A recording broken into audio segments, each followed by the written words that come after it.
The story starts with the conflict between two sisters.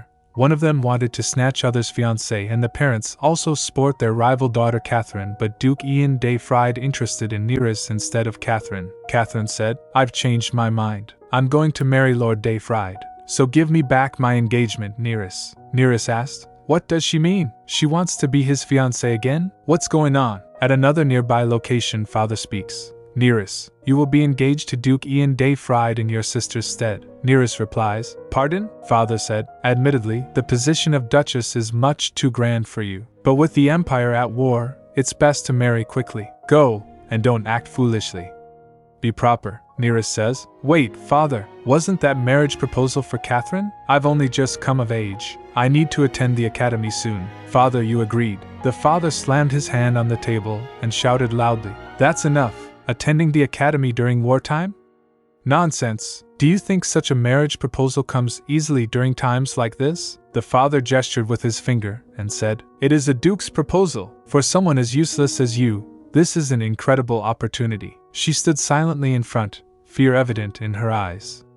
She was hearing every word. "You should consider yourself extremely fortunate. Besides, the only reason I allowed you to attend the academy was to help with the family business. Now, that business is closed." She was trembling while his father said, "Listen well, Neris." Her father's servant brought him a paper, and he wrote on it as he talked. "Our family's situation has been very difficult lately. The Duke, knowing our plight, proposed this marriage. He asked for no dowry. Instead, he offered a large sum to support our endeavor. How can we afford to miss such an opportunity? As you said, the proposal was for Catherine, but the North is far too harsh for her." As soon as her father handed the paper to the servant, he asked, "Do you really want to send your delicate sister to such a place? And isn't this arrangement good for you as well? You've finally become a help to the family instead of a burden, so don't fight this. Just quietly prepare to leave." As she quietly stepped out of her father's room, the maids approaching from the other side saw Neris and began whispering among themselves. "Is it true that Lady Neris received that marriage proposal? Well, considering the rumors about him,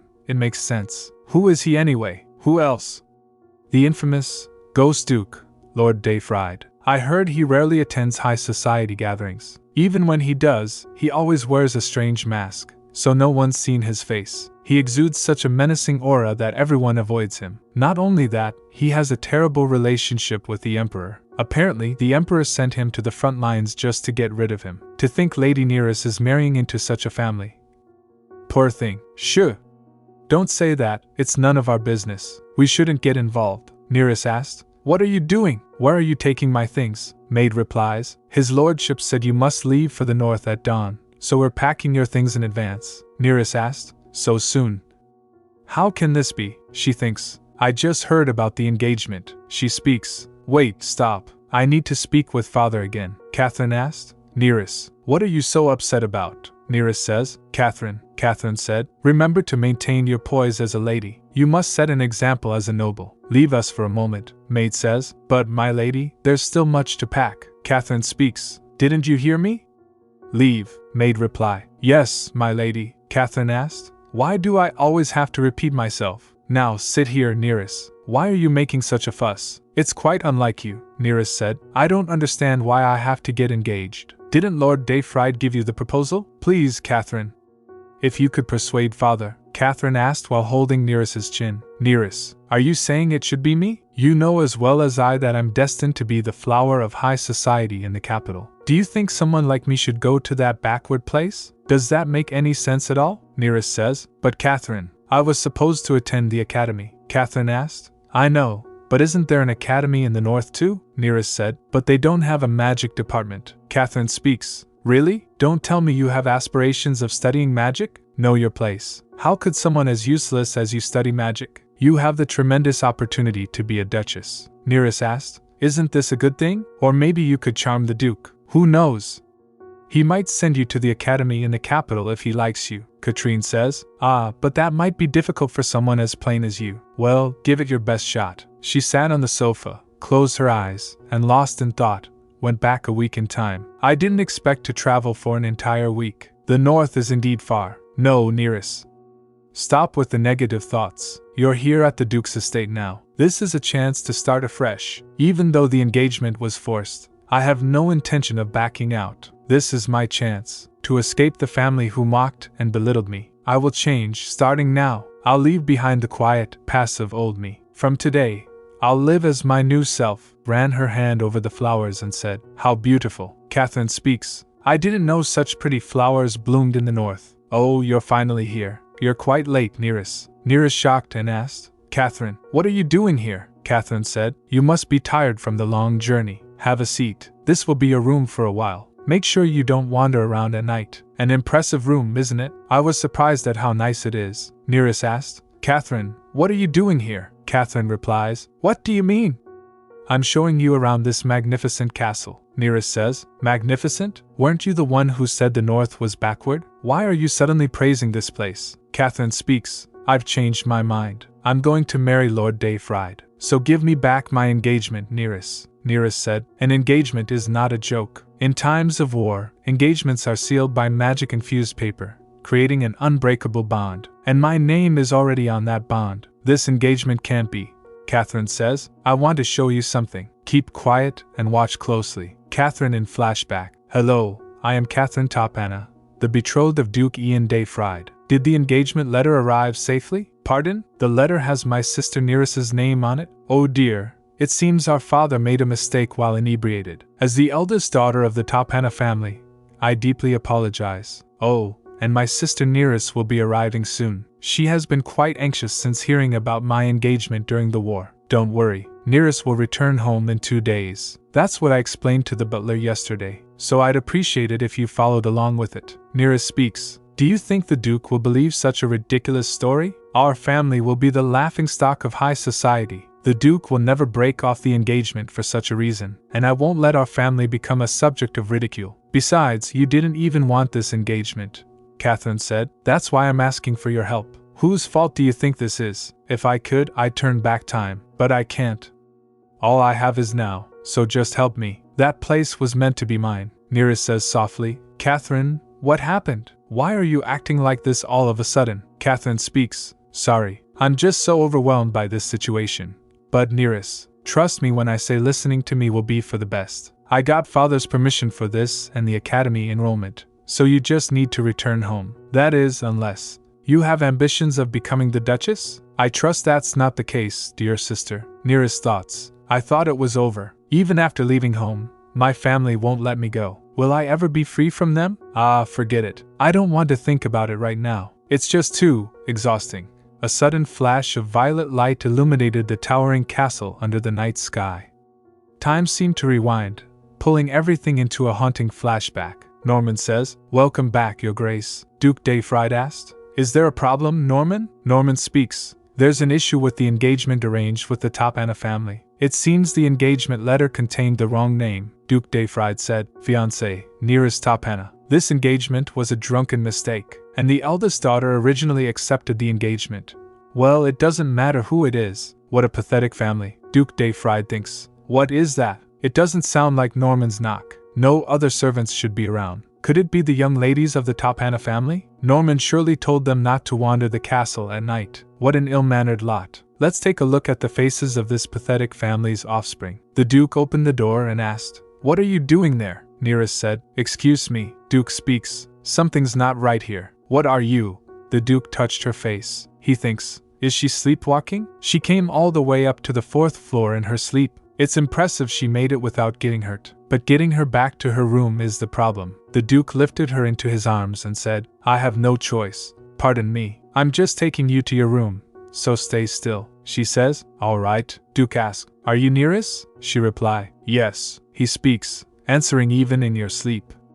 I'm honored. Are you my fiancé? She replies, Yes. He says, Your sister said this engagement was a mistake. When she stayed silent, the Duke said, Not answering difficult questions, I see. She speaks. Yes, he said. How clever. He laid her down on the bed and said, Good night, Neris. When the beautiful morning light fell on her through the window, she woke up and said, Where am I? She thinks, Right. I arrived at the Duke's castle yesterday, and my sister, why did she suddenly change her mind? She didn't want to come to the north at all. No, it doesn't matter why. I'm not going back home, ever. I realized something the day I left home. As long as I belonged to House Topana, my life would forever be controlled by my family. I would always be a tool that could be discarded at any time. And that's the last thing I want, she said. I don't care what happens to the engagement. I won't act according to my family's wishes ever again. When Neris entered the room, Catherine, sitting at the table, said, You're late, Neris. Even if you're tired from the long journey, you should be respectful. This is not our home, but the castle of my fiancé,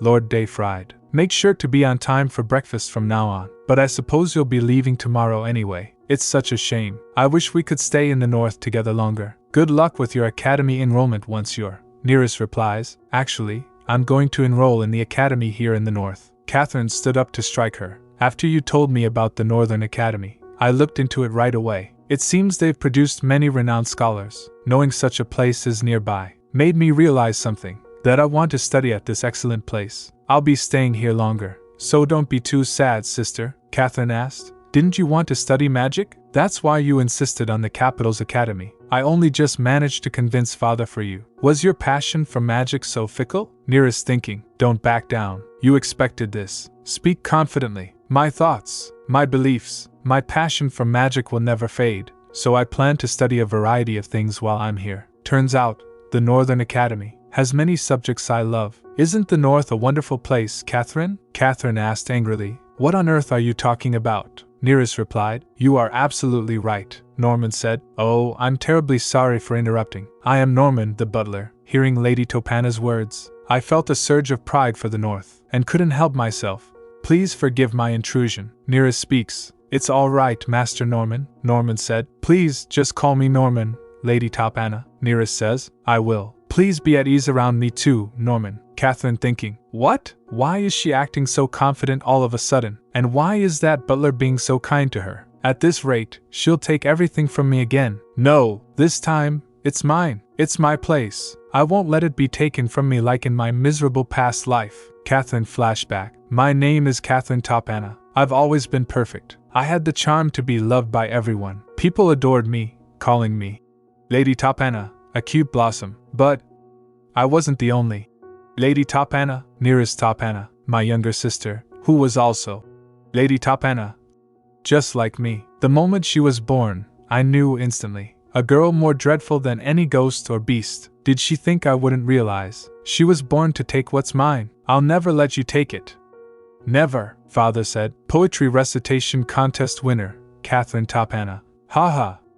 Truly magnificent, Catherine, Catherine said. I did my best for our family. Father, father says. How thoughtful you are. Such a wonderful daughter deserves a gift. Here, a magical artifact imbued with special power. It will protect you in times of danger, so always keep it with you. Catherine speaks. Wow. Thank you, father. Father thinks. I'm so happy my eldest daughter is already a great help to me. But Neris, on the other hand, do you have nothing to show? Neris said. Well, in the last math test, I scored 100. Catherine speaks. Father, I want to participate in the capital's flower arrangement competition. May I? Father says. Oh, absolutely. If you win first place, you'll be the center of attention when you debut in high society. Indeed, my eldest daughter has a keen eye. Neris was standing near the door, quietly looking at her paper. Catherine asked, What are you staring at so stupidly? A perfect score on the math test? Haha, were you trying to get praise for this? How pathetic, Neris says. Catherine, give it back. Catherine speaks. Let me give you some advice, little sister. No matter how many first places you get with this. Catherine snatched the paper from her hands, tore it to pieces, and said coldly, You'll always be useless. Remember that. She thinks, See that? How amazing I am. No matter how much you covet what's mine, you'll never have it. I'll make sure you understand that. So just you wait and see. But despite my resolve, I ended up losing everything to Neris. My misfortune began with my engagement to Lord de Fried. I, Catherine Topana, was to be his fiancé. I was utterly dumbfounded by his sudden proposal. I had grown into a proper lady, a well-known figure in the capital's high society, and now I was to marry the so-called Ghost Duke, surrounded by bizarre rumors. Ridiculous. They say he fell out of the king's favor and was sent to the front lines. To appease the king, he sought to ally with a noble family from the capital, intending to prove himself on the battlefield. Father asked, Catherine, what do you make of this? I am deeply troubled by it myself. Catherine says, Indeed, considering the Duke's wealth, it's hard to decline. She thinking again, we can't pass up such a fortune, but I can't get engaged. What should I do? I know, I can have Neris take my place, my pathetic sibling, who always loses to me. This is the perfect chance to get rid of that eyesore completely. Besides, Lord Dayfried might die in the upcoming war with the Western Kingdom. They say he barely survived his last battle due to a grievous injury. We must secure his fortune before he dies. We'll push for the marriage contract as soon as the Duke returns. If he dies, Neris, as his wife, will inherit everything, and with her under our control, his entire fortune could be ours. What a golden opportunity. She speaks. Father, how about arranging this engagement with Neris? Father asked. With that troublesome girl? She replied. Yes. It will benefit our family greatly. Trust me. Just follow my plan. She thinking again. Now that the engagement and Neris are dealt with, nothing stands in my way. My future is bright indeed, but that decision turned out to be my greatest mistake. People are making noise and shouting. We have won the war. Hooray! Hooray! Long live the kingdom of Gideon, the lady said, in recognition of Duke Ian Dayfried's heroic deeds, leading us to victory. He is awarded the Empire's first Medal of Honor. Now that our kingdom has become an empire, the Emperor wishes to maintain a good relationship with the Duke. Other one says, so we can expect to see the Duke and Duchess frequently in high society. That's wonderful, Lady Topana. Your sister, the Duchess Dayfried, must be thrilled. Catherine speaks. Indeed, I am truly happy for her, servant said loudly, presenting Duke Ian Dayfried and Duchess Neris Dayfried. Catherine thinks, no, it can't be. Is that really Lord Dayfried and Neris? Someone said. My goodness, the Duke is nothing like the rumors. How incredibly handsome, like a sculpture, truly. Other one speaks. And the Duchess is so beautiful, so elegant and overflowing with grace. They are truly the stars of this ball. Catherine thoughts. It was supposed to be mine. That perfect man, the envy of everyone. That position, admired and coveted by all. It was mine. I was the rightful owner. Neris took everything from me. Having lost everything to my sister, I fell into despair. I kept replaying that shocking day in my mind, and drowned myself in alcohol every day. Unable to bear it, my father secretly accepted a large sum to marry me off to an old marquis from the West. Realizing this too late, I fell into despair again. She think, if things continue, I'll be manipulated by this insidious man forever. I must escape. Neris, it's all because of that devil of a sister. That greedy wench ruined my life. I will never let her get away with. What's happening? Is this how I die? No. It can't end like this. If only I had another chance. Give me a chance to reclaim what was taken from me by my dreadful sister. Just one more chance. How dare she? She already stole what was mine in the past life. Now she dares to defy me? Strange. She was never this arrogant before. Why is she suddenly acting different? Could she have realized that I've returned? Ha! That's impossible. How could that dull-witted girl know my secret? Catherine said. She's just acting a bit differently, for whatever reason. It was thanks to this lovely magical artifact that I returned. I still have an advantage over Neris. This time, I will have it all. Everything is mine. I will never let Neris take anything from me. Neris said in present day. Ha! I'm so tired. I didn't expect the luncheon to be so exhausting. Neris thinking, is it because I defied my sister for the first time? This is bad. Until the Duke returns, I'll have to keep facing her. Can I hold out until then? Emma says. Lady Neris, it's Emma. I've come to deliver a message from Lady Catherine. Neris reply. From my sister? She think, is she still angry about the luncheon? She opened the door. What did she say? Emma speaks. It's all in this letter. Please read it now and I will deliver your response. Neris thinking again. What could she have written? Neris reading the letter. To my sister Neris. Today at lunch, I noticed your table manners and social etiquette were a mess. To correct your shortcomings, join me for breakfast tomorrow. You must learn now, so that when you meet my fiancé, the Duke, I won't be so embarrassed. So, be sure to come for breakfast tomorrow. Your concerned sister. Is this simply because I talked back a little? You are always so consistent, sister. Ever since we were young, if I didn't listen to you even for a moment, you would immediately tell our parents and get me in trouble. You would drag me to gatherings and make me mess up on purpose, turning me into a laughingstock. In the end, unable to endure those situations, I always had to apologize to you, even when I did nothing wrong. I thought it was because I was so pathetic. Looking back, it was all your bullying. Still, I thought you wouldn't torment me here, since this isn't home. How naive of me. But I refuse to stand by and take it anymore. I won't, Neris said. Emma, Tell my sister I will definitely be at breakfast tomorrow, and that I'm looking forward to it. I'd be most thrilled to receive her etiquette lessons, Norman says. It seems the top Anna ladies are not on good terms. Duke de Fried speaks. A family quarrel in an empty castle. How utterly pathetic, Norman said. With all due respect, Your Grace, it seems the younger Lady Top Anna enjoys our estate very much. Moreover, she mentioned taking Carlisle Academy's entrance exam. From what I heard, she has a great interest in magic studies. Perhaps when you formally return you could, Duke de Fried says. Norman, this engagement was purely out of necessity, nothing more. Don't put too much significance into it. Norman replies, Yes, Your Grace. I understand. He was sitting at his table, writing something, as if he had lost himself in thought. I know that sound. Could it be? Duke said. It's you again. Neris. He thinks again. I had a feeling it was you. To think you'd come here even in your sleep. Surely, you won't be like this the entire time you're here. That would be troublesome. He speaks. We'll worry about that later. Let's get you to your room first. He thinks. It's a relief you didn't wake up midway. You really are a handful, my lady. If this keeps happening, it will be awkward for both of us. I should tell Norman before I return to the battlefield. She woke up from her sleep and held the Duke's arm. Is she awake? No, she's not. She grabbed me in her sleep. That startled me. Wait, it was pure luck that she didn't wake while I brought her to her room. What if she wakes up if I move now? I'd have some explaining to do. That would be awkward indeed. I'll just wait. She might move in her sleep again. If she doesn't, and she wakes up in the morning, I'll disappear right then. She'll think it was all a dream. Neris spoke in her sleep. No, please, don't do this. Please, I'm sorry. Forgive me.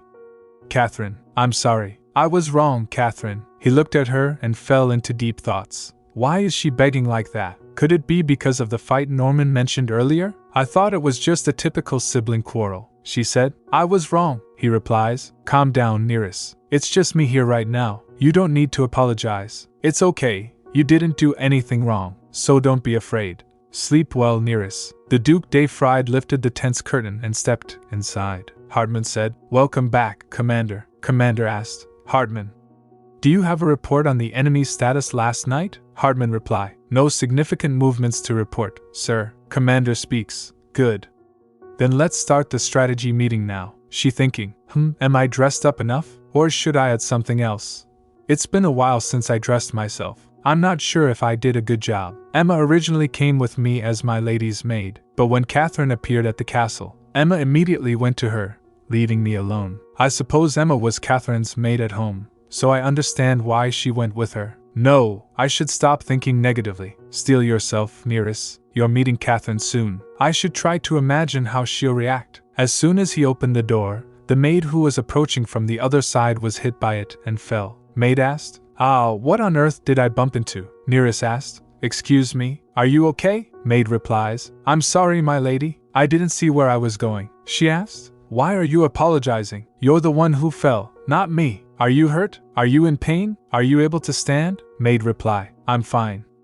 Really, she said. That's a relief. I'm truly sorry. I was lost in thought, and clearly not paying attention. Maid says. Oh, my lady, please let me do it. She speaks. It's okay. It was my fault you fell. Besides, we'll clear it much faster if we work together. Maid said. Thank you, my lady. She added. Haha, not to worry. My, this is certainly a lot of laundry. Isn't it too heavy to carry by yourself? Maid reply. Oh, it's fine. I usually carry much heavier things. She asked. Really?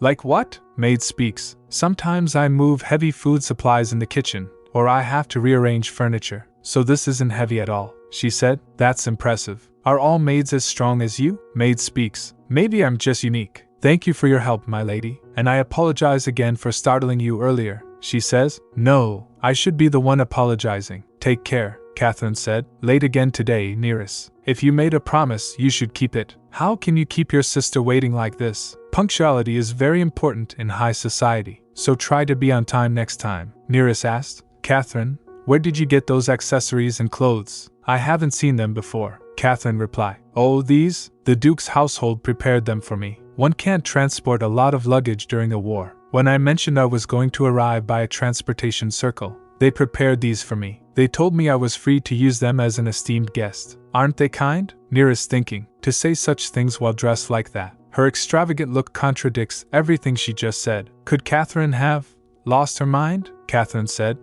Is there something on my face, Neris? Neris. Oh, it's nothing. Catherine speaks. It's very rude to stare like that. Such a lapse of etiquette warrants a polite apology. Otherwise, expect your reputation in high society to suffer. I'm worried about you, Neris. How is it that you're going to enroll in the Northern Academy? With such a lack of basic manners? A word of advice. Choose your department wisely, and don't be flaky once you've decided. Neris thinking again. As expected, etiquette lessons were just an excuse. She just wanted to mock me and make me feel embarrassed over breakfast. My sister hasn't changed at all. But I have. I won't let her get to me anymore, Neris said. I appreciate your concern, Catherine, but you don't need to worry. I'm going to the Northern Academy to improve on my shortcomings. As I mentioned yesterday, the academy here has an array of great departments. It's truly the perfect place for me, don't you think? Catherine says. Well, that's good to hear. Do you have a particular department in mind? Neris replies. Yes, I'm planning to take the entrance exam for the accounting department. I'm very confident in mathematics, Norman said. Oh, Lady Neris, are you good with numbers? Neris replied. Yes, I am. I studied very hard using all sorts of theoretical books at home. Norman speaks.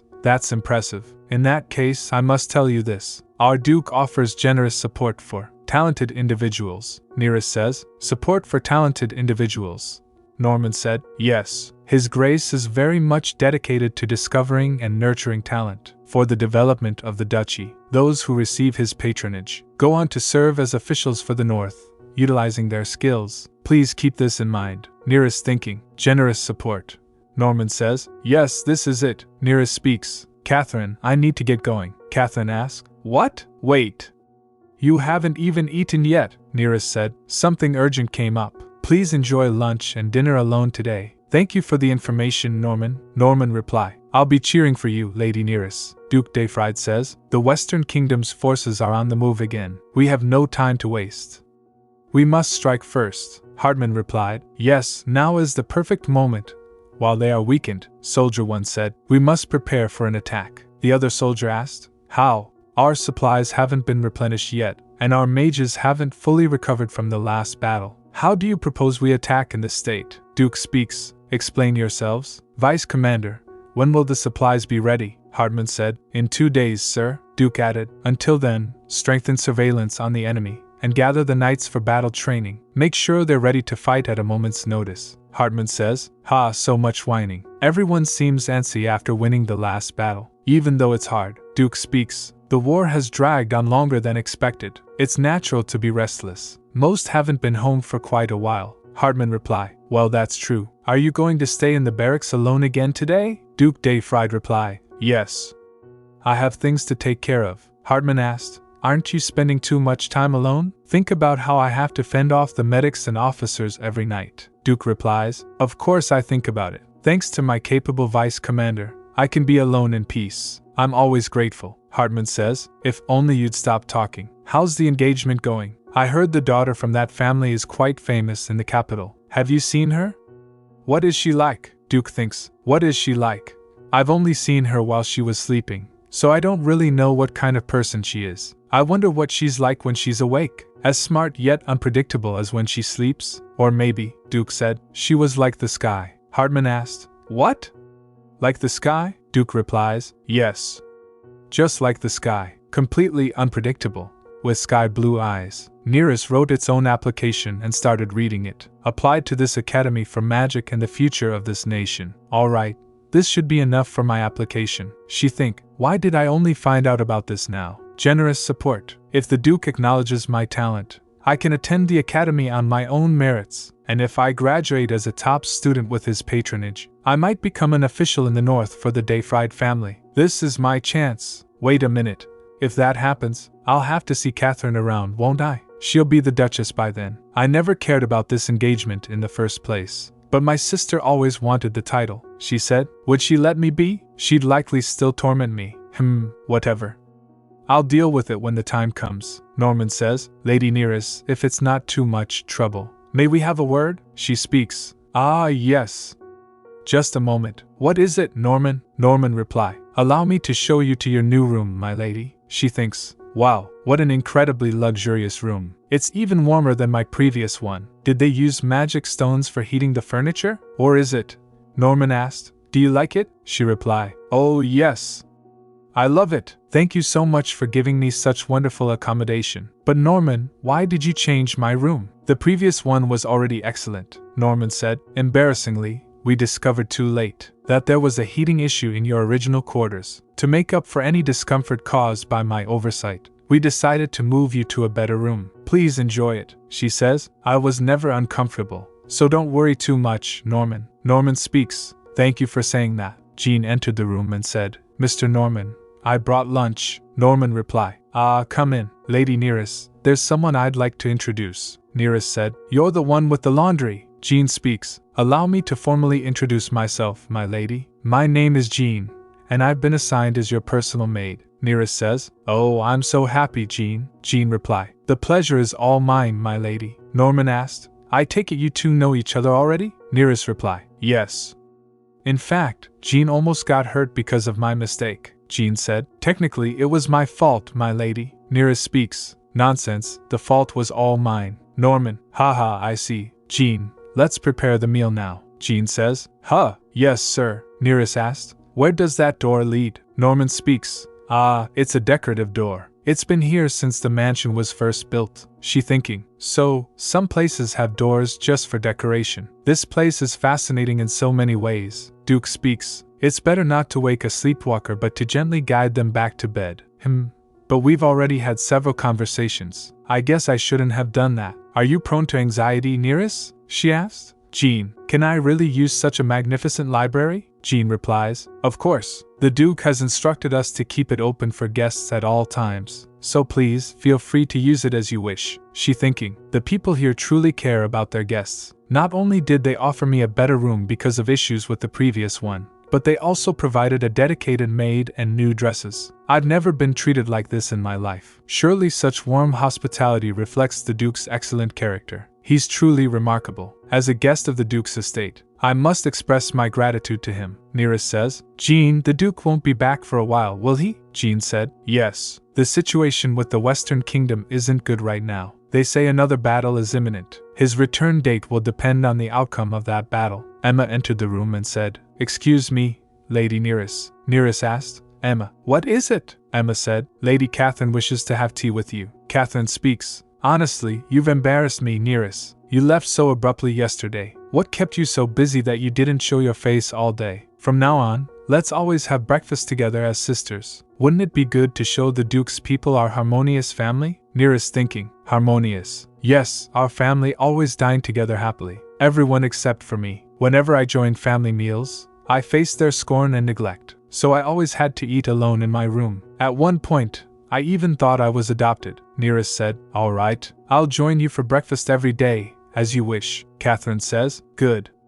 That's a wise decision. Neris speaks. If that's all, may I leave now? I'm quite busy, Catherine said. Then let me give you your present now. Neris, tea leaves. Catherine speaks. It's a tea that helps with sleep. I was worried since you have trouble sleeping at night. Neris asked. What are you talking about? I sleep well, Catherine said. But you've been sleepwalking. 2 years ago, Father said your sleepwalking was completely cured, didn't he? Neris, that was a lie for your sake. Father said it to reassure you, but your condition wasn't cured. Let's see, when did your haunted illness first appear? I remember. You were wearing a cute dress just like today. 7 years ago, Neris's 13th birthday. Guest speaks. Happy birthday, Lady Topana. Happy birthday, Lady Topana, the guest said. I didn't know the Topana family had such a beautiful second daughter. Indeed, you look perfect in that pretty dress. Other guest says. You are truly lovely, Lady Topana. Catherine thinking. How on earth does that hopeless girl share the same name as me? And she dares to smile in front of me? How should I teach that presumptuous brat a lesson?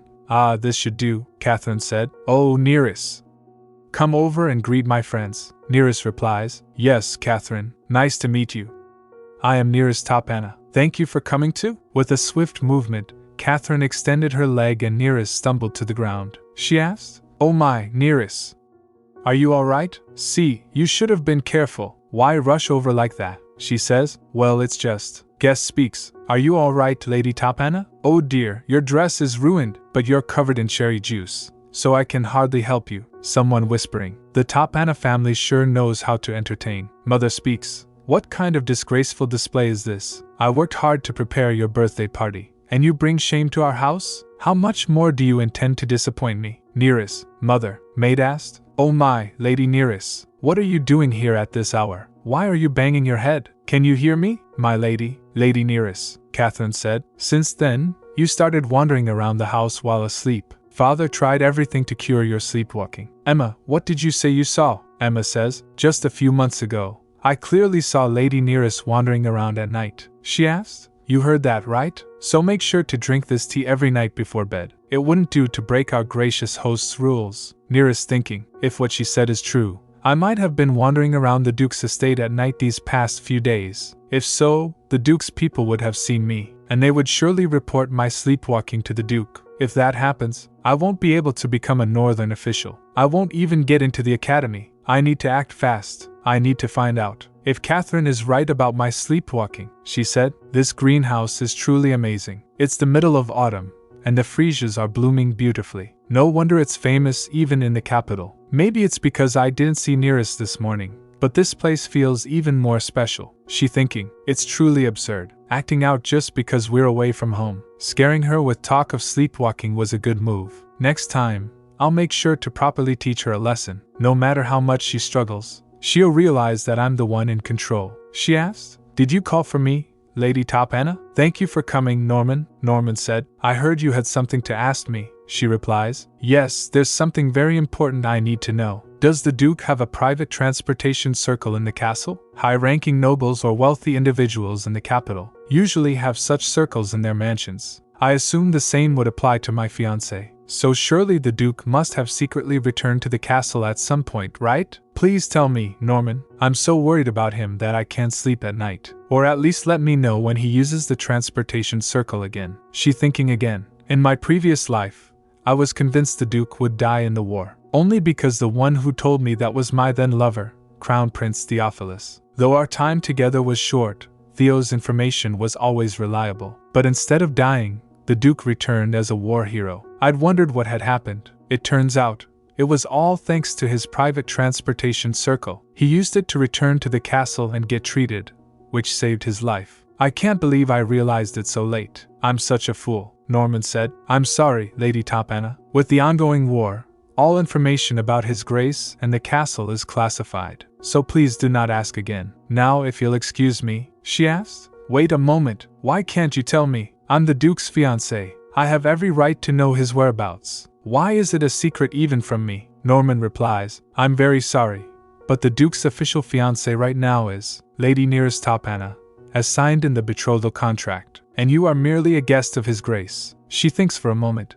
Neris is the official fiancé? I understood the mistake with the betrothal contract on the first day, but resolving such issues is solely within His Grace's authority, Norman says, so please wait patiently for His Grace's safe return. Until then, we will do our best to serve you. Jean asked, My lady, did something happen with your sister yesterday? Neris replied, Pardon? Jean says, You didn't sleep at all last night, and you seem anxious, and you didn't go to the library. Is there something on your mind? Neris thinking, What should I do? Should I ask Jean first? No, she might not know yet. I must hide my sleepwalking for as long as possible. Otherwise, things could turn out just like last times. Emma said, Lady Neris, it's Norman. Neris, come in, Norman says. Excuse me?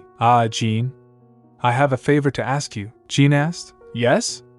What is it? Norman speaks. Go to the village and buy the ingredients listed here. It seems we might run out by dinner, Jean replied. Right away. I'll be back shortly, my lady. Neris, have a safe trip, Jean replied. Will do, Norman said. I heard you had something to discuss with me, so I sent Jean on an errand. It seemed like it was something important, she thinking. As expected, the castle's butler is exceptional. Not only did he read my thoughts, but he's also being incredibly considerate. I think I can trust him with my secret, she says. The truth is I have a sleepwalking illness. It first happened when I was 13. And we've tried various treatments, but none have worked. I suffered from it for so long. But when I turned 18, it miraculously disappeared. Maids stood guard in my room every night, and they saw me sleeping quietly in my bed for months. So I told my father that I was cured. But yesterday, my sister told me it was all a lie. I can't trust her. But if what she says is true, I might have broken the rule of not wandering the castle at night. I worry that I may have caused trouble for everyone. That's my biggest concern. He speaks. Thank you for your concern, Lady Neris. But please don't worry too much. We can resolve this by checking the detection sphere. She asked. Detection sphere, he says. This castle has several such security artifacts to detect intruders. These magical artifacts transmit footage to connected detection spheres whenever movement is detected at night. To keep this matter private, I'll give you one detection sphere. Please use it to monitor your condition at your own discretion, Lady Neris, she said. Thank you so much, Norman. 1 month later, the soldier speaks. At this rate, we'll be wiped out. Retreat immediately, Duke Dayfried said. The Western Kingdom soldiers are fleeing. Push harder. Don't let them escape. With a fiery surge, someone launches a blazing spell at the Duke. A soldier cries out in alarm, but the Duke remains composed, meeting the incoming fire head-on as flames swirl around him. Trainer said, Take up your sword. Take it, Ian. Now, are you really this exhausted from a light spar? To control your immense mana core, you must train your mind and body. Now, get back into position. Mother speaks. Ian, don't resent your father too much. He's doing this because he wants you to live a full life. Mages born into House Dayfried are so powerful. They've long been envied by the royal and noble families, and that continues to this day. So you must keep it a secret that you're a mage, and only use magic to protect yourself. That's the only way to avoid an unjust death. Can you do that, Ian? Ian replied. Yes, Mother, I promise. No matter the situation, I will always hide that I am a mage. Always. Norman asked. Your Grace, are you all right? Duke Dayfried asked. Norman replied. I'm glad you're conscious. Duke asked. How did I end up here? Norman replied. You collapsed in the transportation circle room. We treated you and moved you to the bedroom. Sir Hartman sent an urgent message explaining the situation. He said you were attacked by a mage from the Western Kingdom, and after winning the battle, you returned to the camp and teleported back. Duke speaks. That's right. I let my guard down for a moment and was attacked. Hartman must be beside himself trying to fend off the medics. Norman said, This is no laughing matter, Your Grace. Wounds caused by magic take a long time to heal, and you might suffer from high fevers. So please rest. Duke asked, How is my fiancé? Is she well? Norman replied. I'm not sure, Norman said. Didn't you say not to put too much importance on this engagement? He speaks. I must confess, I don't know who you're referring to. Norman says, You should rest now, Your Grace. He asked, Is she not coming tonight? I thought I might see her after so long. I miss you, Neris. Neris moved rooms? Emma said. Yes, it seems she's moved to a larger and more luxurious room for some reason. Catherine asked. When was that? Emma replied. I don't know, my lady. Catherine says. That's enough, you can go now. Emma speaks. Ah, yes, my lady. Catherine thinking. Useless, the lot of them. Emma is worthless, and the butler is persistently annoying. If only this engagement situation could be resolved. So please wait patiently for His Grace's safe return. When will that be? Usually, the wedding is held a year after the engagement. But in wartime, they might sign the marriage contract immediately to secure an heir. But in my previous life, Neris seemed to marry much later.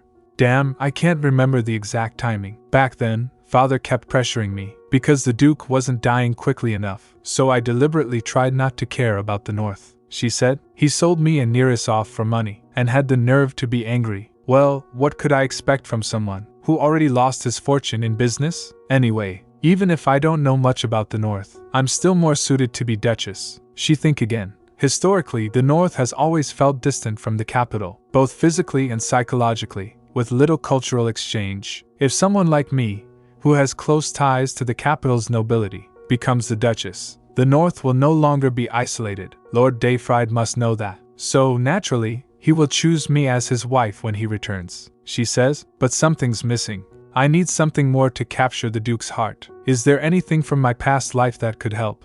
The Dayfrieds once had a magic stone business. Toward the end of the war, they started an innovative business with magic stones in the North. The capital was buzzing about it, and everyone began to see the North in a new light. I'll start that business first, and if I succeed and present it to the Duke, you have proven your dedication to the North, and are truly worthy of being my wife. Why didn't I think of this sooner? I should write down all my memories and organize them. Let's see. We have about a year until the end of the war. Within that time, I need to succeed in the business, and deal with Neris once and for all. She thought, though I haven't seen her for a month. After scaring her with that sleepwalking story, It seems she has no intention of returning home. I suppose it's understandable, considering her empty family life. She spoke suddenly. If the reason she's staying here is because she doesn't want to go home, then I just need to create a different place for her, right? Now it's time to swap the stick for a carrot. Norman asked. Can you see last night's events, Lady Neris? Neris replied. No, I can't see anything. So the sleepwalking was a lie after all, Norman said. That's a relief. Neris speaks. Thank you for lending me the detection sphere this past month, Norman. Jean says. My lady, Lady Catherine has invited you to join her for breakfast.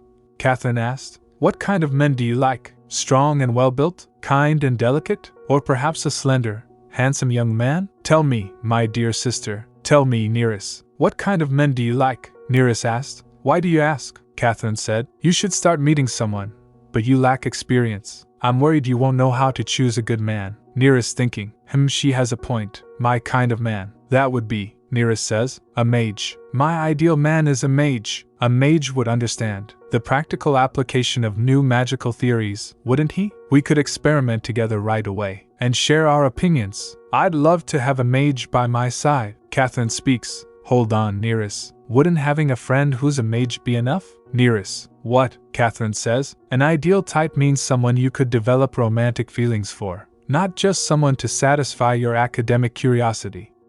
Understand? Neris replied. Yes, I understand, Catherine said. Then let me ask again. What kind of physical features do you prefer in a man? Neris added. Well, I don't think it really matters how he looks. Catherine speaks. Neris. A man's appearance is very important. So answer seriously, okay? Neris says. I haven't really thought about it, Catherine added. You've attended several social gatherings with me. Try to imagine based on those experiences. Neris says. Well, a very handsome and charming man, Catherine said. That's too simple. Answer properly. Neris speaks. But Catherine, the reason I love magic is quite simple too. When I was struggling with sleepwalking, I found a book in our library by chance. An anonymous mage's theory of magic. Even though it was covered in dust, it shone brightly. I couldn't take my eyes off it.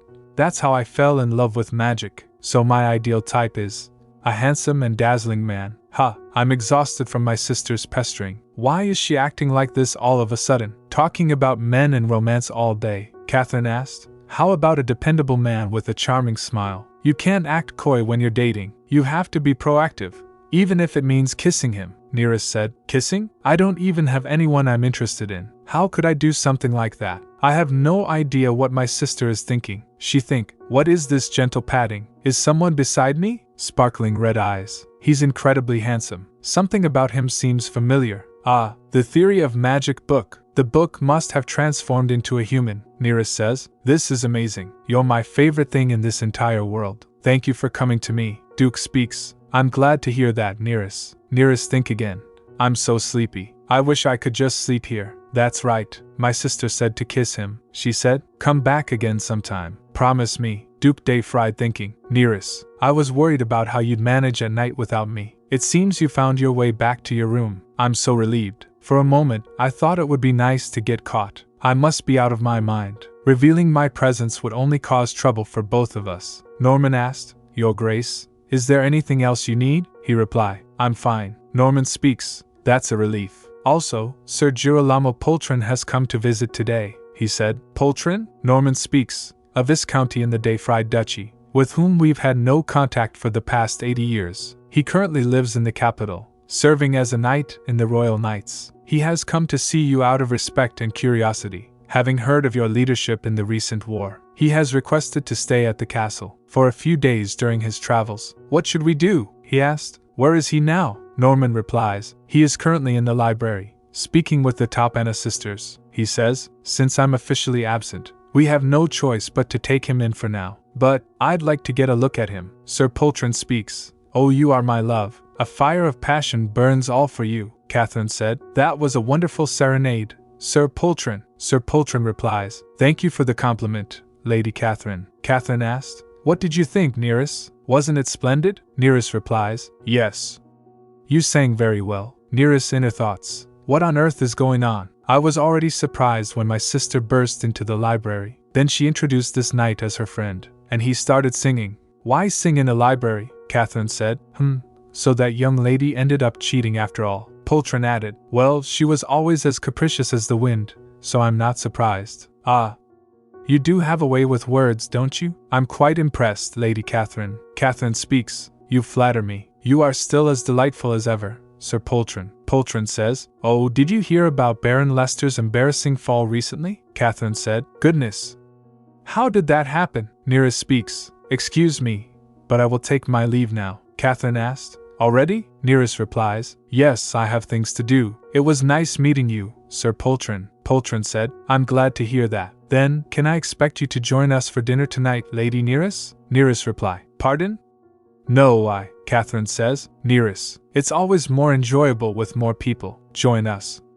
It's been so long since we shared a meal. Neris, all right. While standing above, the Duke used his magic, and the book fell. Then Jean said, excuse me, the book was so heavy. I apologize for the interruption. Neris asked, Jean, are you okay? That sounded like it hurt. Jean replied, I'm fine, my lady. Poltron speaks. Oh dear, it seems the maid made a mistake. What a thick tome.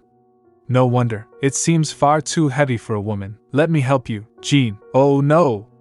I can do it, Poltron says. As a knight, it's only natural to help a lady in distress, so please don't feel burdened. Then please, leave it to me. This is nothing. It's so heavy, Catherine said. Sir Poltron, please stop. I'll call for someone. Poltron says. No.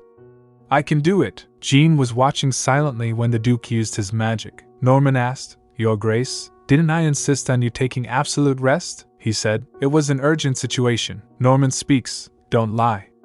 Jean told me everything. Using magic to immobilize the book and make Sir Poltron fall. You used more magic right after using travel magic to get to the library, which only made your wound worse. Why on earth would you do that? He said. Not only did he grab my fiancée's hand without permission, but he also put her in an awkward situation. How could I just stand by and watch? Norman says, Your Grace, I beg you, please don't shelter Lady Neris too much. I am truly happy that you have chosen her as your fiancé. However, overprotecting her is not beneficial. Warm sunlight and clean water are good, yes, but only by enduring storms and droughts can a tree grow strong. He says, My fiancé is not that weak. Norman said, I know.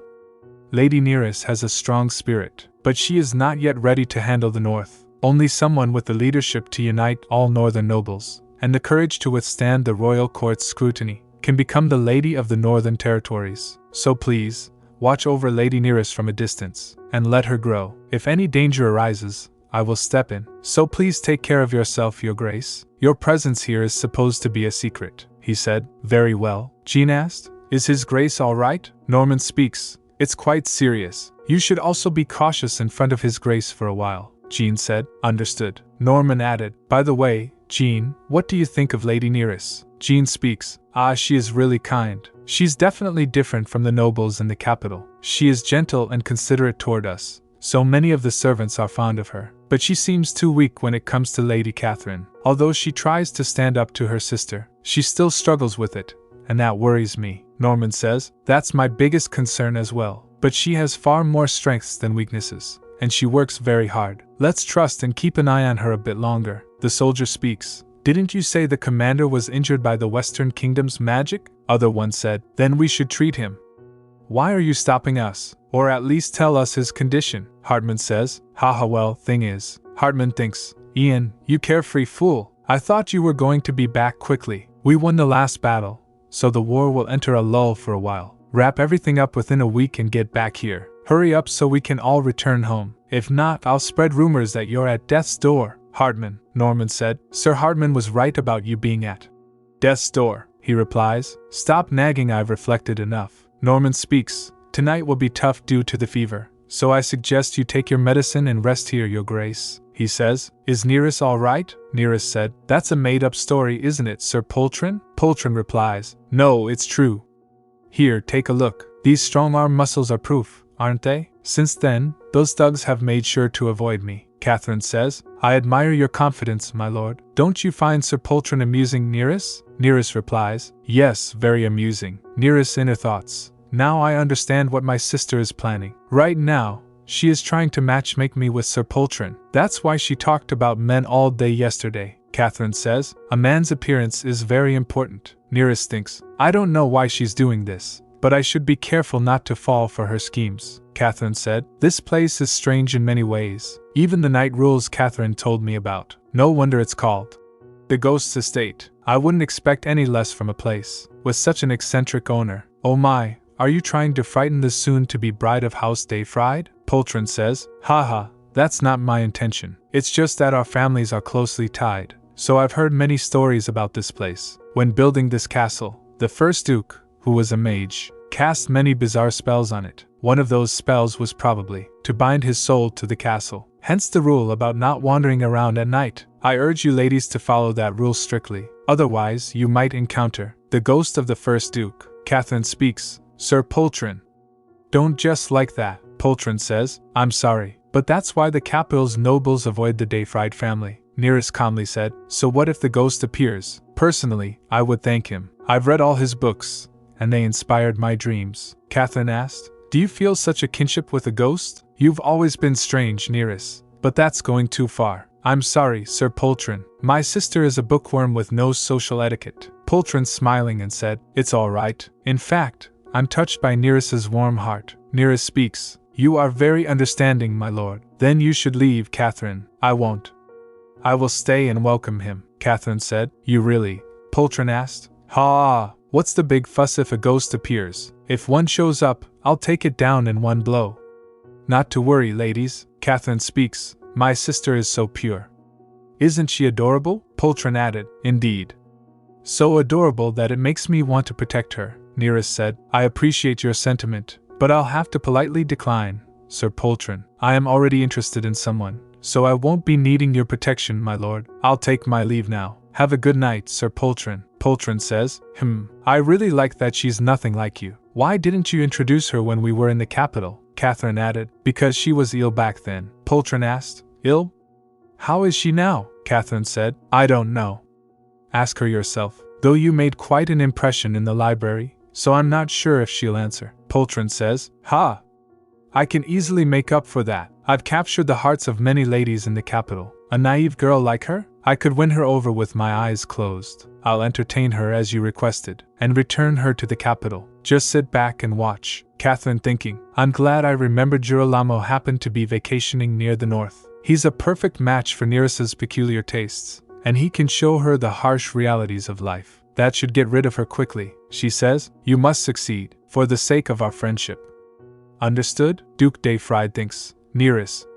Sleepwalking again? What story will you tell this time? Will it be the same confession as before? Duke asked. Do you want to be my love interest? Neris replied. I lied today about having someone I'm interested in. It made me wish I really did. Could you be that person for me? He thinking again. It doesn't mean anything. When you wake up, you won't remember any of this. And if it doesn't mean anything, there's no need for an emotional response. But, Duke Dayfried said, I'll do it. If it's okay with you, that is. I would like to be that person for you, Neris said in her sleep. Thank you for being my love interest. Jean asked. My lady, did you sleep poorly last night? You don't look very well. Neris replies. No, I slept fine, but I kept dreaming. Jean asked. Did you have a nightmare? Neris replies. No, it was a very pleasant dream. I think it was about a book on magical theory. But then the book transformed into a person and appeared before me. She thinking, why on earth did I dream about a man? Is it because my sister keeps trying to set me up with Sir Poltron? Or is it because I lied about having someone I like? Could that be why I had such a dream? Whatever it is, it seems like Catherine has influenced me. Neris asked. Jean, why haven't I changed at all? When I first came to the north, I promised myself I would change. But I still can't stand up to my sister. It feels like nothing has changed. Jean replies. That's not true, my lady. From what I've seen, you've changed a lot. Slowly but surely, you're changing every day. So don't be too impatient or down about it. The fact that you're trying is enough. She thinks again. I am trying. She asked. Jean, can I call you sister? Jean says. What? No, you can't, my lady, Neris said. Why not? You're 3 years older than me, and I've heard that nobles and servants are close in the north. Jean speaks. Well, yes, but they're not like family, more like advisors, Neris says. Then I'll just think of you that way. I won't call you sister, but you'll be one in spirit. Would that be all right? Jean said. Only if it's in spirit. Neris thinking. From the pleasant dream about the magical theory book, to the incredibly kind people of the north, Every day here has been so exciting. I'm so glad I came, Poltron said. You look exceptionally beautiful today, Lady Neris. The sky is as clear and blue as your eyes, perfect weather for a walk. Would you care to join me? It'll just be the two of us, she says. The north is indeed colder than the capital, he asked. If you're cold, Lady Neris, may I offer you my coat? She replies. I appreciate the thought, Sir Poltron, but I actually quite like the cold northern air, so I would prefer to enjoy this refreshing day to its fullest, he said. I see, she thinking. I only came because he was so insistent. She speaks. I want to walk alone, he added. Won't that be boring? Let's walk together. She thinks again. Maybe that was a mistake. I even lied about having someone I like yesterday. I guess that wasn't enough to deter him. This time, I should be more clear. Poltron asked. Do you like the north, my lady? Neris replies. Yes, I do. Why do you ask? Poltron speaks. To tell you the truth, I was quite surprised when Lady Catherine became engaged to Lord Dayfried. The main reason the capital's nobles avoid this place is because of the former Lord Dayfried. The previous dukes of the north were already reclusive, which strained relations with the royal family. But the former Lord Dayfried acted so much in his own interests that he fell out of favor with His Majesty. To make amends for his father's mistakes, the current duke took the lead on the battlefield. It's a shame the son has to suffer for the father's foolishness. Duke Ian Dayfried is truly a pitiable man. Neris, that's strange, Poltron said. Right, the north is strange. She speaks. I mean, you are strange, Sir Poltron. Didn't you say yesterday that our families are deeply connected? But listening to your story, it doesn't seem that way. And I distinctly remember saying that I like the north. So I don't understand why you're telling me this. Well, it's just that you seem so unaware. Poltron speaks. Unaware about what, exactly? Many things. Lady Neris, you've just come of age. Yet you don't seem accustomed to socializing. You haven't attended many gatherings, have you? She thinks. That's true. My sleepwalking started when I was young. My parents were too embarrassed to let me go outside, let alone attend a debutante ball. But I studied social etiquette diligently through books. I guess that wasn't enough. Sir Poltron, while holding Lady Neris's hand, said, Lady Neris, don't worry. I'll teach you everything, she said. Let go of me. He grazed a finger over her lips, teasing her, and said, I'll teach you everything you don't know, since you're so adorable. He grabbed Neris's face, so she stomped hard on his foot with her shoe. He said, Ouch. My foot. What is the meaning of this, Lady Neris? She speaks. You were trying to harass me, Poltron asked. Harass? This is not harassment, it's called being affectionate, Neris said. Don't be ridiculous. I told you to let go, and I never gave you permission to touch me, he says. That cute defiance will change once you're in my arms. She speaks. Let go of me right now. Suddenly, someone punched Poltron, and he fell to the ground. Did Neris see a man wearing a mask? She thinking. Wow, to knock out a royal knight in one blow. Who is this person? Not anyone I've seen in the castle, but something about him feels familiar. The next day, some nobles went to the emperor. Someone said, I am here to see the emperor. Emperor asked, Tell me, what is the situation with the Western Kingdom since the last battle? They replied, Thanks to Lord Dayfried's victory, it will take quite some time for the Western Kingdom to wage war again. Emperor asked again, Can we not press them further? He replies, That may be difficult due to the possibility of neutral countries siding with the enemy, Your Majesty. Emperor reply, Fine. Then let's keep an eye on the situation. You are dismissed. Knight said, Your Majesty, I have something to report. Emperor asked, Is it about Theophilus? He replied, Yes. Recently, the Crown Prince has been actively engaging with your close aides. At this rate, most of the royal faction will side with him. Emperor smirks and says, What an audacious boy, blinded by ambition, trying to usurp his own father. Can I really call him my son? Knight said, If you command it, I will take care of it immediately. Emperor speaks, No, there is no need for that yet. This time, we should follow Dayfried's advice. What is the Duke doing now? Knight speaks. It appears he has been using magic circles frequently. He might be traveling to and from the duchy at night for work, or to heal his recent injuries. However, I couldn't get close enough to his camp to confirm. If you need, I can investigate his camp right away. Emperor said, No. Do not do anything that might draw his suspicion. Just keep an eye on his movements from a distance. Kurg, Knight asked, Your Majesty, are you alright? I'll get your medicine right away. Emperor says, It will subside soon. No need to make a fuss. I wish everything would start soon. Norman speaks, I am truly sorry, Lady Neris. If I had been monitoring Sir Poltron more closely, this wouldn't have happened. I never thought a royal knight would commit such a disgraceful act. Neris replies, No, it's not your fault, Norman. The fault lies with Sir Poltron, Norman said, but it is my greater fault for not preventing such a terrible thing. She added, No one could have known, and you sent the knights when you knew I was in danger. Thanks to you coming immediately, I was unharmed. Are you alright? Thank you for your prompt action, Norman. I'm really fine, so please stop blaming yourself, he said. Thank you, Lady Neris, and I wrote this for you, my statement on the incident. She asked. Your statement? He says. I wrote it in case there might be repercussions for anyone. If you submit it to the royal knights, Sir Poltron won't dare to act recklessly again. Don't worry. He left the duchy this morning, Neris asked. Really? Are you sure? Norman replies. Yes.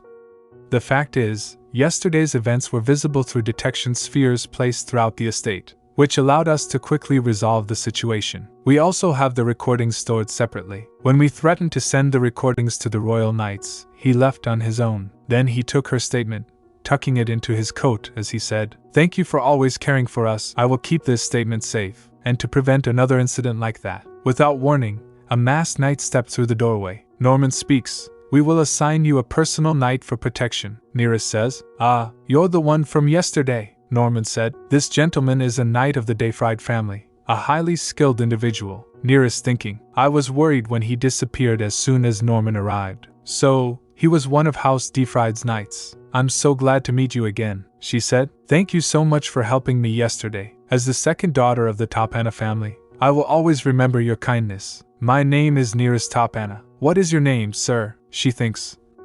Why is he not responding? Norman said. He is under a vow of silence at the moment, so he cannot speak. She thinking again. A vow of silence? No wonder he had such a unique aura. He's like an ancient mage from the fairy tales I read as a child. Maybe he admires mages as much as I do. Huh, he's writing something. My name is... Cherry? Neris asked. Your name is Cherry? She thinks again. Oh, it's not. Then, Sir. Rick, she said, I look forward to working with you, Sir Sarek. The moment he stepped into his room and removed his mask, it was revealed that he was Duke Dayfried. Duke Dayfried speaks. I should have killed that scoundrel. Beating him and sending him away wasn't enough. I regret letting such a vile man go free. Norman says, Your Grace, please refrain from using magic until you fully recover. You used magic when you went to Lady Neris yesterday. Doing so will slow your recovery even more. Duke Dayfried said, Don't worry.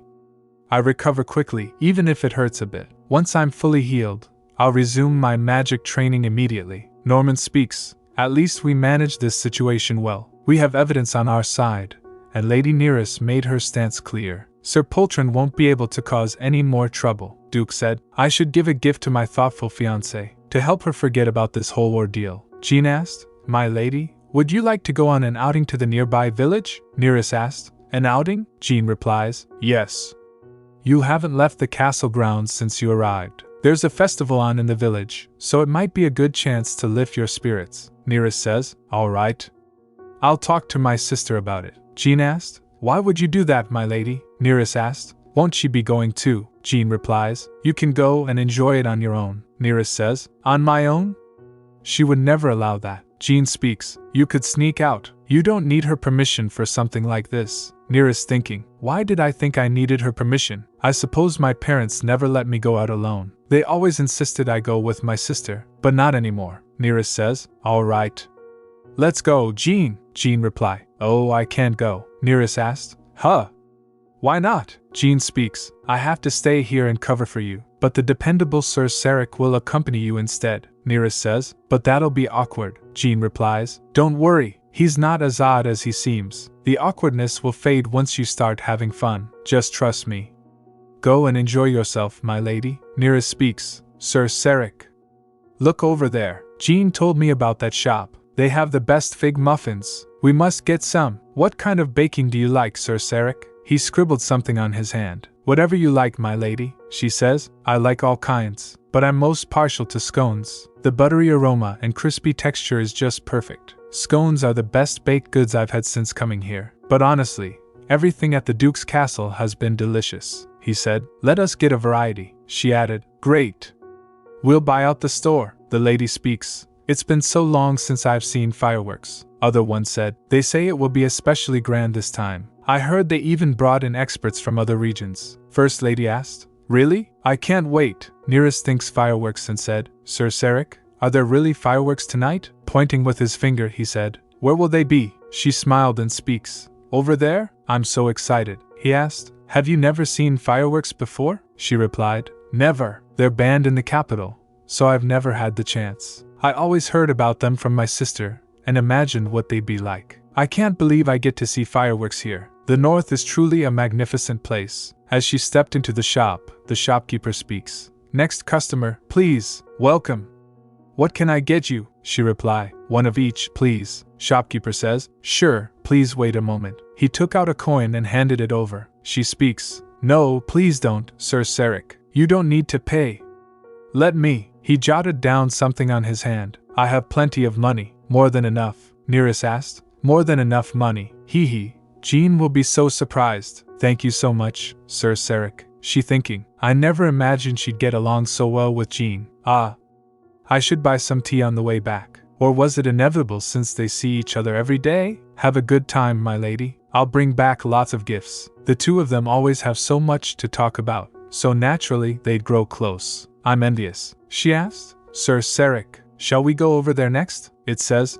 Welcome to a magical world. It looks like they might sell magical artifacts or potions, or perhaps rare spellbooks. Are you not interested in magic? If that's the case, I'm sorry. I assumed you liked magic as much as I do because of your vow of silence. I guess I got carried away because I love magic so much. He touched his shoulder and gestured toward the shop with his finger. She said, Oh, you want to go in? Really? Are you sure? He writes on his hand. I like magic too, truly. Let's go in together. Catherine asked. What did you just say? Why can't I see my sister? Say that again. Lady Neris is very ill right now. That's why, as her sister, I'm here to check on her condition. Why won't you let me in? Jean replies. She suffered from a high fever all night and only just fell asleep. She is not in a state to see anyone right now, so please come back later. Catherine thinking, how dare this insolent maid? I'm already annoyed because Girolamo isn't doing his job properly, and now this worthless maid is testing my patience. The northern nobles treat their servants like family, but I've heard that makes them arrogant. Everyone except Lord Dayfried seems to fit that rumor. As the future Duchess, I can't just stand by and watch. Catherine slapped Jean. Say that again. Why can't I see my sister? Jean replies. I'm sorry, but for Lady Neris's rest, please come back later. Catherine asked. You dare rise above your station? When Catherine raised her hand to hit Jean again, Norman asked. What is going on here? She said. Norman. Perfect timing. This girl seems poorly trained. I suggest you hand her over to me. I'll teach this insolent maid a proper lesson. Norman says. Don't be ridiculous. No matter if you are the Duke's guest, you cannot treat the staff so disrespectfully. Everyone here has earned the Duke's trust. Never do such an inconsiderate thing again. She asked. Did you just yell at me? A mere commoner? Norman replied. Yes. Would you like to slap me now? And I'm not a commoner. I hold a baron's title. She said. This matter should be kept quiet, unless you want to make your precious Neris cry. Norman replied. Yes, Lady Catherine.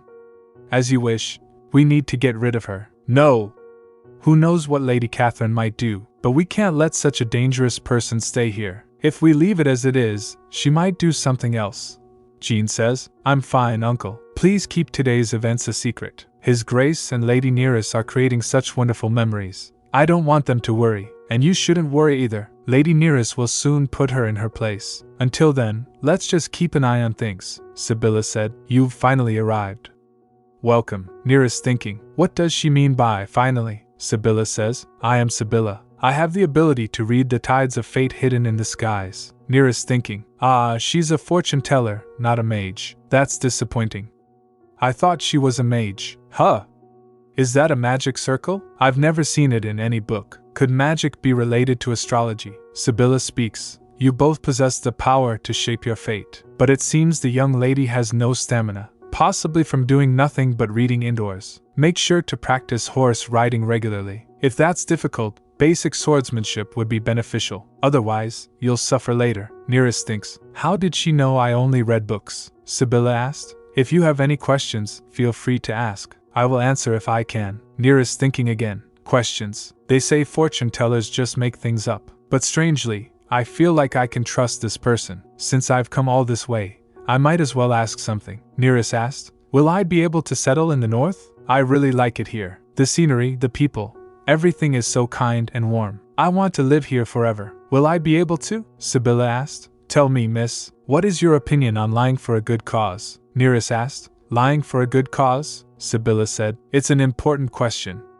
Please answer sincerely. Neris thinking. A lie for a good cause, huh? My sister once said that our father told a white lie to reassure me about my sleepwalking. She said he did it to comfort me, but the father I know wouldn't do that. However, if there truly were good intentions behind it, Neris said, if the lie truly holds good intentions, I think it's acceptable. At least, it's better than malice or mockery. Sibylla, I see, he thinks. Oh, the fireworks have started. We should go out now to see them. I just can't bring myself to say it. Sibylla says, it seems you haven't achieved your goal yet, but with enough ambition you can do it. So don't hesitate, and give it your all. Your future will be filled with fortune. She speaks.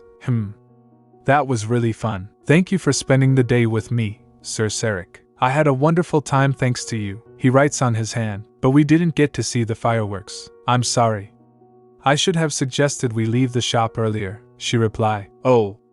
It's okay. I heard there will be fireworks next year too. We can see them then, so don't worry too much. He asked, you plan to be here next year? Neris replies, yes. The fortune teller said if I have ambition, I'll achieve it. So, I'll be even more ambitious. I really do want to live in the north. Elsewhere, a servant arrived and said, excuse me, your highness? Theophilus asked, what is it? Servant replies, a letter for you from Lady Topana. Theophilus speaks, it must be urgent, given the hour. Tell me, how is father these days? Servant said, His Majesty is well, your highness. Nothing particular to report. Theophilus asked, and my brothers at the front? Servant says, they are monitoring the movements of the Western Kingdom, and are still stationed in the war zone. Theophilus asked again, do they really think they'll all make it back alive? How tenacious their lives are, like pests. Crown Prince Theophilus of the Empire of Gideon, Theophilus said, it's amusing, isn't it? The war must end soon for the succession ceremony to proceed. But thinking of my brothers,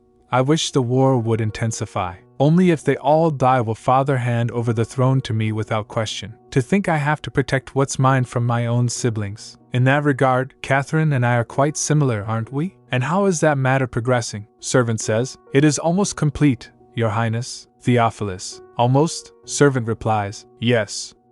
The mage just needs to make some adjustments through experiments. Theophilus angrily asked, who gave you the luxury of a week? Tell them to complete it in 3 days, or I'll have all your heads. Neris said, Sir, wait, Sir Sarek, can you slow down a little? Sir Sarek, could we move on to another training? Something a bit less strenuous. The Sarek spoke through a gesture. There is no training as simple and effective for stamina as running, and I did warn you it would be tough. Neris speaks angrily, but I want to learn swordsmanship. I thought we'd start with sword training right away. I never imagined we'd be running 10 laps around the training ground. The Sarek spoke through a gesture. The foundation of swordsmanship is stamina. With your current condition, you are prone to injury. So endure it, even if it's difficult. Neris said, then can we rest for a bit? I'm exhausted. The Sarek gestured. Let's take a 5-minute break. Neris asked, really?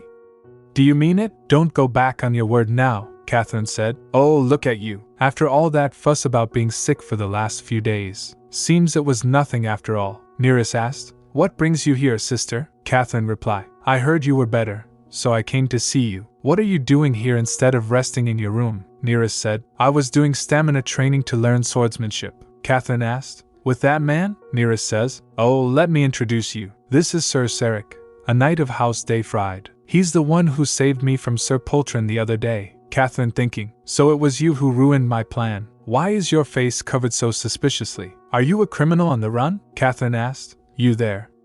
Why don't you introduce yourself? Can't speak because your tongue is cut out? Neris speaks. Catherine, that's not fair. Sir Sarek is observing a vow of silence. Catherine asked, why are you so angry? It was just a jest. Neris replies, a jest? That was an insult. Apologize to Sir Sarek immediately. Catherine says, Neris, you must really like this man, protecting him like a child. Neris said, what?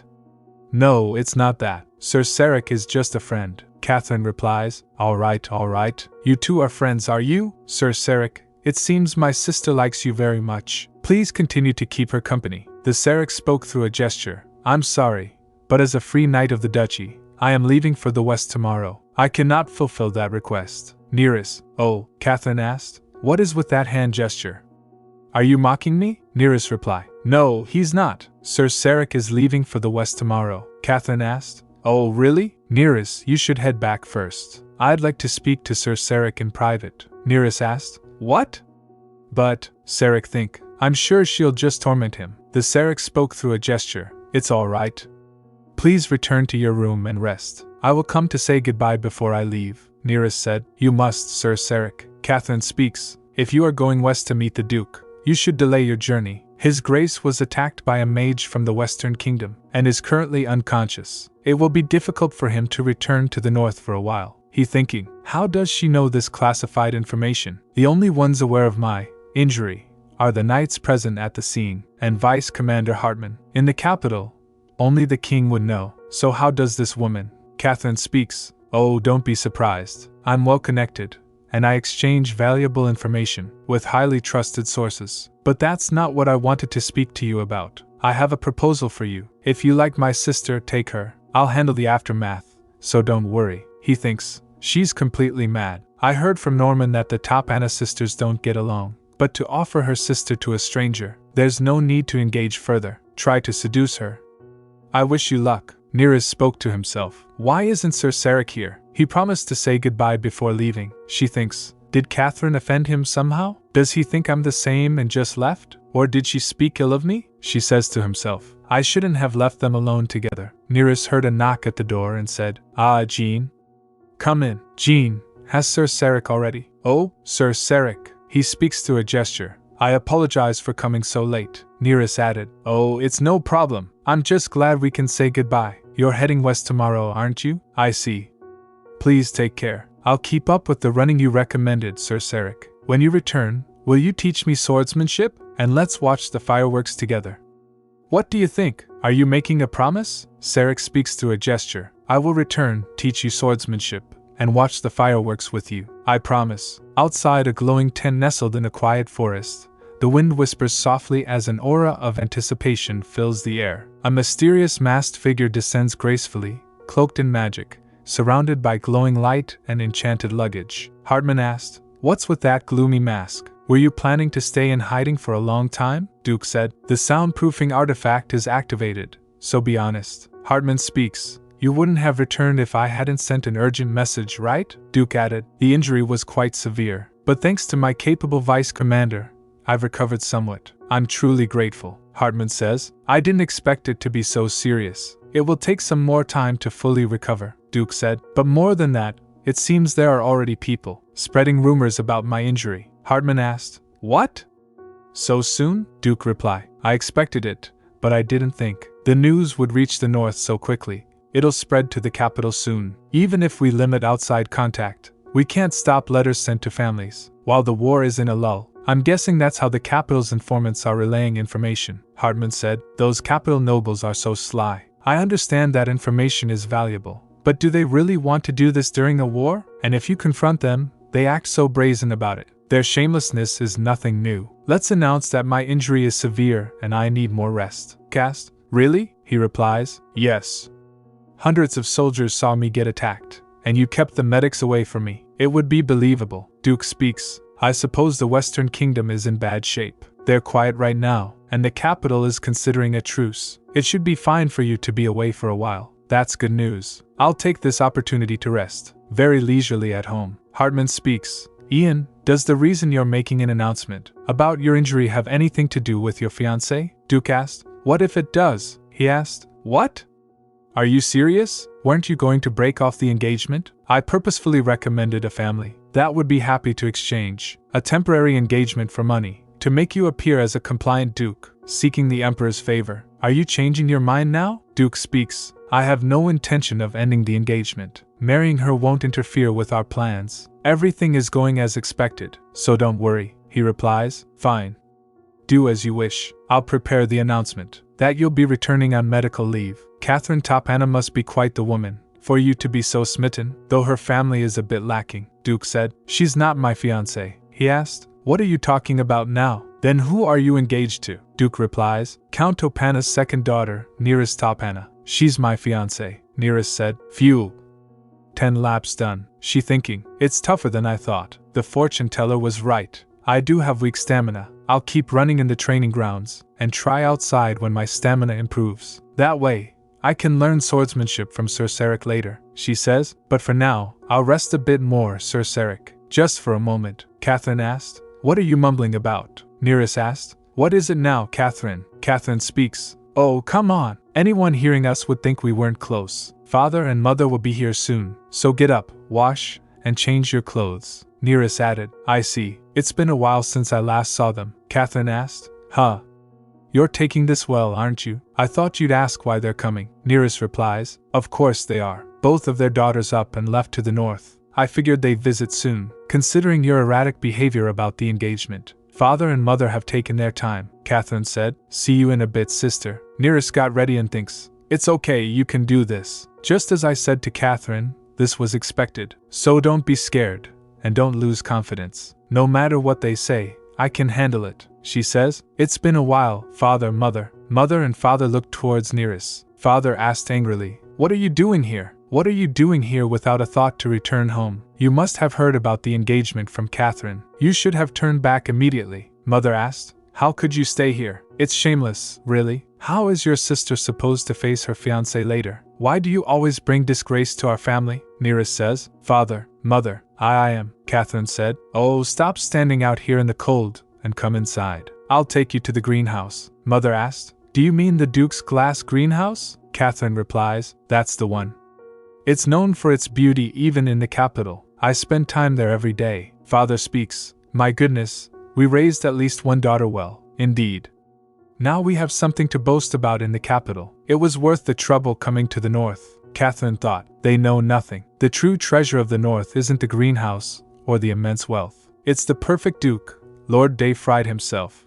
Just thinking about him makes my heart flutter. That extraordinary man is my future husband. When I dance with him at the Victory Ball a year from now, all the noble women will envy and admire me, including Neris. Neris said, Catherine, is that the greenhouse? Mother speaks. It looks like construction is going on. Father added. It doesn't exactly seem usable right now. Catherine asked. Wait a moment, Norman, what is going on here? Norman says. Good morning, Lady Catherine. Never mind the greeting. Explain the situation. We are currently repairing and reinforcing the greenhouse for winter. Catherine asked. How could this be? You should have informed me beforehand. Norman speaks. I sincerely apologize, Lady Catherine, but in the north, preparing for winter is crucial. Please, I ask for your understanding and patience. Catherine quietly came into the room with her parents and sat down. Mother asked. You know, darling, the Duke's estate is larger and more impressive than we thought, isn't it? Father added. Oh? Ah, yes, indeed. It seems a lot of money was spent. With this, the wedding can be quite splendid. Neris speaks. I am planning to go to the Northern Academy. Father said angrily. You foolish girl. How do you expect to fund that? Do you think money grows on trees? Mother asked. Catherine, what nonsense is your sister talking about? Catherine replied while she was having tea. Neris is aiming to secure the Duke's patronage. The Dayfried family generously supports the development of talent in the north. She thinks she can be a beneficiary. Mother speaks. You foolish girl. The Duke's patronage? Father says. You've been entertaining hopeless dreams since coming to the north, haven't you? I will never allow it. So give up now, Neris replies. But Catherine said she got your permission for my academy admission, Father. The father shouted and said. Things have changed. Do you know how difficult it is for me these days? How can a daughter only think of herself? Neris said. My mind is already made up. No matter what you say, nothing will change. So please, Father, Mother, allow me to do this. Of course not that it matters if you don't, Mother asked. What's gotten into her? Where is that rude attitude coming from? Catherine says. I've tried to coax her many times, but she remains the same. So as I mentioned in my letter, please take Neris with you when you leave. Father speaks. It's a good thing you told us. Now you might as well explain while we're here. When did you push the engagement onto Neris? And why did you suddenly change your mind? And the letter you left on the day you departed? Even thinking about it now, it's truly absurd. Are you trying to turn me into a drunkard and break off Neris's engagement? Catherine replies. I know I was out of line this time. But, Father, as I mentioned in the letter, it's the position of Duchess. How could I miss such a great opportunity? Mother said. But Catherine, you wanted to become the flower of high society. That's why we supported you in every way, Catherine added. I can achieve that dream in the north. You know I have the ability. Father speaks. Then let me ask you one more thing about the letter you sent last week. You said you would start a business and fund my ventures? Catherine replies. Yes, I already have strong partners supporting me. In fact, I'll be leaving the Duke's estate for that soon. It will take about a week. Mother asked. Do you really have to go? What if the Duke returns while you're away? Catherine says. There are rumors in the capital that the Duke is severely injured. He will probably return only after fully recovering. I'll be back before then, so don't worry. Please take care of Neris while I'm gone. Neris thinks, I'm so tired. As if preparing for the entrance exams weren't enough. Dealing with father and mother is even more exhausting. Still, for the first time, I expressed my will to my parents. Maybe I have grown up a bit. Suddenly, Jean knocked on the door. She said, Yes? Come in. Jean speaks. Excuse me, my lady. The Count and Countess Topana have requested your presence at dinner. What would you like to do? Neris asked. Will Catherine be attending as well? Jean replied. No, Lady Catherine is not at the estate. She left this afternoon to visit a friend. Neris said to himself. Catherine went on a trip? She began to think. She seemed determined not to leave until the Duke returned. What could have changed her mind so suddenly? Whatever it is, only father and mother will be at dinner. Perhaps they won't criticize me as much as they do at home. Well, even if they do, I won't take it lying down like I used to. Neris asked. Jean, could you prepare a dress for the dinner? Something much more extravagant than usual, please. Neris thinking. I thought they would insist we go home immediately. Why are they so quiet? Could it really be because I dressed up more than usual? You've changed so much, my lady, so don't back down. Face them confidently. If so, Jean's efforts paid off. Father said. Neris, go down to the estate and help Diego for a while. Neris asked. Why should I? Father speaks. You've always had your nose in books, so you should know a bit about estate management. Neris replied. That's your responsibility, father, not mine, and I clearly stated that I would go to the Northern Academy. Mother asked. Do you really think you can get in? You've become quite confident since coming to the North, haven't you? Neris speaks loudly. Of course. Have you forgotten? I came here to become a duchess, until my sister broke off the engagement for absurd reasons. I was Lord Defried's fiancé. So please, don't treat me carelessly like at home, or oppose my entry to the academy. Father asked furious. You dare defy me? She added. I'll break off the engagement as you wish. But if you continue to block me, I'll do whatever it takes to protect my dreams. Father said. How dare you? Neris said to himself. It's okay, Neris. You're doing well. Just keep going. Don't let their words hurt you anymore. Mother asked. How did I end up with a child like this? I know you're my daughter. But how can you be so different from Catherine? Truly, it makes my skin crawl. Be honest. You covet that fiancé position, don't you? She replied. No, I just want to pursue my dream, Mother said. Don't make excuses. You never intended to break off the engagement, claiming dreams just to cling to the Duke. Mother asked. Isn't she despicable, dear? Father says. You're right. This foolish girl has impure intentions. Mother speaks. Stop dreaming, Neris. Do you think the Duke would ever look at someone like you? Father added. You've been holed up at home reading books all your life. Have you lost touch with reality? Do grow up, she said. How could you say? Servant announcing. Duke Ian Defried has arrived. Ian Defried said. You must be my fiancé, Lady Neris Topana. I've been longing to meet you. She thinks. Is this Lord Defried? Father said loudly. You have the wrong girl, your grace. When the Duke extended his hand toward Neris, she placed her hand on his. Your engagement to Neris is a mistake. She is not your fiancé. If you don't mind, may we talk? I'll explain everything. I'm so glad you returned safely, Lord Defried. It's regrettable that I have to bring this up just as you've arrived. The truth is, I was quite drunk when the engagement was arranged. Ha! I was so heartbroken at the time. So now well, Ian Defried thinking. What do I do now? Tradition dictates that I show respect to Neris's parents. But, I know you're my daughter. But how can you be so different from Catherine? Truly, it makes my skin crawl. You're right, dear. This foolish girl has impure intentions. I want to overturn everything. I thought only the sister disliked Neris, but it seems the whole family feels the same. I want to overturn everything, but I must endure for the sake of the marriage contract. Ian Defried said. I understand your situation, but the Emperor has already approved this engagement. Father speaks. That is why I'm asking you for this favor, Your Grace. Your rightful match is our Catherine. Once you see her, you'll understand. Ian speaks. I doubt it will change my mind. The Emperor is troubled by the war. It wouldn't be right to bother him with such trivial matters. Thur thinks, damn it.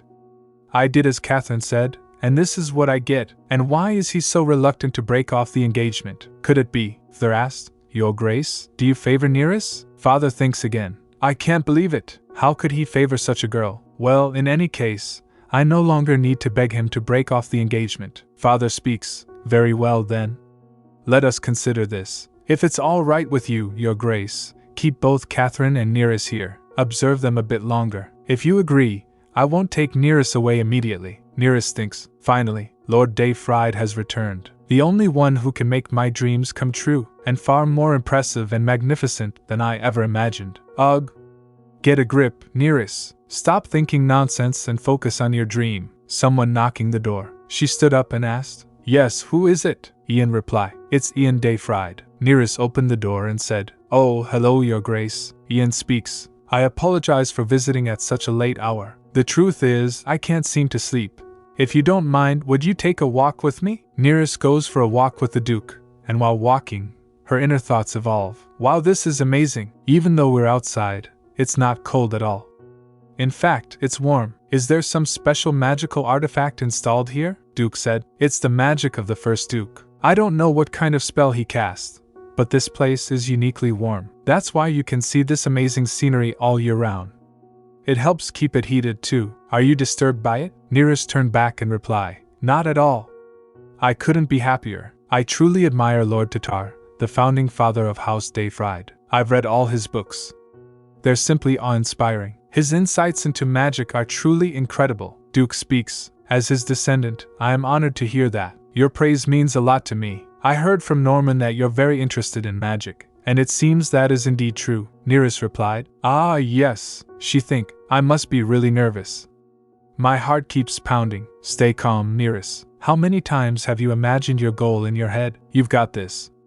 Now it's time to put it into action. She speaks. I do love magic, but what I really want is to attend Carlisle Academy. You might think I'm being fickle, but I'm also very confident in mathematics. My goal is to enter Carlisle's accounting department as the first step in achieving my dream. So, I was wanting to ask you for your patronage, Your Grace. Duke says. It's not fickle at all, Lady Topana. I once wanted to attend the academy too, so I understand your feelings completely. Do you have your academy application ready? Let me review it, and I'll give your request some serious thought. She blushed and asked. Yes, I do.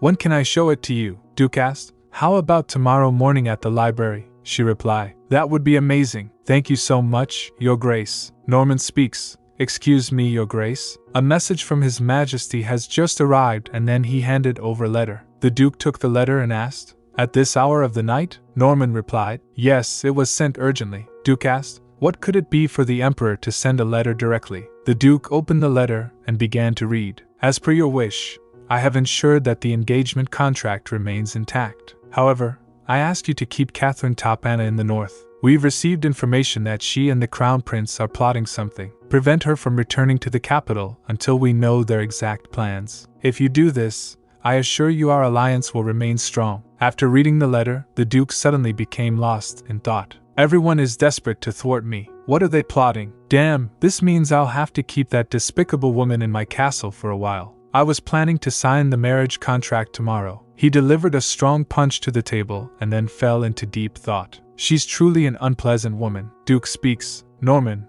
assign shadows to Catherine Topana immediately. Ensure they have communication artifacts to carry out orders promptly. Norman replied. Understood, Your Grace. Suddenly, the sound of the door opening echoed, and the Duke began to speak to himself. I wanted to be alone with Neris. She was so happy just because I said I'd consider her application. I wonder what else could make her happy. Something that would make her smile even brighter. He was lost in thought, tapping his fingers or hand absent-mindedly. I should proceed slowly, close the distance between us bit by bit, so she doesn't get startled. I want to become someone Neris loves. Meanwhile, somewhere else inside the castle, Mother said, sit still and stop being so fidgety. Moving around won't make Catherine return any faster. Aren't you worried at all? Didn't you hear Lord Dayfried the other day? Nothing said in this castle goes unheard, except in the guest rooms. So from now on, as per your daughter's wishes, treat her with the respect due to my fiancé. If not, you will both bear the consequences. Father says meekly, His Grace simply asked for peace and quiet. You know Catherine left for an important mission. She spoke with disappointment, but remember the look in the Duke's eyes. Such a perfect man, contrary to all rumors, should belong to our Catherine. Yet he seems interested in Neris. Father asked, Dear, you don't think the Duke intends to marry her, do you? He thinks. It does seem like he has an interest in Neris. Well, it doesn't matter who he marries as long as we get his fortune. What's important now is the success of Catherine's business. I must say, even though she's my daughter, I'm truly impressed. Who would have thought she'd secure a deal with the reclusive Dalavis? If her business succeeds, we'll have both the Duke's fortune and Catherine's profits. We'll catch two birds with one stone. We cannot let this opportunity be thwarted, he said. My dear, Catherine is currently engaged in a very critical task. She'll be back in a week, so we shouldn't disturb her. Let's wait calmly for her return without making a fuss. Later that morning, at the library, the Duke was holding the thesis in his hand and asked the Lady Topana, Did you stay up all night to do this? She replied, Oh, no, it's not that I stayed up all night. I went to bed late. That's all. After looking at the thesis, the Duke spoke. In other words, you did stay up all night. It's impressive that you prepared both the application and the thesis. But next time, don't overwork yourself. I can review it slowly. Actually, I finished the application a while ago. I just wanted to refine the thesis more, so I ended up with this. It's my first thesis, so I wanted it to be perfect. Duke speaks. For a first thesis, this is quite impressive. You seem to be a very capable individual. I'd like to help you with some preparatory learning. What do you say, Lady Topana? She replied. Preparatory learning? What do you mean? He says. The Academy has a rule where students call each other by name equally, regardless of status. This rule was created to learn knowledge without regard to one's rank. But unfortunately, many noble students struggle to adapt to it. Some even end up dropping out. So, let's practice getting used to this rule in advance. She surprised and said, Great. I'm confident I can do that. He speaks. Then let's pretend we're at the Academy. Call my name. Go on. Call my name. Go ahead. You know my name, don't you? She said. Of course I do. But Your Grace, how could I dare to speak your name so casually? We're not really at the Academy, he asked. Neris, there. Easy, isn't it? Don't be shy. Just say it comfortably. She rubbed her hands together and said, Ian. He speaks. Very good, Neris. Let's practice something different now. You know the Northern Academy frequently holds debate classes, don't you? They aim to broaden students' perspectives and respect for others. Some classes evaluate students entirely through debates instead of exams. So let's practice debating magic and mathematics, she replied. Yes, that sounds great. She began to think. It feels just like being in a real Academy class. He's certainly giving me a lot of attention as a guest. I'm so grateful. But something feels odd. She speaks aloud. But Your Grace. I mean, Ian, I have a question. Why are you being so good to me? I'm grateful for your help, especially with these extra lessons, but I heard from Jean that you returned due to an injury. I'm worried about you spending such precious time on me. I hope you're not straining yourself because of me, he replied. The reason I'm good to you is because I feel guilty. I didn't greet you on your first day in this unfamiliar place. As your fiancé. It's a grave offense I should never have committed, Neris said. It wasn't an offense at all. You were busy on the battlefield, Your Grace. He speaks. Even so, it wasn't an ideal situation for you. I apologize now, Neris. Truly, she replied. No, really. There's nothing to apologize for. It was just bad timing, and I didn't mind at all. Truly, I'm fine, so don't worry too much. He thinking. I'm sorry for not being honest, Neris. I met you through my own plans, learned your secret by chance, and stayed with you every night under the pretext of concern. I selfishly grew fond of you. The time spent with you became peaceful and precious memories for me. But it might also be a time that caused you great pain. Before returning to the battlefield, I will tell you everything. Even if you turn away from me then, I have no right to complain. But for now, let me stay like this. Neris, give me just a little more time, she said loudly. A pardon! I will grant you a pardon! Not that I'm royalty or a judge, of course, but you are hereby pardoned from your offense. To tell the truth, I've always been grateful to you, Ian. Coming to the north, I felt comfort for the first time in my life, and I loved the diverse experiences and people I encountered. And you are my benefactor. Thanks to your help, I have hope that I can achieve my dreams. Even if my benefactor committed a grave offense, I would forgive anything. So don't feel sorry or guilty anymore, Ian. After hearing everything, the Duke replies, Thank you so much, Neris. At Eastern Dalavis, the capital, Vish, Catherine speaks. I'm so tired. I shall prepare a bath immediately. She thinks. Crossing the border was a bit tricky, but we made it to Dalavis without any issues. Talking to Theo about the magic stone business was indeed the right call. With royal support not only financially, but also securing information and promises from Dalavis trade officials was seamless. Where else would I find such a great partner? From now on, my role is the most crucial. Then Catherine opened the book and began to think. Let's see. Besides the magic stone business, there was something else in Dalavis. Flipping through the pages, she said, We established trade with House de Fried. The Duke, who was at war, managed to advance both trade and the magic stone business, causing quite a stir in high society. Then she began to think, now I will be the one to make this a success. Theo said Dalavis trade officials are very strict. In a country skilled in diplomacy, it shouldn't be difficult.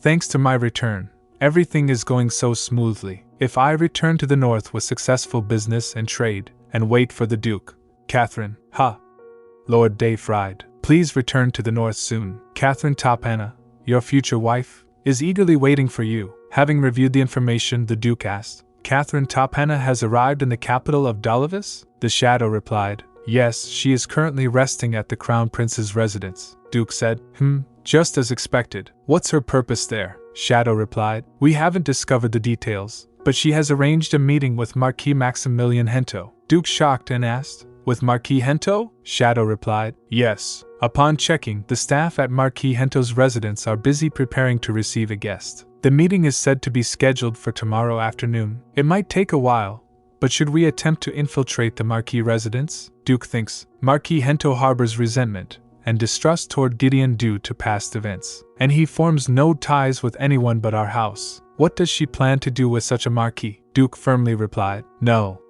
The relationship with the Marquis, established by our ancestors, must not be broken. Withdraw all shadows from Marquis Hento and focus them on Catherine Topana. Shadow says, Yes, Your Grace. Duke speaks, and once all her engagements are finished, make sure to delay her return here as much as possible. Ensure she returns very late. Shadow said, As you command, Your Grace. Duke replied, Now I can focus on studying magical theory books for a while. The next morning, Neris laughed softly as she ate her breakfast. Jean said, You seem in good spirits today, my lady. Neris, Jean says, You've been smiling non-stop. Neris replied, That's because everything seems to be going well lately. This morning, when I went to the dining hall, my parents told me to focus on my studies for the academy entrance. They even said I didn't have to join them for meals if I'm busy, and the Duke praised my dedication, saying my effort in preparing a thesis is remarkable. It's the first time my hard work has been recognized. She thinks, He is as remarkable as I expected. Acknowledged me shortly after we met, and even helped me with my studies. But he felt strangely familiar, although I'm certain we've never met before. Why do I feel this way? After listening to everything, Jean asked while serving the tea, My lady, are you curious about social etiquette in the north? While picking up the tea, Neris replied, Is the North's etiquette different from the capital's? Jean replied, Of course. The north is quite distant from the capital. That is why the culture is a bit different. If you'd like, I can ask the butler to arrange a tutor. Hearing this, Neris was lost in thought. It'll be helpful when you enroll in Carlisle. Jean thinks, His Grace intends to make Lady Neris his wife. I'm certain of it. Otherwise, why would he give her the chambers connected to his, meant for the Duchess? At this rate, she'll be the lady of House de Fried in no time. However, her grace and etiquette as a noble lady are somewhat lacking compared to Lady Catherine. But judging by how she always adheres to basic protocols, she definitely has potential. Why is there a difference with Lady Catherine? Neris asked. Jean, could you take a look? This tea is a specialty of the Kingdom of Dalavis. I often enjoy it for its rich floral aroma. Thank you for serving such an exquisite brew. Jean surprised and said, My goodness, it's as if you've mastered the art of tea ceremony, my lady, she replied. Thank you then, she said. I've never formally learned social etiquette, but I read all the etiquette books at home and practiced by myself. I even memorized dances to famous compositions, so I know basic manners as well as royal protocol. Jean asked, You taught yourself? All of it? She replied. Yes, I learned a bit at home when I was very young, but when circumstances changed, my parents stopped all basic education. My mother said, "What if the tutors see you wandering the halls possessed by spirits?" Asterisk. Get in your room. I don't want to see you, she said. Though I practiced hard on my own, it all became pointless. Jean, why? Jean speaks. If I showed any noble behavior, my sister would torment me. She'd nitpick all day, so I pretended not to know anything. While hearing this, Jean thinks, what kind of person does that? She says, she really is troublesome. Neris added, I still think my conversation skills are lacking, and I have bad memories of horseback riding, so I never dared to learn. Someday I want to learn to ride. I've often thought about making friends too. Jean speaks. You can do it now, my lady, Neris asked. Oh. How? Jean replied. Just ask the Duke. I'm sure he'll gladly agree. I'll go and tell him right away, Neris said. Ah, no. That's a bit. Jean asked. Why? Are you uncomfortable? She replies. Oh no. It's not that. I just wouldn't want to impose. I've already relied on him so much. Besides, he just returned from the war. He must be tired. Jean speaks loudly. Don't worry about that at all. I assure you, the Duke wouldn't mind helping you. Not at all. Our master is, well, that's it. He really enjoys teaching people. Neris, really? This she says. He said he feels fulfilled seeing someone grow through learning. He finds it rewarding, so try learning from him. I'm sure he'll be delighted. Then in the horse stables, Neris thinks, this isn't right. It was just a foolish fantasy, thinking I could ride that huge creature. I absolutely cannot. I should go back and tell the Duke I want to learn something else. Suddenly, the Duke appeared and called Neris. Fear gripped her. Duke said, Oh, I'm sorry. Did I startle you? She replies, No, it's fine. I'm sorry for yelling. Duke asked, You don't seem fine at all. Are you afraid of horses? She thinks, Yes, I am. Ever since I almost got kicked by one because of my sister when I was young, it's been difficult for me to even approach horses. That's why I never dared to learn to ride. Each time, my sister would say, What a waste of that noble blood in your veins. You should have been born a commoner. I should give up. Horseback riding is too much for me. Duke asked.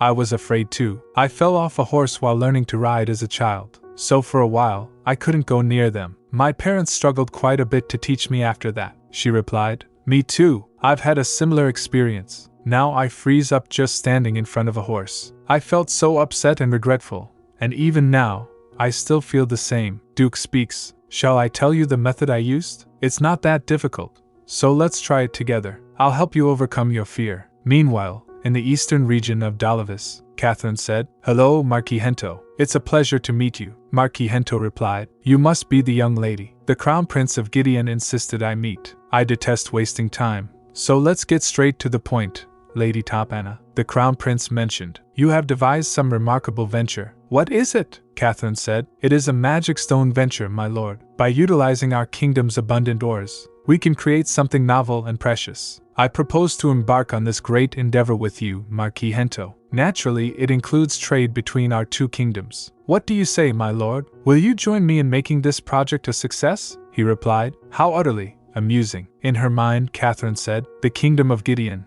which occupies half of the vast Therese continent, and a nation simply called the Western Kingdom, were at war. Their conflict had been raging for a full year. Initially thought to end swiftly, the war defied all expectations. Dragging on each day, it eventually left both kingdoms' finances increasingly impoverished. As the stagnant war continued, a major trade agreement was established with Dalavis, mediated by Duke de Fried. Thanks to the resulting trade with Dalavis, goods previously seen only in the distant eastern continent were imported en masse, gradually stabilizing the finances of the Gideon kingdom. As the conflict neared its end, House de Fried discovered a large vein of magic stone in their territory, and devised a novel business venture, the magic stone business. They fused magic stones with various minerals to create exquisite luxury accessories. This was enough to captivate every noble in the kingdom, leading to significant amounts of noble wealth being poured into House de Fried's coffers. Because of Duke de Fried, high society was abuzz,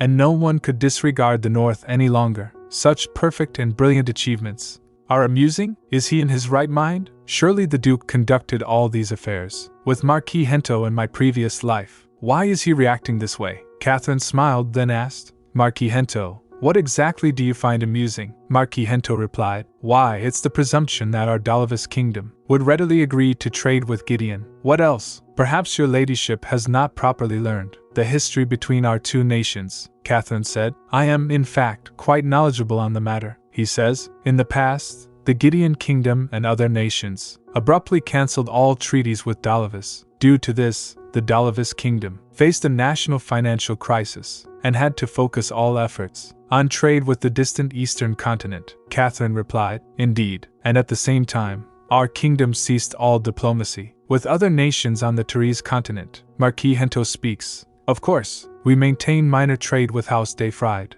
but that's as far as it goes. We have no intention of establishing trade with the Gideon kingdom, so you may leave now. Catherine thinks, how can he be so rude? Not knowing what lies ahead, he accepted the Duke's proposal so easily in my past life, yet acts arrogantly towards me? I must make this succeed. She gently pinched her finger, and right on cue, Emma arrived with the document in hand. She began to think, once he sees this, he won't dare act so insolently. Emma placed the document in front of them. Catherine said, this is the proposal for the Magic Stone venture. I deeply apologize to the Dalavis kingdom for the great harm caused by my kingdom's mistakes. However, Marquis Hento, those incidents are all in the past. Shouldn't we seize this great opportunity, rather than dwell on bygone issues? For the sake of harmony and progress between our nations, please consider this proposal. Then he took her proposal and replied, very well, I shall review it. Considering your ladyship's sincerity and Crown Prince Theophilus's words,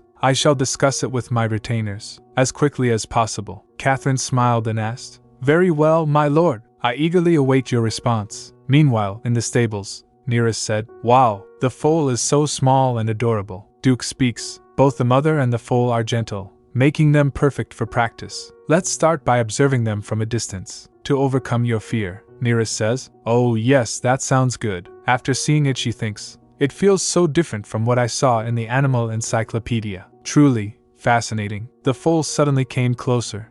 She blinked in surprise and asked, oh, it's coming this way. Duke replied, the young ones are very curious. Perhaps it's because it's the first time seeing you. Would you like to try touching it? She asked. What? The foal? Perhaps that's not, Duke says. It's fine if you approach cautiously. I'll guide you, so don't worry. She thinks, right. It's a young one with a gentle nature, and the Duke is beside me. She asked. Okay, what should I do? He replied. Don't make loud noises, and slowly extend your hand like this. Then just stay still. She replied. All right, I'll try. Then, from a slight distance, she extended her hand cautiously. I can't get any closer. It's still too scary. He stepped closer and reached for her hand, his voice gentle as he said, excuse me for a moment. Try not to be too nervous. Reach out slowly, very slowly. After touching it, she said, I touched it. I'm touching the foal, Ian, Duke replied. Well done, Neris. After a few days, Neris was feeding the horses while saying, go on, have some. While Horse was eating, she said, haha, adorable. Always so lovely to see. Suddenly, the Duke appeared and stood behind her. He asked, seems you've grown quite close to the foal? She replied, yes.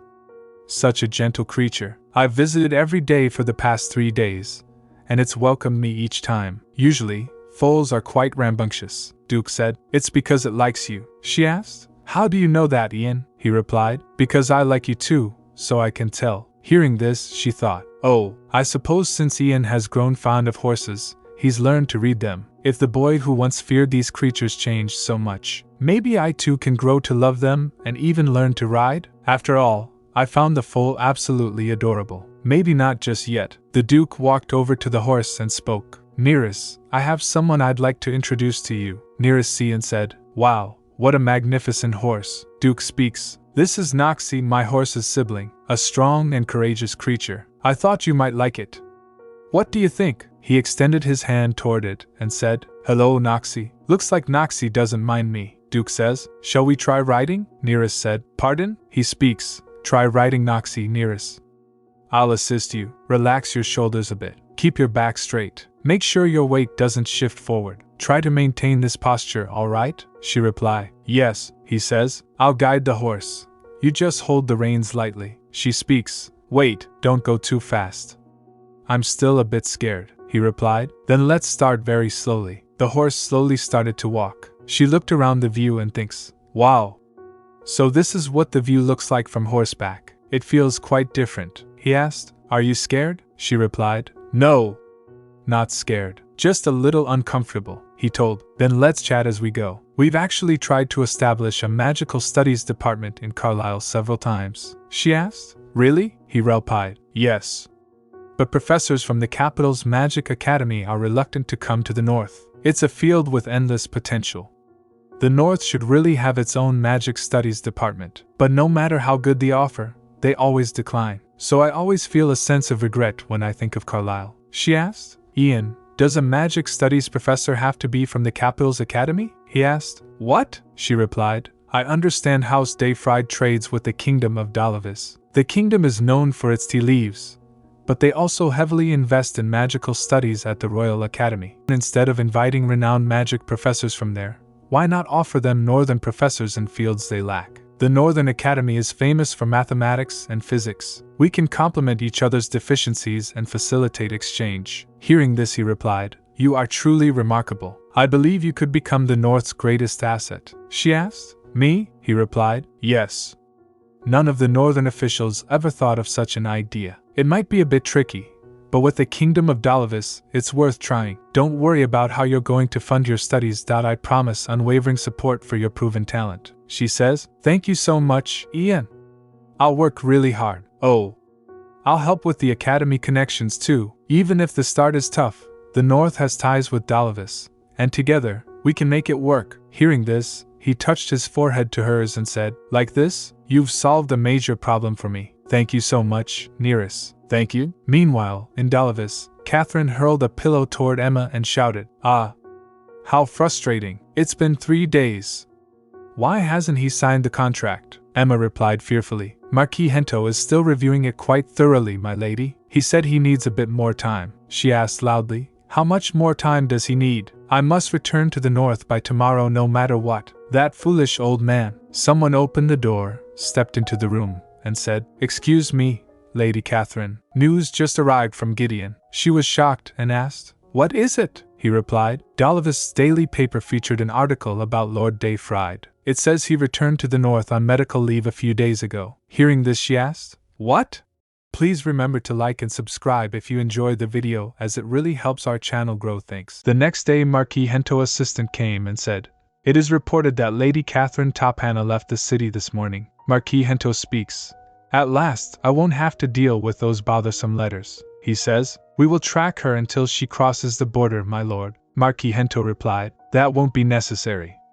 Just observe the Crown Prince's reaction. I can't figure out what those sly Gideon folks are up to. He added, Lady Catherine Tapana is a famous figure in the kingdom of Gideon. Currently, she is residing in the north after accepting a proposal from Duke Dayfried. She is said to have never been involved in business. After hearing that, Marquis Hento thinks, Yet this lady came to me with a flawless proposal and trade agreement, backed by the Crown Prince himself. Any other businessman would have accepted the offer. He remembered the moment Catherine had said it. However, Marquis Hento, those incidents are all in the past. Shouldn't we seize this great opportunity rather than dwell on bygone issues? Marquis Hento slammed his hand hard on the table and said, What an arrogant woman! Then he began to think. To speak like that without considering how much our country has suffered. Moreover, there are too many unclear aspects. Why wouldn't such an ambitious woman have introduced herself as the fiancé of Duke Dayfried? She received support from the Crown Prince and inundated me with persuasive letters. Yet, she didn't mention the Duke even once. Does His Grace know about this? Regardless, whether he knows or not, the young Duke who inherited his duchy at an early age is certainly dealing with a headache. There is no point pondering the matter alone. Then he opened his drawer and speaks.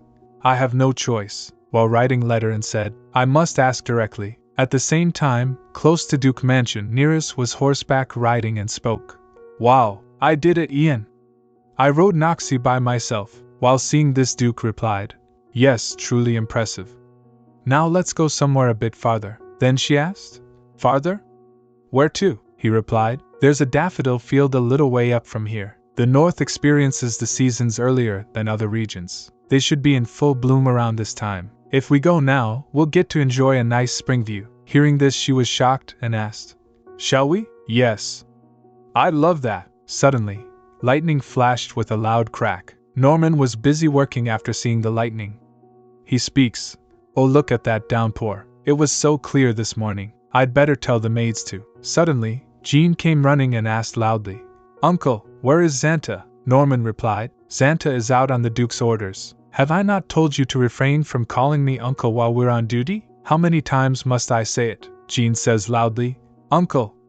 This isn't the time to quibble over that. His Grace and her ladyship didn't take anything to shield themselves from the rain. What if they get drenched and catch a cold? He said. We needn't worry about that.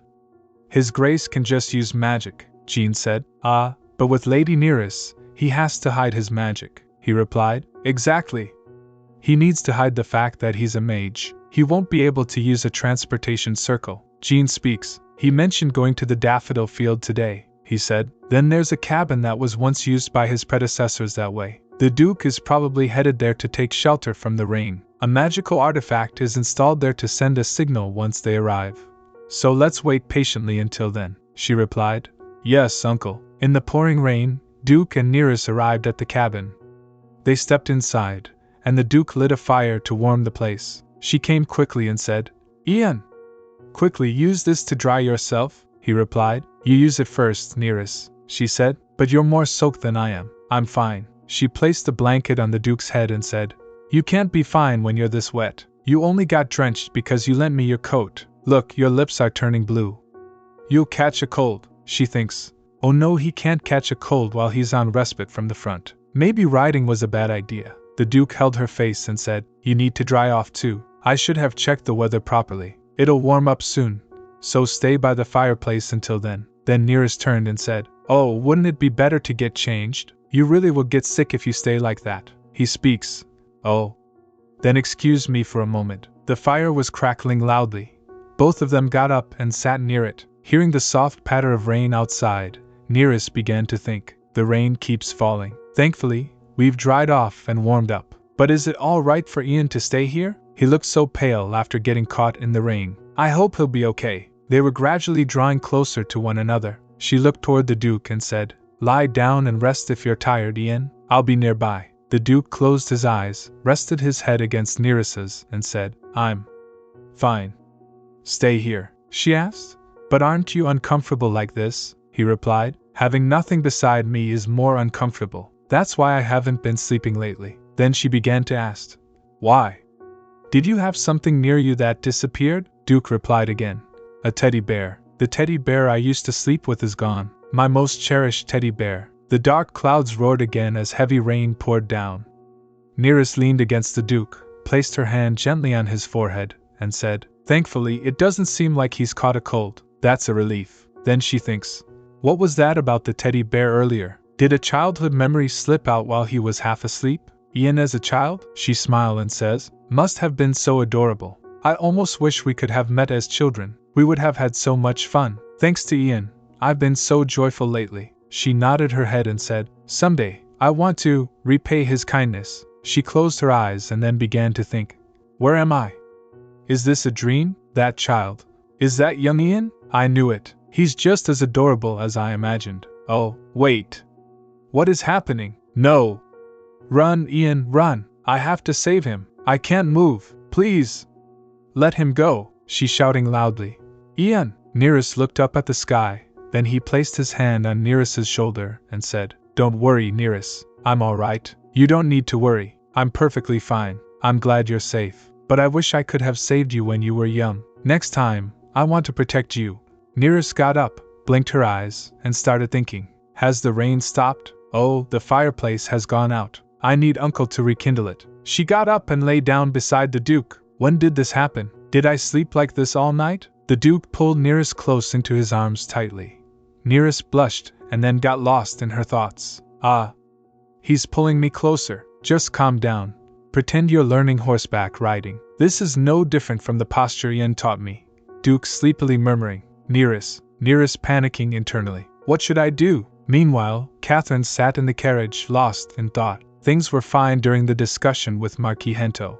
But everything has been a mess since then. I had to return to the north quickly. But no one would let me rent a carriage. And when I finally managed to source one and reach the town's transportation circle, They said all routes to the north are under maintenance and unusable. Why do things keep going wrong? I need to go to the Duke quickly. A person was quietly watching her from behind the tree. Catherine thinks again. The longer I'm away, Neris might. As Catherine stepped down from the carriage, suddenly Emma appeared and said, "There's a problem, Lady Catherine." Catherine shouted loudly and asked, "What is it this time?" Emma replied respectfully, "Well, the horses are too exhausted to continue, so we need to rest here for today." Catherine, furious, asked again, "What do you expect me to do about it?" "Useless." She gave Emma a hard slap, pushed her forcefully, and she fell to the ground. Then she speaks loudly, "Rent another carriage immediately. Or at least get some horses. If we're delayed any longer, I'll leave you naked by the roadside. Now go!" In the study room of the Duke's mansion, the Duke extended a book and asked, "What do you think of this, Lady Neris? You might enjoy this novel. It's quite realistic. Would you like to read it together?" Neris replied. "Oh, please don't call me that," Duke asked. "But you called me, Your Grace, during breakfast earlier, didn't you?" She replies, "My parents were there, and I didn't want to cause any trouble." Duke speaks, "The Count and Countess Topana already know we're doing prep work for the academy, so feel free to call me by my name, regardless of where we are," she said while holding the book. "I'm sorry, but I can't do that. When I think of our future, I believe I need to show you proper respect." He asked, "What future is that?" She steps forward and replies, "I wish to graduate early from the academy, and if possible, become an official in the north. I want to repay the kindness you've shown me, just like you've supported and encouraged my dreams." She placed her hand on Neris's shoulder and said, "You want to protect me, don't you?" She turned around and says, "That's," he speaks gently, "although I'm truly grateful, I would still love for you to keep calling me by my name." Upon hearing this, she fell into deep thought. "It's strange. Why does my heart race every time I see him? I want to grant him whatever he wishes for, whatever it may be." Then she took her hand on his face while she sang, "Ian, Ian." As soon as she got close to him, Mother suddenly appeared and asked, "What are you doing, Neris? What on earth is happening here? Explain yourself immediately. Why are you silent?" I said, "Explain. What were you doing so close to the Duke?" Neris replies, "We were discussing something." "The Duke was helping me with academy studies," Mother asked.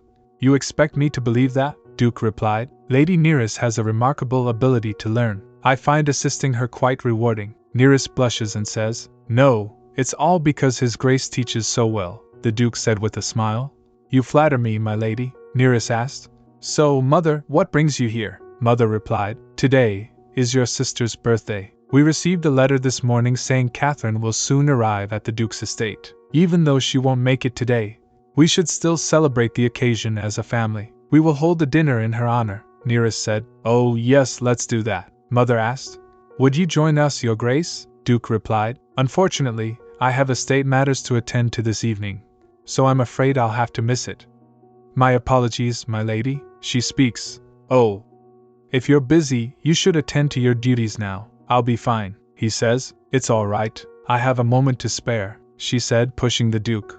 "Then please go and rest. You shouldn't overexert yourself," Duke says. "But," she speaks calmly, "you exhausted yourself the other day because of me." "I'm fine, so please take a proper rest. You've only just recovered. Pushing yourself now could have dire consequences." The Duke turned back and said, "All right, my lady, forgive me, but I must take my leave." Mother added, "By all means, rest well, Your Grace." He walked away. Neris asked, "Mother, do you have any other matters to discuss? If not, I'll be on my way." The mother, gripping Neris's hand, angrily asked, "Did you not promise to break off the engagement? Yet I see you getting close to the Duke. What do you think you're doing? What about your sister? Have you no consideration for her at all? Imagine how hurt Catherine would be if she knew." "Stop being selfish and grow up," Neris replied calmly. "Mother, my intentions haven't changed at all. But I don't understand why I should worry about a sister who's busy traipsing around visiting friends. If she wanted to keep her place as the Duke's fiancé, she shouldn't have left. Isn't that right?" Mother, hesitating, and said, "Well, that's..." Then Mother, lost in thoughts. "Right. Neris doesn't know Catherine left for business. She asked to keep it a secret from the Duke and Neris until the deal was confirmed. I can't reveal it now," Neris says aloud. "When Catherine returns, please discuss the engagement matter with her. My annulment doesn't come until after that." A shadow Xanta appeared in the Duke's room and said, "Catherine Topana is currently resting in Ruel. and she is expected to arrive by tomorrow morning. I will try to delay her return by causing another carriage breakdown. Duke says, no, don't do that. We've already obstructed her carriage rentals, and used excuses of maintenance on the transportation circle. Further interference might raise suspicion. We shouldn't cause more trouble for the innocent coachman. You should return now. You've done well. Santa speaks. Understood, Your Grace. May you have a peaceful night. He left, then Duke picked up the letter and started to think. So Catherine Tophana is pursuing trade and a new magic stone business in Dalavis. Something about this whole thing feels odd. Her involvement in business, of which she knows nothing, and the Crown Prince supporting her, all seems suspicious. The Emperor has never favored the Crown Prince much, but now I understand his overreaction. Even Marquis Hento wrote to tell me he couldn't grasp her intentions. Then he leaned back, draped in his royal shawl, and said, also, I'm surprised the Marquis is so favorable to me. Perhaps I could truly establish a close connection with him, just as Neris suggested. Suddenly Neris came and asked, have you been waiting long, Ian? He replied, no, I just arrived. Thank you so much for coming. She asked again, why did you ask me to meet you here? Duke replied, pointing with his finger. You'll understand once you look over there. Suddenly, the fireworks started. She spoke happily. Wow! It's magnificent. Is that a firework display? He said. Yes, it is. A gift just for you. She asked. A gift for me? He replied. You overcame your fear of horses. I'm proud of you. She says. It's all thanks to you. Duke steps forward, gives him a hug, and asks, you once gave me a pardon, remember? So I wish to offer you something in return. Use me in any way you need, whenever you desire. Use me as many times as you like. Will you accept this gift? Hearing this, she lost in thoughts. I swore never to desire or covet, because it was never mine to begin with, and my dreams were more important. But you are so kind. Your acceptance makes me want more. Is it all right to act on this desire? Then she replied, yes, I'll accept. Thank you, Ian. At the Ruel, a major city in the north, Catherine asked, Emma, are you certain we can reach the Duke's castle by today? Emma replied, yes, my lady. If we leave right after breakfast, we'll arrive by lunchtime. Catherine speaks, good. Then redo my hair now. While having breakfast, she thinks, the journey was tiring, but I feel more at ease now that we're close. In retrospect, I was too hasty. I could have very well gone after I became the Duke's official fiancé. Had I done that, Marquis Hento would have accepted the business proposal immediately. Wait, he did say he would review it. He never refused outright. So I can return as Lord Defried's fiancé when I'm ready. But I am a bit concerned about Neris. Ha! What could that simpleton possibly do? At most, she probably spent 10 days in silence, or prattled on about her academy studies. Besides, my beloved parents are at the castle now. Surely they handled her. It's all right. I can make up for this. I just need to focus on making a good impression on the Duke. Emma brushes her hair, and she looks at herself in the mirror. As soon as she steps outside, Neris, who was approaching on a horse, speaks. Welcome back, sister. I heard you'd be returning today. I thought I'd come out to greet you, even after 10 days of travel. I see you're as beautiful as ever. Catherine asked. How are you, riding? Neris replied. I had some lessons from Duke Ian de Fried. Catherine came running into the castle and said, I specifically asked you to handle Neris, but you let her go out there and get horse riding lessons from the Duke? Mother asked. What have you been doing? Catherine added. Furthermore, you never convinced the Duke of anything, not breaking off the engagement, not agreeing to a new one. Nothing. Things have only gotten worse. How do you propose we resolve this now? Father asked while picking up the cup from the table. Catherine, are you afraid Neris will steal the Duke from you? You, who made even the proud nobles of the capital's high society chase after you. Are you truly worried about losing the Duke to someone like your sister? Even I swallowed my pride to ask the Duke to rewrite the engagement. But what can be done? He says it's difficult due to the war. Then her father stood, saying, I've done all I can, so we shall return home now. I trust you will handle the rest yourself. Father walked away. Then she asked, Mother, what's gotten into Father? Did something happen? Mother added, Well, we spoke with Lord de Fried earlier this morning. The Duke gave us a substantial amount of gold as funds to support your father's business. He said he hoped your father's venture succeeds. It was a gesture of encouragement. Mother shouted loudly.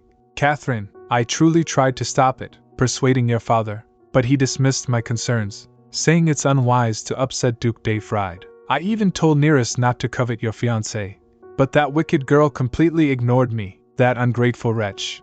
How miserably I've failed in raising my daughter. Hearing all this, she lost in thoughts.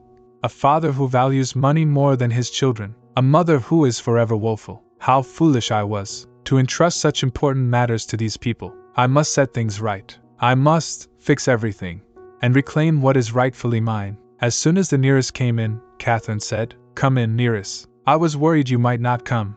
But here you are. I'm truly delighted. I've prepared plenty of your favorite snacks. Come, let's eat together." She thinks, "What is this? Why is she suddenly being kind? I thought she called me to put me down." Right after she returned. Was I wrong? She took the nearest to Duke and said, "Lord Dayfried, I'm sorry for making you wait. You took time out of your busy day to be here, and I left you all alone. Please be understanding. My sister is sometimes likes this." Then she lost in thoughts. "Oh, I'm not the target here. Then why was I summoned? If she's after Ian, there's no reason to invite me." Catherine says, "Now that we're all here, I have something to ask your grace. Tell us, what makes your ideal woman?" he asked. "My ideal woman," Catherine said. "Yes, I've been so curious about it. So I thought I'd take this chance to ask. Do you find it difficult to answer?" He speaks. "It's a long list. Do you mind if I say it all?" Catherine added. "Of course. That makes me even more curious. Please speak freely," Duke says slowly. "First of all, someone who kisses me first, without giving me a chance to avoid it, and someone who feels most comfortable in my arms. Those qualities would make my ideal woman." Neris thinks, "In his arms." Come to think of it, Catherine mentioned something similar before. The Neris remembered what Catherine had said. "You can't be coy when dating. You have to be proactive. Even with a kiss," Neris said in her mind. "At first, I thought it was nonsense. I never thought Ian would say the same thing." Catherine speaks playfully. "Oh my, your Grace's ideal woman is quite assertive. Are there any other qualities besides that?" He added, "Well, besides that, I would like her to say she loves me, and I hope she would cherish the North with me, and try to protect me." Catherine, flustered, asked, "What? Protect you, your Grace?" He replies, "Yes. Once isn't enough, twice would be nice." Catherine asked again, I wonder if such a strong woman exists?" The Nearest thought as she sipped her tea. Both Ian and Catherine have such specific ideals, an ideal type. I don't remember clearly now, but I remember feeling thrilled when a book on magical theory came to life. For some reason, he reminded me of Ian. He said calmly, "Such a woman does exist. She's not too far away. In fact, she's very close, practically by my side." Later in the library, as she stood near the drag-out book, she began to think. "What was that this morning? I thought Father was going to drag me home. Instead, he said, 'Work hard and pursue your dreams,' Neris encouraged me for the first time." Then she mumbled, "What brought that on? He's never done that before. Did something happen that I don't know about?" Catherine came closer and asked, "Are you mumbling to yourself again? You really are something. How can you be so cold? You ran off alone as soon as Father and Mother left. What kind of attitude is that to a sibling who's back from a long trip?" Neris asked. "What do you want?" Catherine replied. "Take a look at this." She hands over a document, and she reads it. Then Catherine said, "It's a business plan for accessories using magic stones. I'm planning to launch it soon, and I want your opinion, as someone studying magic." Neris' surprise began to think. Did Catherine come up with this? Combining magic stones with other minerals to create new gems.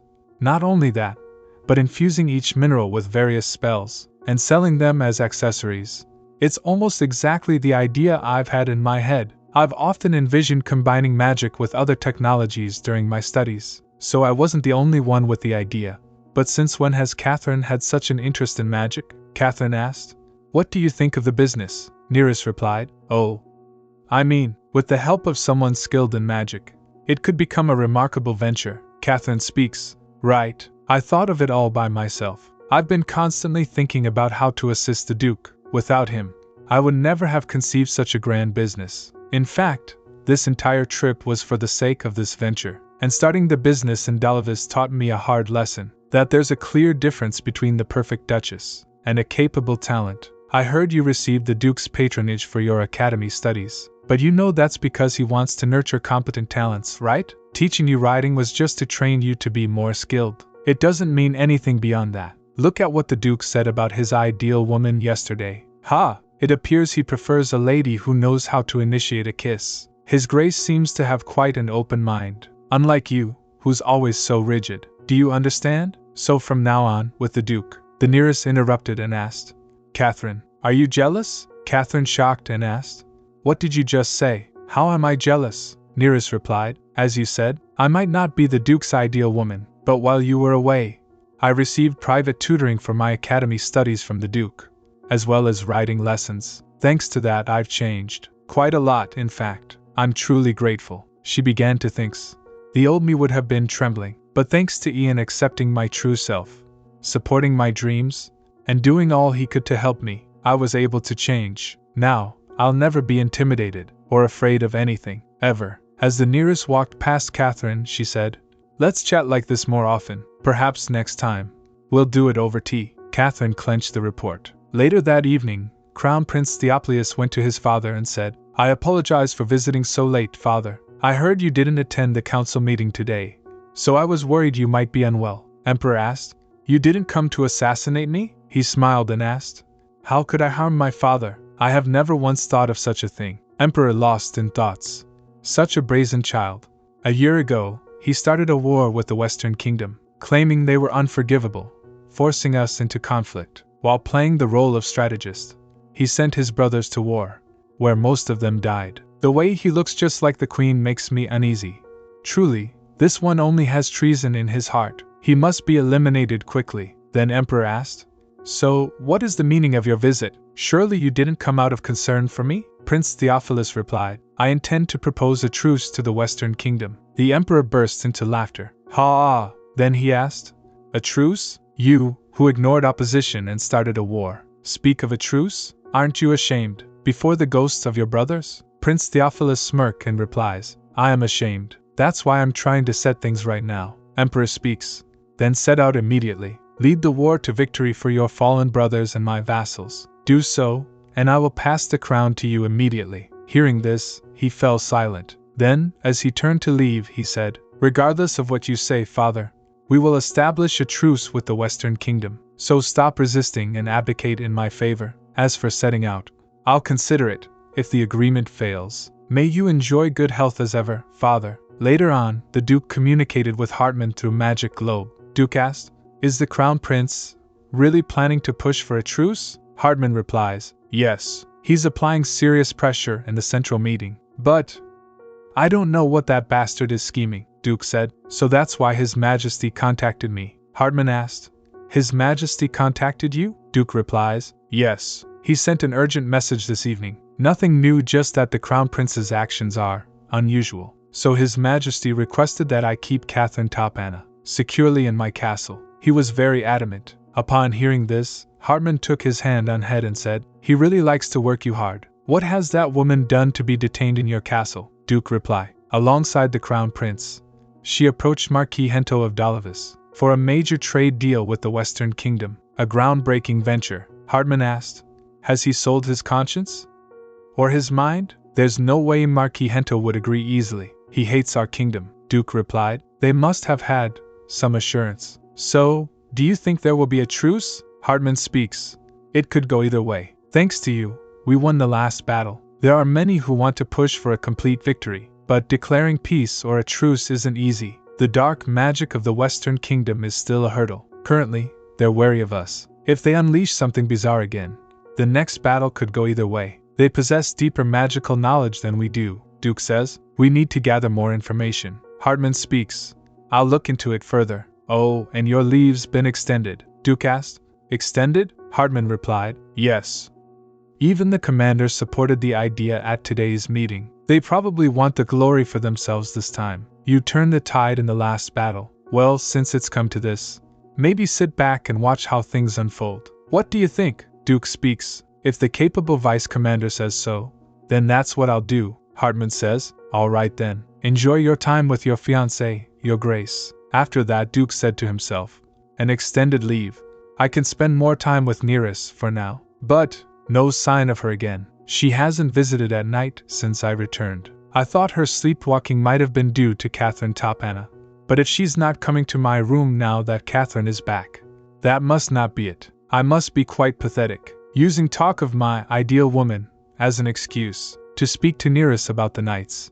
Anyway, It's clear she doesn't even remember, and here I am, regretting that her condition is cured. Congratulations on overcoming your sleepwalking, Neris. May you always have peaceful nights. A little while later, when the Duke entered Catherine's room, she said, Welcome, Your Grace. Thank you for visiting despite your busy schedule. I've prepared special tea and desserts for your safe return. I'm sure you'll love them. Duke noticing and began to think. 2 teacups. Then he asked, When will your sister arrive? She added, Well, Neris seemed too busy, so I didn't invite her. I was hoping we could spend some time alone together this time. Would that be all right? Hearing this, he lost in thoughts. I've been caught off guard. What's her plan this time? Considering her past actions, she's no ordinary woman. When the 3 of us spoke in the greenhouse, she skillfully guided the conversation, gauging the relationship between Neris and me. I expected she'd do something next. Should I just leave? She said. I heard you spent a lot of time alone with Neris while I was away. Could you spare some time for me as well? Even if it's just for a moment? He thinks. Given His Majesty's orders, I suppose I have no choice. Then he said, I don't have the leisure for tea right now.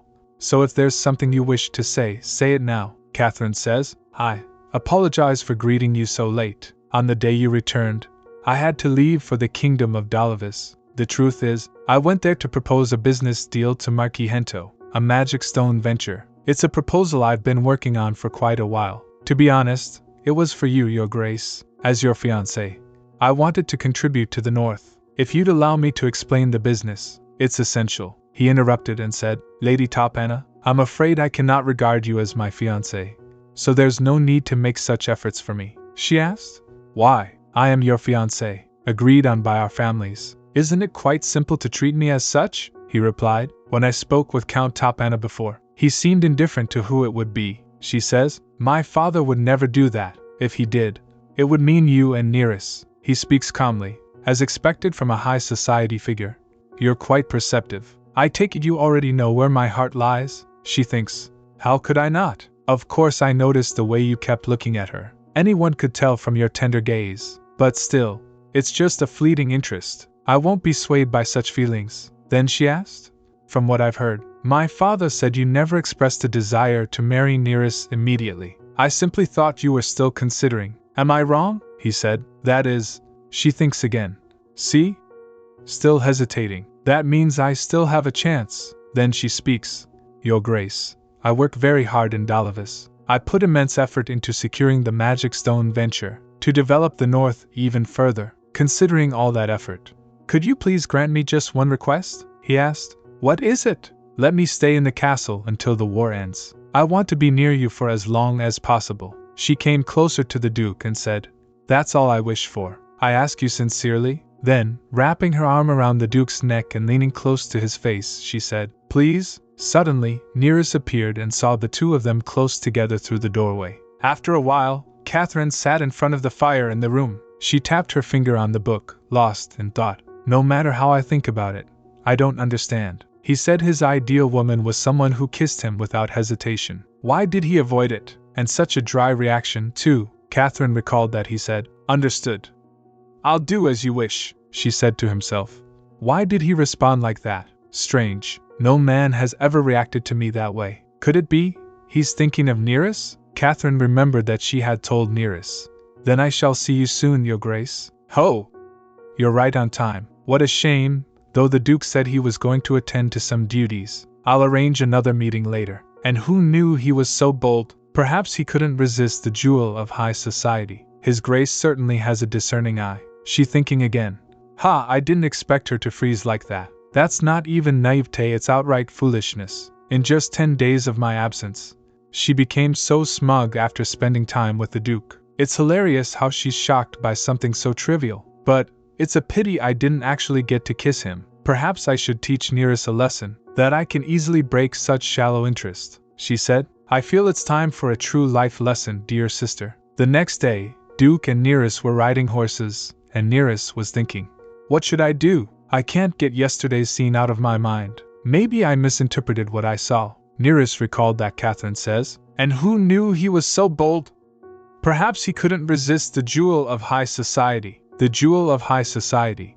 It's true that the position of Duchess suits my sister perfectly. She has built her reputation through consistent high society activities since childhood, while I have spent my life reading books in my room, never even becoming a debutante. On top of that, I even had a sleepwalking problem. If Ian were to find out. He turned his face and asked, Neris, are you alright? You look unwell. If you're not feeling well, let's head back, she replied. Oh no!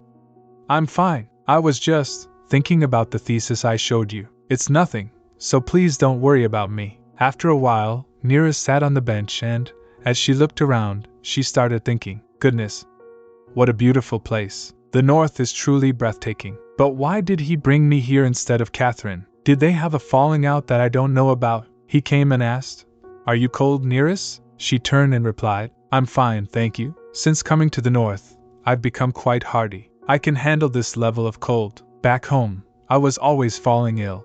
My past self would be shocked to see me now. He came closer, sat down, and asked, Neris, have I done something? She replies, Pardon? He said, You've been avoiding eye contact and keeping your distance, and you seem down. If I've unknowingly hurt you, please tell me. He extended his hand towards her hand while saying, I want to get closer to you, not further apart. She asked, Ian, do you intend to get engaged to my sister? He asked. What do you mean? She replied. It shouldn't have happened, but I saw you with her in the drawing room yesterday. She called me there, and I saw you too. He thinks, that woman. I thought it was odd when she suddenly clung to me. Who would have thought she'd pull such a ridiculous trick? What an utterly despicable person. Then he said, Neris, the only person I wish to kiss is you. There was absolutely nothing between me and your sister that day. It may be hard to believe, but it's the truth. Moreover, I'm not the kind of man who kisses just any woman, and I have no interest in your sister. You are my betrothed, Neris Top Anna, so please don't misunderstand. Hearing all this, she thinks, Indeed, I don't have my sister's fame in high society, nor the ability to start a grand business, but at least, my love for Ian will never waver. Neris got up and then kissed him like this. She said, I cherish you deeply too, but could you give me a little time? I wish to give you the perfect answer. I'll try to respond as quickly as possible. He replied, Yes, I'll wait as long as it takes. After a while, the head of the council bar said, I just don't understand. Your Highness, you insisted on war against the Western Kingdom, saying you could not forgive their provocations, even against our advice. But now you wish for a truce? What made you change your mind? Prince Theophilus added, shamefully.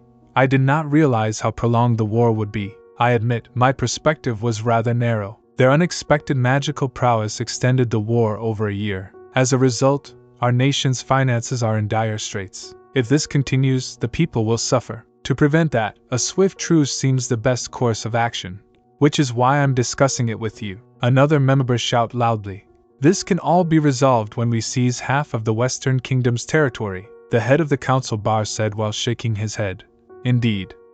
We cannot support a truce when victory is within reach. At night, a knight arrived at Crown Prince Theophilus's residence and said, Your Highness. Prince Theophilus asked, What happened with Giovanni? Knight replied, Unfortunately, he still has not finished. Prince Theophilus asked again, Why am I surrounded by incompetents? Activate the magic circle immediately. I am going to see that old man. Meanwhile, in a different place, while an old man was busy with his work, a girl came with tea and said, Master, shall we take a break for some tea? The old man replied, Yes, let's. A young boy standing behind spoke.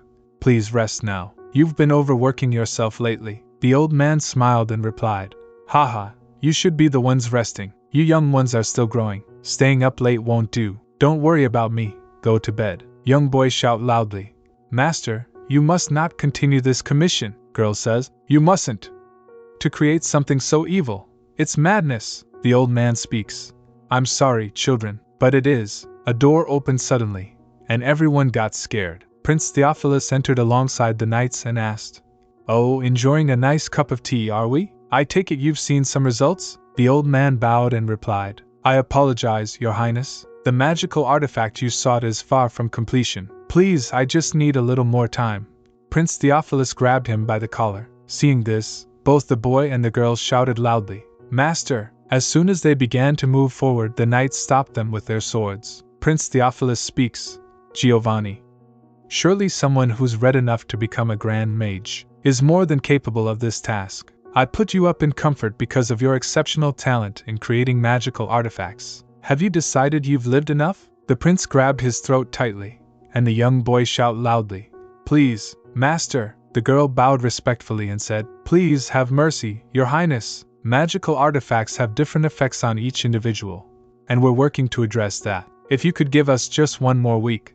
Just one more week will be enough. We will have it completed by then." Theophilus let go of the master and said, "The student surpasses the master. With my great generosity, I'll grant you one more week. But this time, you must keep your word. Only then can you have tea again with your inept master." On the other side, the Duke was heading back. Catherine speaks. "Have a safe journey to the territories, Your Grace. It hasn't been long since we reunited, and now we're parting again. It's truly heartbreaking. Your injuries haven't fully healed yet, so please be careful. I will write to you every day," he says. "Don't bother. I won't have time to read them." Hearing this, Neris lost in thought. Goodness, it's the first time I've seen her cling to a man like that. He's only away for a few days visiting the territories. Then she recalled he asked, "Would you like to accompany me on the journey?" she asked. "Would that be all right?" he replied. "Of course. It would be beneficial for you. I've scheduled the Ruel visit for the last day. This time, I'll also be stopping by Carlisle. Would you like to take a tour?" she said. "Oh. Then he speaks. "Neris, if you need anything while I'm away, just tell Norman. He will arrange it immediately. So please take care while I'm gone. I look forward to seeing you again soon." She smiled and said, "Yes. Have a safe trip, Your Grace." When the Duke took Neris's hand, Catherine was getting angry. As the Duke departed, Neris was saying farewell like this. Then she thinks, "I'll have to spend my days without Ian for now. I already feel lonely." Catherine asked, "Neris, are you busy today? If you have time, could you come to the greenhouse later? I have something serious to discuss with you." Hearing this, she thinks again.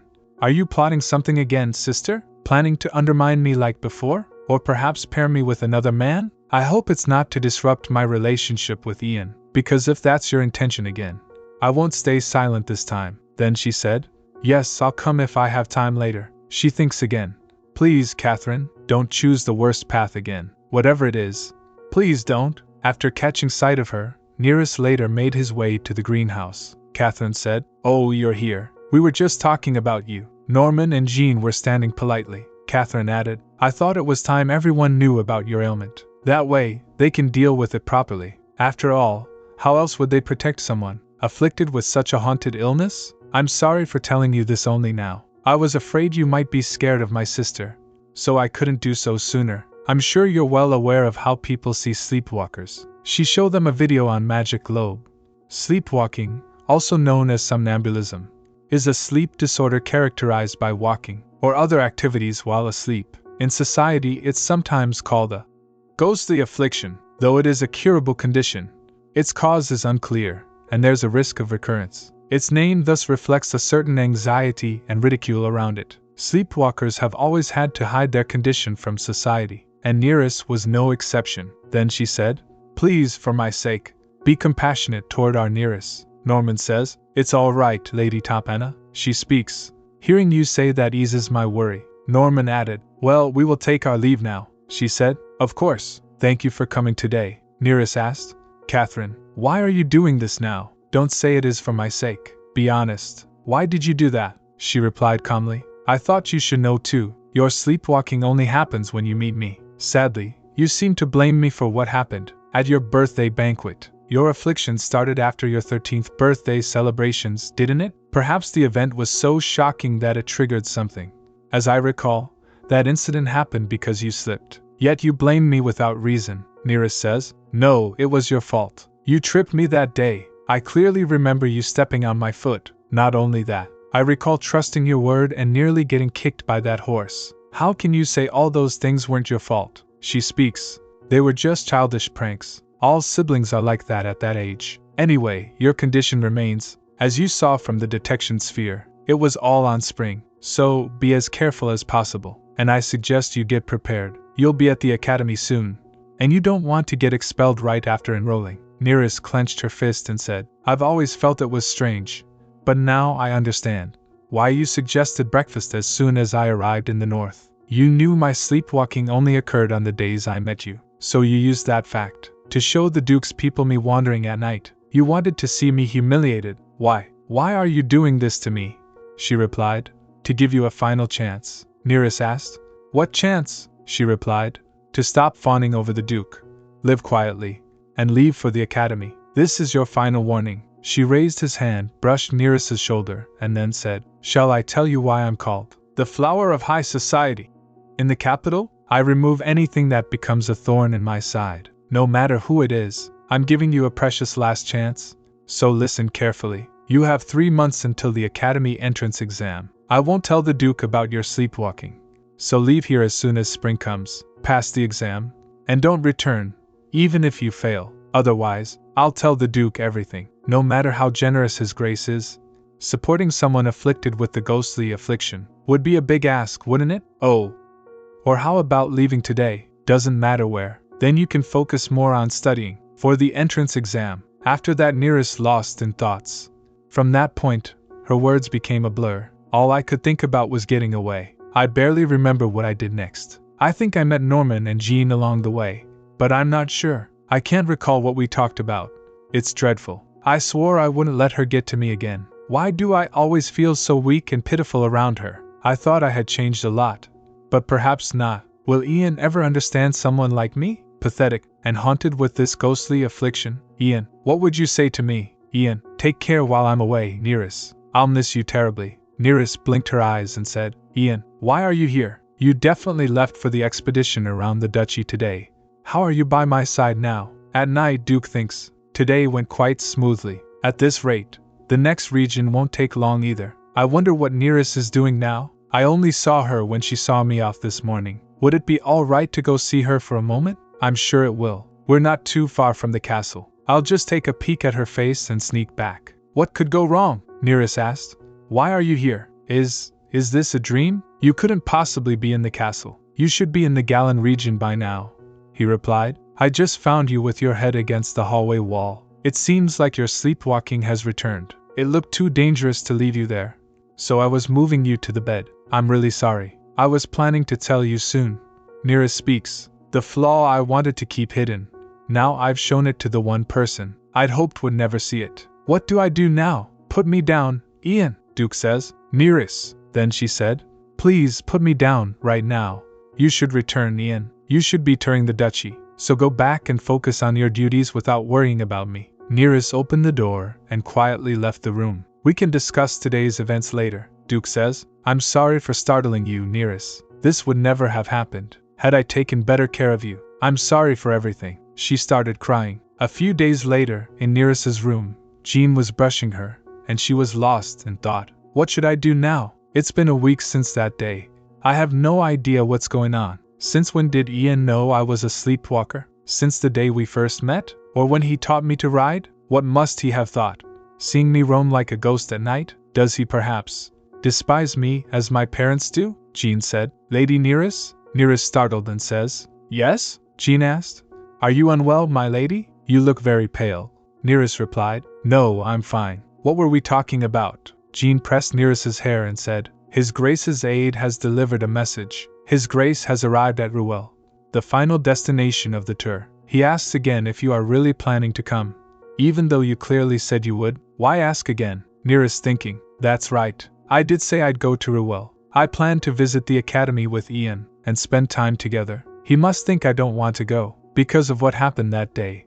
Neris said, Jean, deliver my letter to my sister. After that, we will depart immediately. Let's not keep Ian waiting. The streets of Ruel shimmer under glowing festival lights, alive with laughter and music. Seeing all this, Neris starts thinking, Goodness, the North never ceases to amaze me. They've installed warming magic stones in the streetlights, protecting against both cold and darkness. Thanks to such thorough winter preparations, even the children can enjoy the winter festival. This must all be thanks to Ian's efforts. Duke came and said, Neris, drink this while you watch. It will warm you up. Neris held him and said, Oh, thank you. Then she thinks, I need to discuss my sleepwalking soon. But it's so hard to bring it up first. I can't even look directly at him. I'm afraid of seeing disappointment in his eyes. I'm so afraid of that. Duke asked, Did Catherine Topana suspect anything? We did all we could to keep our trip here quiet. Neris blushed and replied, Oh no. Not at all. She even gave me pocket money, telling me to stay longer. Duke asked. Pocket money? Neris replies. Yes. She sent a small note with a pouch of gold coins. She said to enjoy my first trip with it. Maybe she's trying to get closer to you while I'm away. She seems to be making an effort. But it's all in vain, Duke said. My heart will never change, no matter what happens. I wish to use the pardon you once gave me, but before I do so, please hear me out. Ian then told me everything that had happened. He spoke of the transportation circle at the manor, and when we truly first met, he spoke honestly about it all, how he changed rooms for me, after finding out I wandered at night, and the theory of magic book. Neris surprised and asked, So, that kiss wasn't a dream? Were you not scared or disturbed? My family was ashamed of me because of my sleepwalking, Duke replied. Not at all. I found it endearing. You can't imagine how comforting those moments with you were during the war. I intended to tell you everything before leaving for the battlefield, but I kept postponing it. I've spent the last week thinking about what to say, and this is all I could come up with. I'm truly sorry for hiding it all this time, and for not telling you sooner. Hearing this, she kissed him and speaks. You've been feeling sorry for me ever since that first night you saw me sleepwalking, haven't you? There's no need for that anymore, and you don't need to use the pardon. Thank you for looking after me, and for protecting me. Truly, I am so grateful, Ian. I read in a book long ago that an ice fairy who loved the cold appeared in the north and blessed this land. The fairy especially liked lovers who came together in winter. It is said that the fairy blesses them with snow, and the love of those blessed couples is said to last in eternity. On the other side, Prince Theophilus said, Ha ha! What a wondrous artifact! How clever! Truly, this tiny brooch can control another's mind and body at my whim. Finally, Giovanni's masterpiece is complete. Thanks to this, I can deal with the servants, who secretly hate me, and it lifts my mood, which is pleasing. Today's truce negotiations happen to be such a drag. Tied up with rope, Melissa sat silently in front of Prince Theophilus. Then Theophilus said, I have a question though. Tell me, Melissa, this control magic artifact you made with your mentor, are there any precautions? Melissa added, Well, we kept trying to improve it. The magical effects vary from person to person. It easily affects those with weak minds, but its influence on those with strong minds is uncertain. Theophilus said, I see. Then let's test it out, shall we? Considering how you used a teleportation spell to save your brother as your master died, you seem to have quite a strong will. Then he asked, while using magic, You'd be a perfect test subject, wouldn't you? Let's see how long you can withstand it. His eyes turned as red as blood. The Theophilus asked, Melissa, where did you send your twin Benjamin? While looking for a book in the bookstore, Neris asks, Jean, do you think Ian will like this book? Maybe he would prefer one about battle strategies. Oh. Or perhaps something entirely different, Jean replied. Take your time choosing, my lady. The winter festival is still in full swing, so there's no need to rush, Neris says. But Ian already gave me a book as a gift, Neris recalled. Duke said, Neris, I got this for you. Jean added, Well, that's because the master is from the north. The tradition of gifting books to loved ones during the winter festival is known mainly to locals. Besides, you've only been in the north for a few months. Don't rush, my lady. Take your time to choose thoughtfully. That's what makes it more meaningful. Neris stepped forward and said happily, All right, then I'll take my time. Jean speaks calmly, Very well. If you need anything, I will be at the counter. Jean walks away. Neris browses the shelves slowly. Then she thinks, Let's see, what would be good? Is there anything from the eastern continent? Something special would be nice. Sibylla offers a book and asks, How about this one? I'm certain the recipient would find this very intriguing. It's perfect for a special lover. Neris surprised and asked, Aren't you Sibylla? Sibylla smiled and replied, Ho ho, I'm delighted you remember my name. Neris recalled, How could I forget? Your advice changed me a lot. Then she says, Thank you so much. I've learned horseback riding, and my stamina is improving. Oh, I haven't learned swordsmanship yet due to circumstances, but I plan to learn it when the opportunity arises. Sibylla, handing over the book, said, There's no need to rush. Learn at your own pace. You're already doing so well, my lady. Just keep up the steady effort, and you'll surely achieve what you desire. Neris said to himself, Huh, where did she go? She opens the book held in her hands and starts to think while looking at it. There's no title or even a table of contents. It's filled with magic circles I've never seen before. These are far too intricate to decipher. Jean suddenly appeared and said, My lady, shall we buy some cake on the way back? There's a place nearby selling delicious limited edition cakes. Neris asked, Where is it? Then she thinks, Sibylla? She says while running. Sorry, Jean. Let's talk later. Jean confused and asked, What? Where are you going, my lady? My lady, Neris calling out. Wait a moment, Sibylla, I have questions about this book. What kind of book is this? Why is it filled with magic circles? Neris runs around a corner and collides with a young man, Benjamin, who stumbles and collapses. She said, Ah. Are you alright? I'm really sorry. I was in such a hurry. I wasn't watching where I was going. Suddenly she thinks, You don't look well at all. Then she asked, Can you hear me? Benjamin asked. What should I do? She speaks. Wake up. Hey. Open your eyes. Inside a dim room, Melissa kneels beside an unconscious Benjamin. Just before Melissa calls out to wake him, Benjamin opened his eyes and said, Melissa speaks. Listen carefully, Benjamin. I'm going to use a teleportation spell to send you to the Igor Mountains. Once you arrive, go straight to our master's secret hideout in the north. Stay hidden there for a while, okay? Benjamin says, Come with me. The Crown Prince killed our master. If you face him alone, Melissa speaks.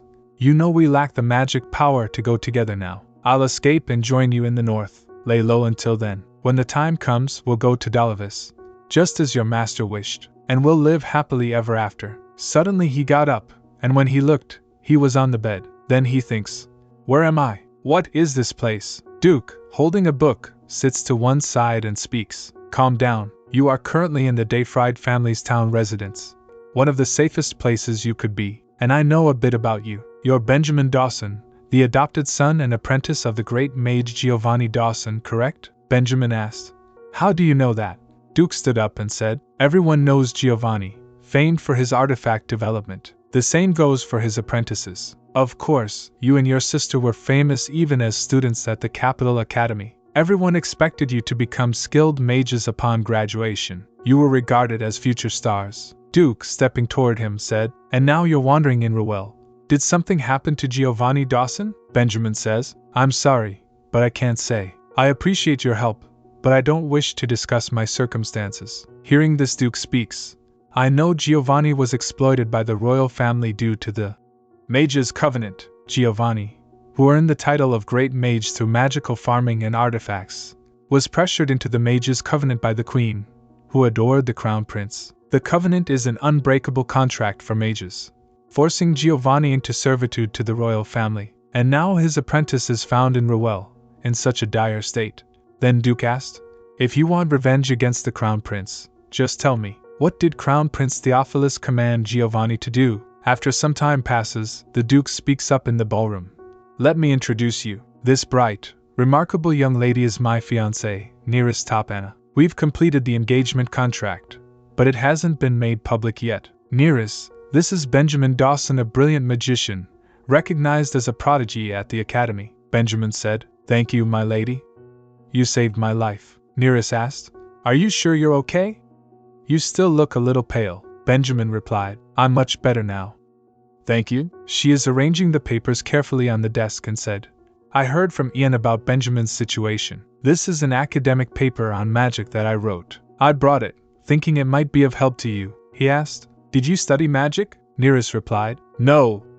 I actually plan to apply to the accounting faculty at Northern Academy, but I've always loved magic. The Duke walks closer to Neris and asks softly, Neris, didn't you promise something? Those eyes, they were only meant for me to see. I'm truly disappointed that you didn't keep your promise. Neris, surprised, asks, Ian, what are you saying?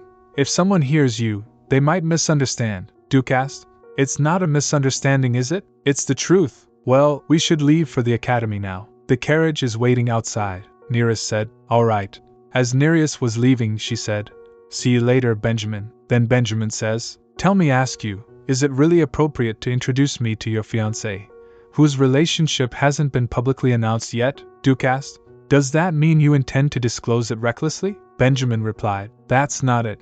It's just that I don't understand why you would trust someone you've just met. Duke said, It's not that I trust you particularly to introduce her. As you saw earlier, my fiancé loves magic a lot. That's why I thought, As a magician, you should treat her well in the future. Moreover, when she heard about your situation, she insisted on wanting to help you. So, as you promised, please finish the magic resistance artifact against the magic artifact of the Crown Prince. I will be thinking of a way to save your sister. I hope you succeed. Meanwhile, Academy, he says.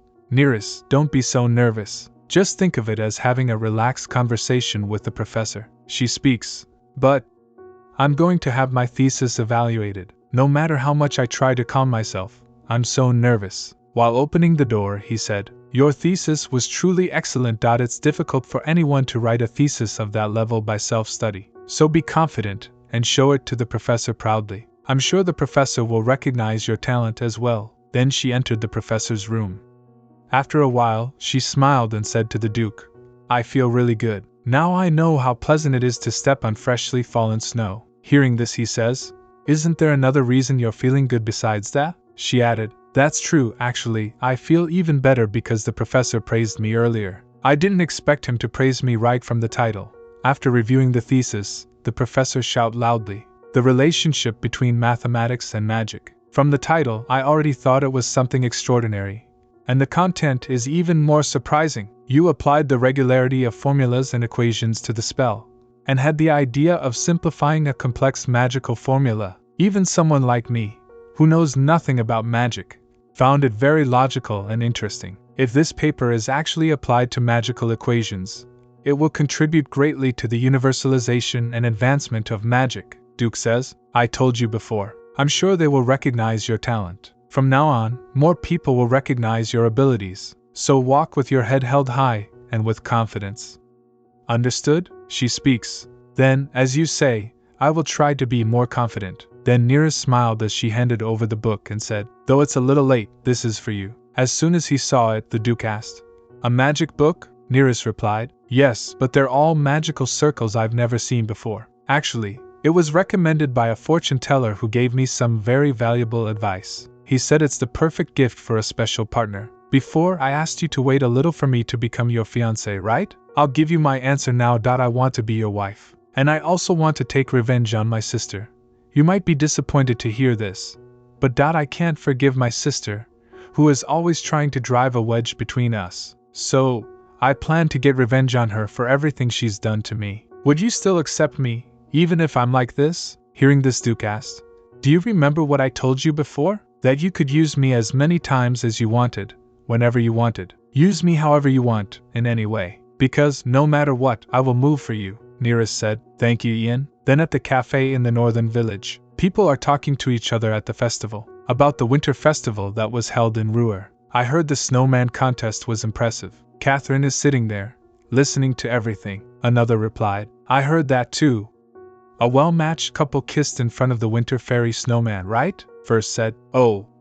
And right after that, they say it started snowing, like the fairy was blessing them. After hearing all this, she gets angry and thinks to herself, He seems like a gloomy butler. Does he dare mock me? Then she recalled that Duke will return soon to the northern mansion. Then she said, Stop repeating the same thing and tell me something more precise. The newspaper today said the Duke is still in Ruhr. Are you lying to me? Norman extended her hand and replied, No, really.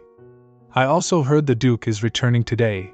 That's why I prepared this dinner. I'm sorry for repeating myself, but please wait a little longer. Catherine lost in thought. It seems like I should go to Ruhr as well. I heard that Neris also left for Ruhr for an academy visit. If that means she'll meet the Duke. No. This time it's my turn. I can't let Neris steal another opportunity from me. She was coming from the stairs. An old woman said to her, You seem to have a lot on your mind, miss. But rushing like that will only cause trouble. Wait a moment. Why not put aside that urgency and listen to what I have to say? I have the answer you're looking for, Catherine asked. Is it true that your name is Sibylla? It's certain. That ragged clothing and his dying voice. Unusually accurate at predicting the future. That blind fortune teller, right?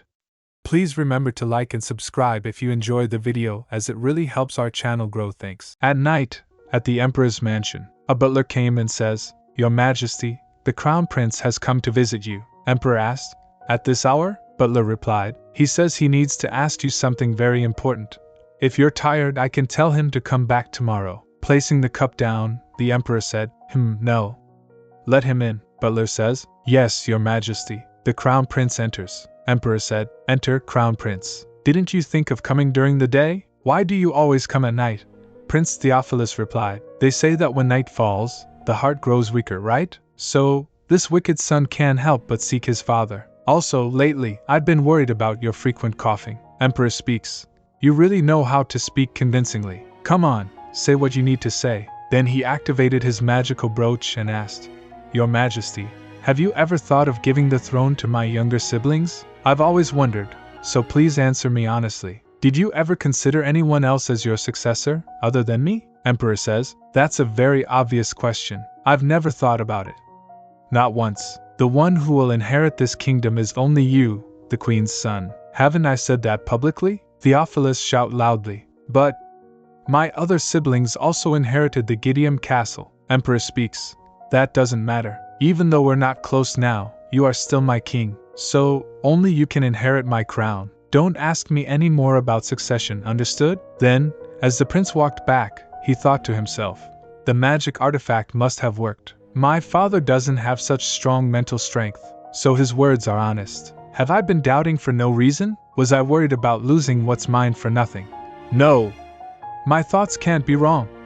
Never. Is that greedy old man who always looked down on me really going to give up his position so easily? I'll find the real hidden reason behind all this. Then Theophilus said, Check if there have been any repairs or inspections in my father's office or bedroom. Don't hesitate to do whatever it takes to find out. Do it. The next day, Jean was picking up Neris' luggage and said, Miss, please leave slowly. Neris added, Jean. Be careful, it's heavy, because there's a book inside. Jean says, You know I'm strong. Neris speaks. Still, I don't want you to. Suddenly, the Duke came and hugged Neris. This she said. Ian.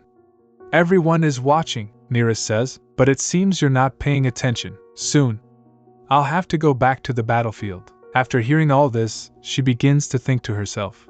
Last night, Ian got an urgent message. It said that, despite noble opposition, the Crown Prince plans to push for peace talks with the Kingdom of Co tomorrow. Ian had to go to the meeting as the commander. Our journey ended yesterday. Gently touching his face, Neris asked, When will you be back this time? Duke replied, I'll try to solve it quickly, but the ceasefire will be hard to get, as the Crown Prince wants, so I'll be away for a while. Suddenly she began to think, I shouldn't feel alone. Ian is going to the battlefield for the country. I need to send him off strongly, so he doesn't worry about me. Then Neris said, I'm okay, so come back soon. I'll pray for your safety in the north, and you must return safe. Got it? Duke says. Yes, I promise. After that, in a dress shop in Beldros City, Eastern region, Neris steps out after changing her clothes. Catherine looks at her and says, Not bad at all. Let's pack this dress and try another one. We also need to look at shoes, so hurry up. Jean asked. I really don't understand her intentions. Why is she suddenly being so careful choosing a dress for Miss? Neris replied. I don't know either. Then she thinks. Although she had taken care of me before by playing with me, she's never cared like this, buying me dresses. Also, weren't we on our way to visit my aunt in the east? Neris recalled. Catherine said. Neris, this is a problem. Neris, this is a problem. My aunt called and said she's seriously ill, and I need to hurry to be by her side. Then Neris asked, Sister, why are you buying my dress? Catherine replied, The big social event is tomorrow, and you don't have a proper dress, so I'm buying it for you. What happened when you went to Ruhr? You didn't buy a single dress. What did you do with the money I gave you? I'm visiting my sick aunt. Why would I go to a party? Neris, please act like a lady. You need to separate personal pain from public life. This is a good chance for you, and it may help in the future. For example, when you become a duchess. We still don't know who our fiancé will be, so we must do our best. As they stepped out of the shop, Neris thought to herself, I really don't get it this time. Why is she suddenly suggesting a friendly competition? Since I got Ian's engagement letter, she's been acting so strange. As Neris passed by a bookstore, her eyes fell on books displayed in the window. She paused and said, Sister, can I stop by the bookstore for a bit? Catherine asked. Are you going to buy more books? It's not the time for that, you know, Neris replied. Please, it's my first time here. I just want to look. I'll be quick and follow you. Please, sister, Catherine said. I'll buy your shoes and take them to Aunt's house. You just meet us there. Okay, Neris replied. Yes. I'll do it. See you later, Jean says. Take your time and enjoy, miss. Neris opened the door and walked into the bookstore, and as soon as her eyes fell on the books, she drifted into deep thought. Wow, this bookstore is so cozy. It's so cute, but since it's small, it looks like it only has famous or popular books. Huh, Magic Circle Establishment. I've never seen this book before. Should I take a look at what it's about?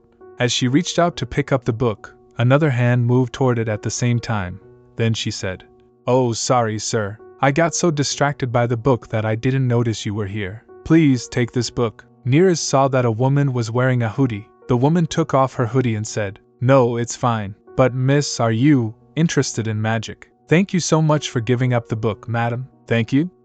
It's not like I did anything big. By the way, I'm surprised such a young lady is interested in magic studies. Is that book something you're seeing for the first time?" Neris replied, "Yes. I've read almost all the magic studies books available, but this one is new to me." "Do you know much about this book, madam?" she said. "Of course I do. That book was written by my older brother." Then Neris surprised and says, "My goodness. Then your older brother must be a magician." She speaks, "That's right. And for your information, I also attended the Academy of Magic Studies with him. Honestly, my brother was too much. He wrote the establishment of magic circles while we were still attending the academy, and he completely kept it a secret from me. When I found out later, I was so upset. I didn't speak to him for quite some time because of that." Neris smiled and says, "It's amazing that siblings share the same interests. I have an older sister, but she never understood my love for magic studies. I wonder, what would it be like to have a sibling who loves the same things as me?" she asked. "Young miss, are you planning to enroll in the academy?" Neris replied, "Oh yes. My goal is to attend the Northern Academy in Karlu," she added. "I see. Would you like to hear more about my time at the academy?" Neris replied. "I'd love that," she said. "Then let's start by calling each other by our names," Neris asked. "Pardon?" "By name," she replied. "Yes. At the academy, it's common to call each other by name, not just during class but also in everyday life. You'll feel less awkward than if you practice now. So let's chat while calling each other by name. My name is Vanessa. And yours?" Later at the ball, there were countless nobles, and among them was one said, "Oh my, Countess of Beaumarsin, your dress is absolutely stunning. Is that dress made of silk gifted by the Marchioness of Lanstia?"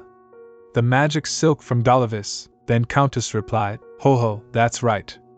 It's one of only 2 dresses like this in the entire kingdom of Gideon, made for me and my niece." Noble added, "My goodness, wearing the same dress as your niece makes you look so lovely together. Indeed. You look just like sisters." Catherine thinks to herself, seeing both of them as the same. "Auntie, Catherine never wears the same clothes as others, you know that." All that pampering was meaningless, wasn't it? And her illness was a lie too. What a luxurious ball this is. They said it was hosted by the Marchioness of Lanstia, right? How amazing.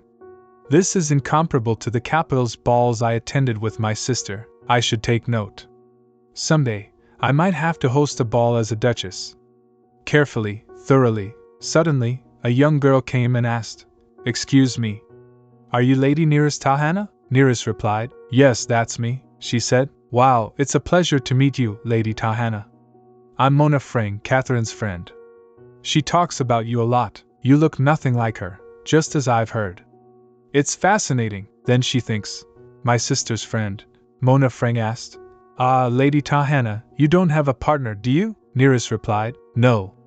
I came with my aunt." Mona Frang asked again, "Then would you like to join me and my partner for the ball?" Neris replied, "Pardon?" Mona said, "My partner is my friend, and he's very interested in meeting you. He's quite entertaining, so I'm sure you'll have fun too."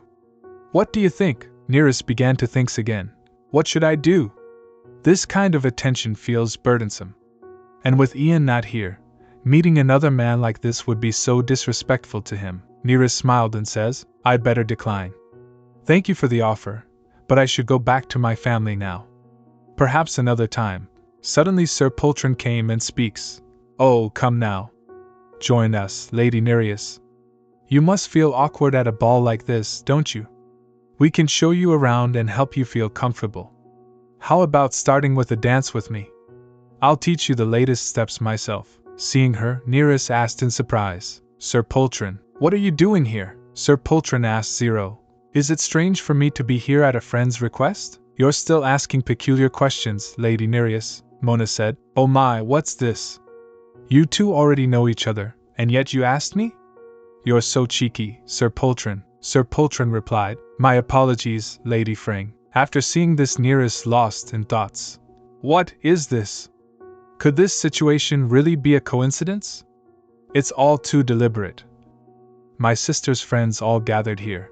Suddenly Catherine came and said, Oh my, long time no see, everyone.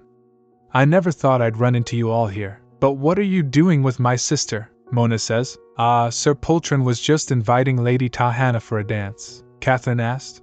Is that so? Nereus. Why don't you dance? Then Neris began to think again. As I thought, this was all your plan, wasn't it? You even got Aunt involved to bring me to the east. And bringing Poltron here too. You must have worked hard on this. But what should I do? I won't let you manipulate me anymore. When Poltron extended his hand to invite her to dance, Neris snapped angrily. No, I don't want to. I refuse to dance with someone as boorish as Sir Poltron. So please don't try to force me to dance with him, Catherine asked. What? How dare you behave so rudely? Rude? You know exactly what I mean, don't you? Neris shouted loudly. And to my friend, no less. How Sir Poltron once tried to do something terrible to me. Hearing this, Sir Poltron shouted loudly. Watch your words, Lady Nereus. Something terrible? I explained back then that it wasn't like that. That was just a normal expression of affection anyone could do. Marchioness Vanessa came and asked, What's all this commotion? You there, aren't you, Sir Poltron? How strange. It seems your father doesn't know his son is attending my ball. Sir Poltron, scratching his head, asks, That's because I arrived after him. Marchioness Vanessa said, Is everything all right? I'm sorry you had to experience such an unpleasant situation at my ball. If you're uncomfortable, shall we go to the lounge together? Neris said, I'm fine. But, Vanessa. Marchioness Vanessa Lanstia, she speaks. Ho ho, meeting you twice in one day, Lady Nereus. What an extraordinary coincidence, Neris says. I'm genuinely surprised. I didn't expect this to be your estate, she speaks. It makes sense. Yesterday, we only exchanged names and didn't discuss our families. She looked toward Poltron and said, By the way, why is that man still here? Oh, are you secretly someone's partner at this ball? That's odd. You claimed earlier he arrived after your father.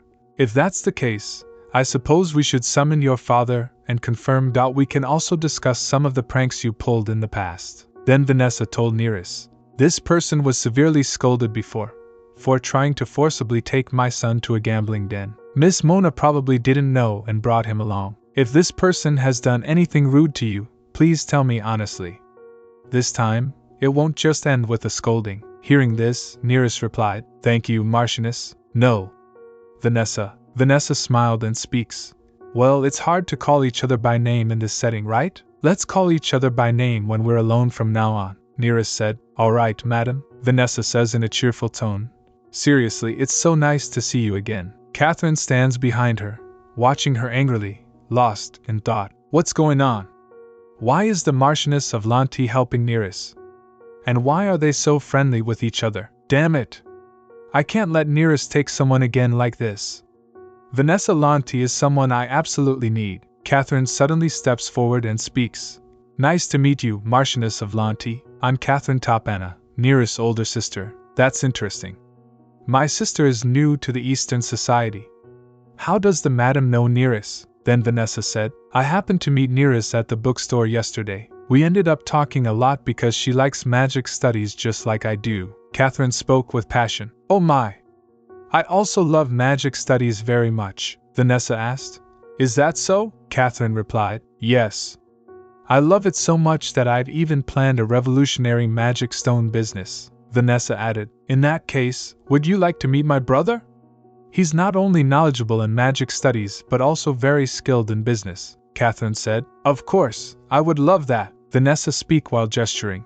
That's a relief. Brother Lien, please come over for a moment. There are ladies here who share many common interests with us. Catherine turned and saw her. Her brother heard it, and came forward, saying, "Oh, for real. You're as energetic as ever, both then and now." "Huh! Isn't that Lady Catherine Topana? How do you know my sister?" Catherine surprised and said, "Oh my! Marquis Hento, it's been a long time." "What a coincidence," Vanessa asked. "Do you two already know each other?" Catherine replied, "Yes. I once went to Marquis Hento to propose a business deal. But I had to leave urgently for the north and couldn't properly say goodbye." "I apologize for leaving without proper farewells, Marquis Hento said. "It's all right, don't worry about it too much, lady." Seeing them, Catherine thinks, "Marchioness Vanessa Lanti," Marquis Hento asked. "Why do you look so gloomy?" Catherine lost in thought. Her original surname is Hento, and she is originally from the kingdom of Dalibus. She was once a promising magic student at the Dalibus Royal Academy, even though she didn't have a mana core, but she fell in passionate love with the Marquis of Lanti, who visited her country. And for love, she gave up everything and married into the Lanti family, becoming a citizen of the kingdom of Gideon. Along with the history from 50 years ago, Marquis Hento, who cherished his sister greatly. She recalls that Marquis Hento asked, "Humph.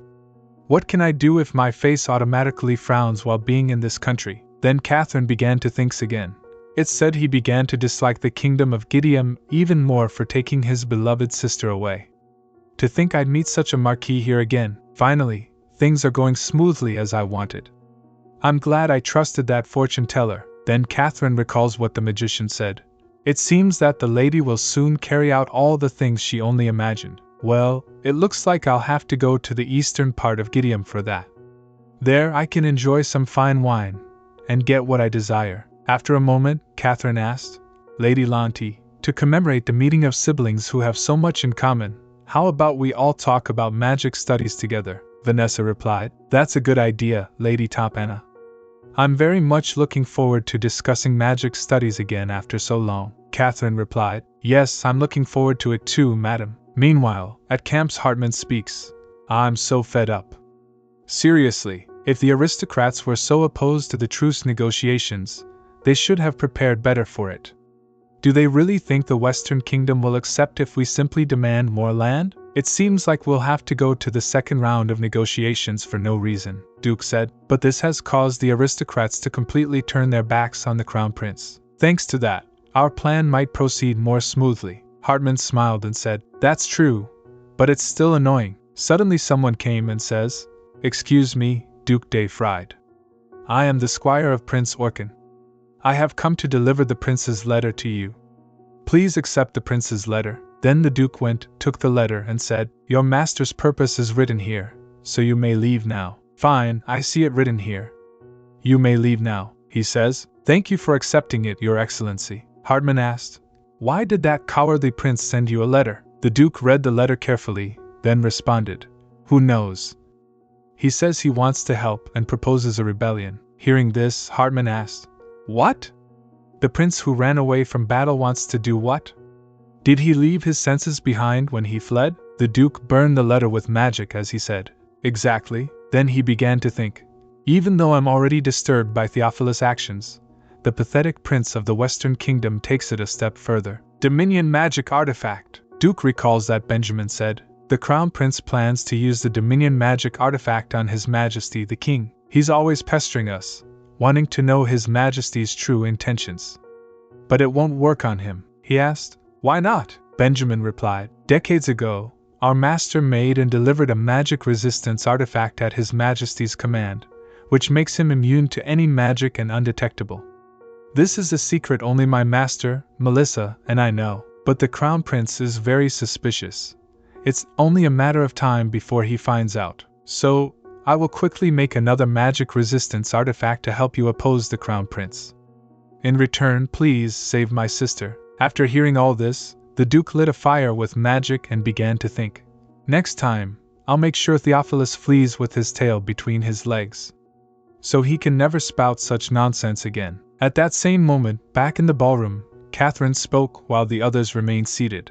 "So magic artifacts can be made without wizards, as long as you have magic stones. Why not replace all magic with magic artifacts? For example, we could make a teleportation magic circle into an artifact.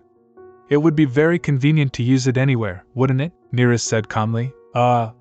Sister. Teleportation magic is an incredible magic that warps both space and time. That's why only wizards who are born with a mana core, and blessed by the gods, can use it as a complete ability. Because this magic is so veiled, it's impossible to make it into a magic artifact immediately. But each noble family installs teleportation magic circles and uses them without wizards. Then Catherine asked angrily, "Why do you keep saying it's impossible?" Neris replied, "It's not that simple, sister." Seeing this, Marquis Hento began to think, how can they be so different? Are they really biological sisters? Then Neris says to Catherine, "Engraving magic formulas is not an easy task, sister. Every time we create a new magic or magic artifact, we have to come up with new magic formulas. And we need to imbue the magic circle with magical power for the magic we know to be realized." Catherine asked, "Who doesn't know that? So, you just have to engrave magic circles on everything and imbue them with magical power. It's simple and easy, so why do you keep saying it's difficult?" Hearing this, Marquis Hento began to think. As expected, Catherine asked, "What's impossible in the world?" Marquis Hento began to think again. Catherine Topana has no knowledge of magic studies or magic at all. How did such a woman come up with such an innovative business idea? On the other hand, this lady is different, Neris said. To do that, you need to consider various conditions. Marquis Hento placed his finger on his face and began to think. She is well versed in magic studies and knowledgeable in all fields of magic. Neris Topana, that name is... Catherine smiled and speaks. Ah. Marquis Hento. It's a bit late to continue our conversation, however. My magic stone business proposal is still valid. The fusion of magic stones and other minerals will surely succeed soon. So, how about we quickly start the business together? Hearing this, Marquis Hento said, "Explain." Catherine was shocked and asked, "What?" Marquis Hento replied, "Explain why the fusion of magic stones and other minerals has been successful. Since we're talking business, let's get into it properly. Lady Topana, I acknowledge that your magic stone business is ingenious, but your business proposal lacks the most crucial part about mineral fusion technology. So, I'd like to hear more about that part here. Has that fusion technology been developed? Or have you found a professor of magic studies or a wizard with extensive knowledge and passion to develop that technology? That is..." Then Catherine lost in thought. I don't know. In my previous life, the Dayfried family was only full of talk about signing trade agreements with Dalbus and the success of the magic stone business, but the core people and technology of those tasks were kept secret from the public, so I had no way of knowing. That's why I asked Theo to find a wizard or scholar well versed in magic stones in our country. But it was no use. Everyone said it was beyond their capabilities. So, naturally, Marquis Hento asked, "Were you planning to dump that development on me?" This is why I didn't immediately accept your business proposal. Anyone can come up with ingenious ideas, but if you can't prepare a way to realize them, it's just a silly fantasy. Hearing all this, Vanessa clapped and said, "Stop it, Brother Lien. We finally have a chance to talk with ladies interested in magic studies. Do you really have to say it like that? Please moderate yourself, Lady Topana, Lady Neris.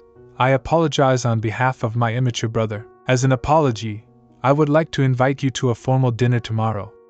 "What do you think?" Catherine says angrily. "Thank you for inviting us, Marchioness Lanstia. However, Neris and I have to return to the north right away today. Please kindly understand that we must decline your invitation, despite your kindness." Both of them were going back to northern. Then Neris think, that's strange. Why did she decline Vanessa's invitation? She seemed so eager to be close with Vanessa at the party.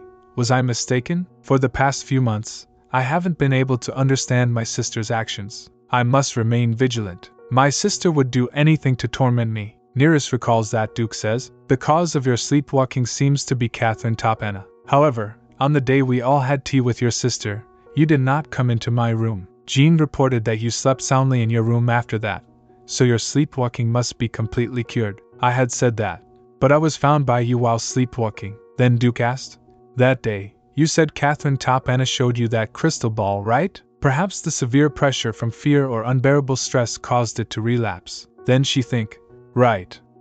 I was so scared I could hardly breathe. I felt like my sister was going to do something even more dangerous to me. What if the same thing happens again?" I had asked that. Will I be able to finally get revenge on my sister? What if instead of revenge, I end up trembling in fear and helplessly suffering? and return to a life of shedding tears as I did in the past? What if my sleepwalking relapses as a result? What will I do? Duke replied. That will never happen. Despite going through such a tough time, you stood up to your sister without giving up. So you'll definitely do well, and I'll do my best to help you so that it doesn't happen again. I'll be a great support to you, Neris. Suddenly Catherine asked, what did you talk about with Marquis Hento yesterday? It looked like he was proposing something to you before you left the party. Can you tell me about it? It's okay if you don't want to. Hearing this, Neris replied, Marquis Hento said he read my thesis. He mentioned that a professor of accounting at the Northern Academy showed it to him, and he just wanted to discuss it in detail. Catherine says, I see. Good for you. Your hard work has paid off. Well, since I have no special abilities or miraculous powers, I have to work hard. Only then can you be happy for even a moment. Neris asked, what are you trying to say? Catherine replied, hey, I was just complimenting my hardworking younger sibling. You're so cynical. Why do you always take people's words so cynically? The carriage stopped, and Catherine got down and said, when you go to the north, learn some social skills properly. Enjoying conversations with people will help you make friends, won't it? I'll ride my friend Mona's carriage to the north. See you at the Duke's estate, Neris. Jean came and shouted loudly. Did you tease the lady again? Neris replied, well, I haven't understood any of my sister's actions while we were in the east. As soon as Jean got into the carriage, she said, but I'm glad I can share a carriage with the lady. Neris asked, is the north far from here? Jean replied, yes, we might need to stay overnight in a village beyond the Igor Mountains today. If you feel uncomfortable, please let me know anytime. Neris says, it's okay. I don't mind even if we go slowly. Maybe it's because I was in the room all the time. I'm really enjoying this trip right now, so it's fine to go slowly. Then, while on the way, the coachman noticed a landslide on the mountain and began to think. No way, he shouted loudly. Jean, it's a landslide. Protect Lady Neris. As soon as Jean heard the coachman's voice, she grabbed Neris. Then Neris think, what's happening? The carriage collided with a landslide. Benjamin was busy with work. He took a long breath and said, ha, here goes another failure. The duration of the resistance magic is too short. If only I can fix this, it would be perfect. Then, looking at the paper, he said, it seems like it's conflicting with another magic formula. I don't know where the conflict is coming from. It's my first time applying this formula, so there's a lot that I'm not familiar with. No matter how I look at it, it seems like I made a calculation mistake. Should I ask the Duke's fiancé for help? Suddenly he began to think. I can't perfectly apply this paper by myself. If I make a magical tool with the Duke's fiancé, we could definitely find a solution. The servants of the Dayfried family said that the Duke's fiancé would return to the duchy before the new year. So I should receive a reply soon, right? Then said again. I hope she agrees to my request. She's my only hope right now. On the other side, at the sight of the accident, Jean said, please wake up, miss. Miss, please open your eyes, please. Neris opened her eyes and says, Jean, you're injured. Jean speaks, thank God you've regained consciousness. Neris got up and asked, is everyone else? Jean replied, aha. Don't try to get up. You've sprained your ankle from the fall. It could get worse if you move, so please try to stay still. Neris think, what's that sound? That's right.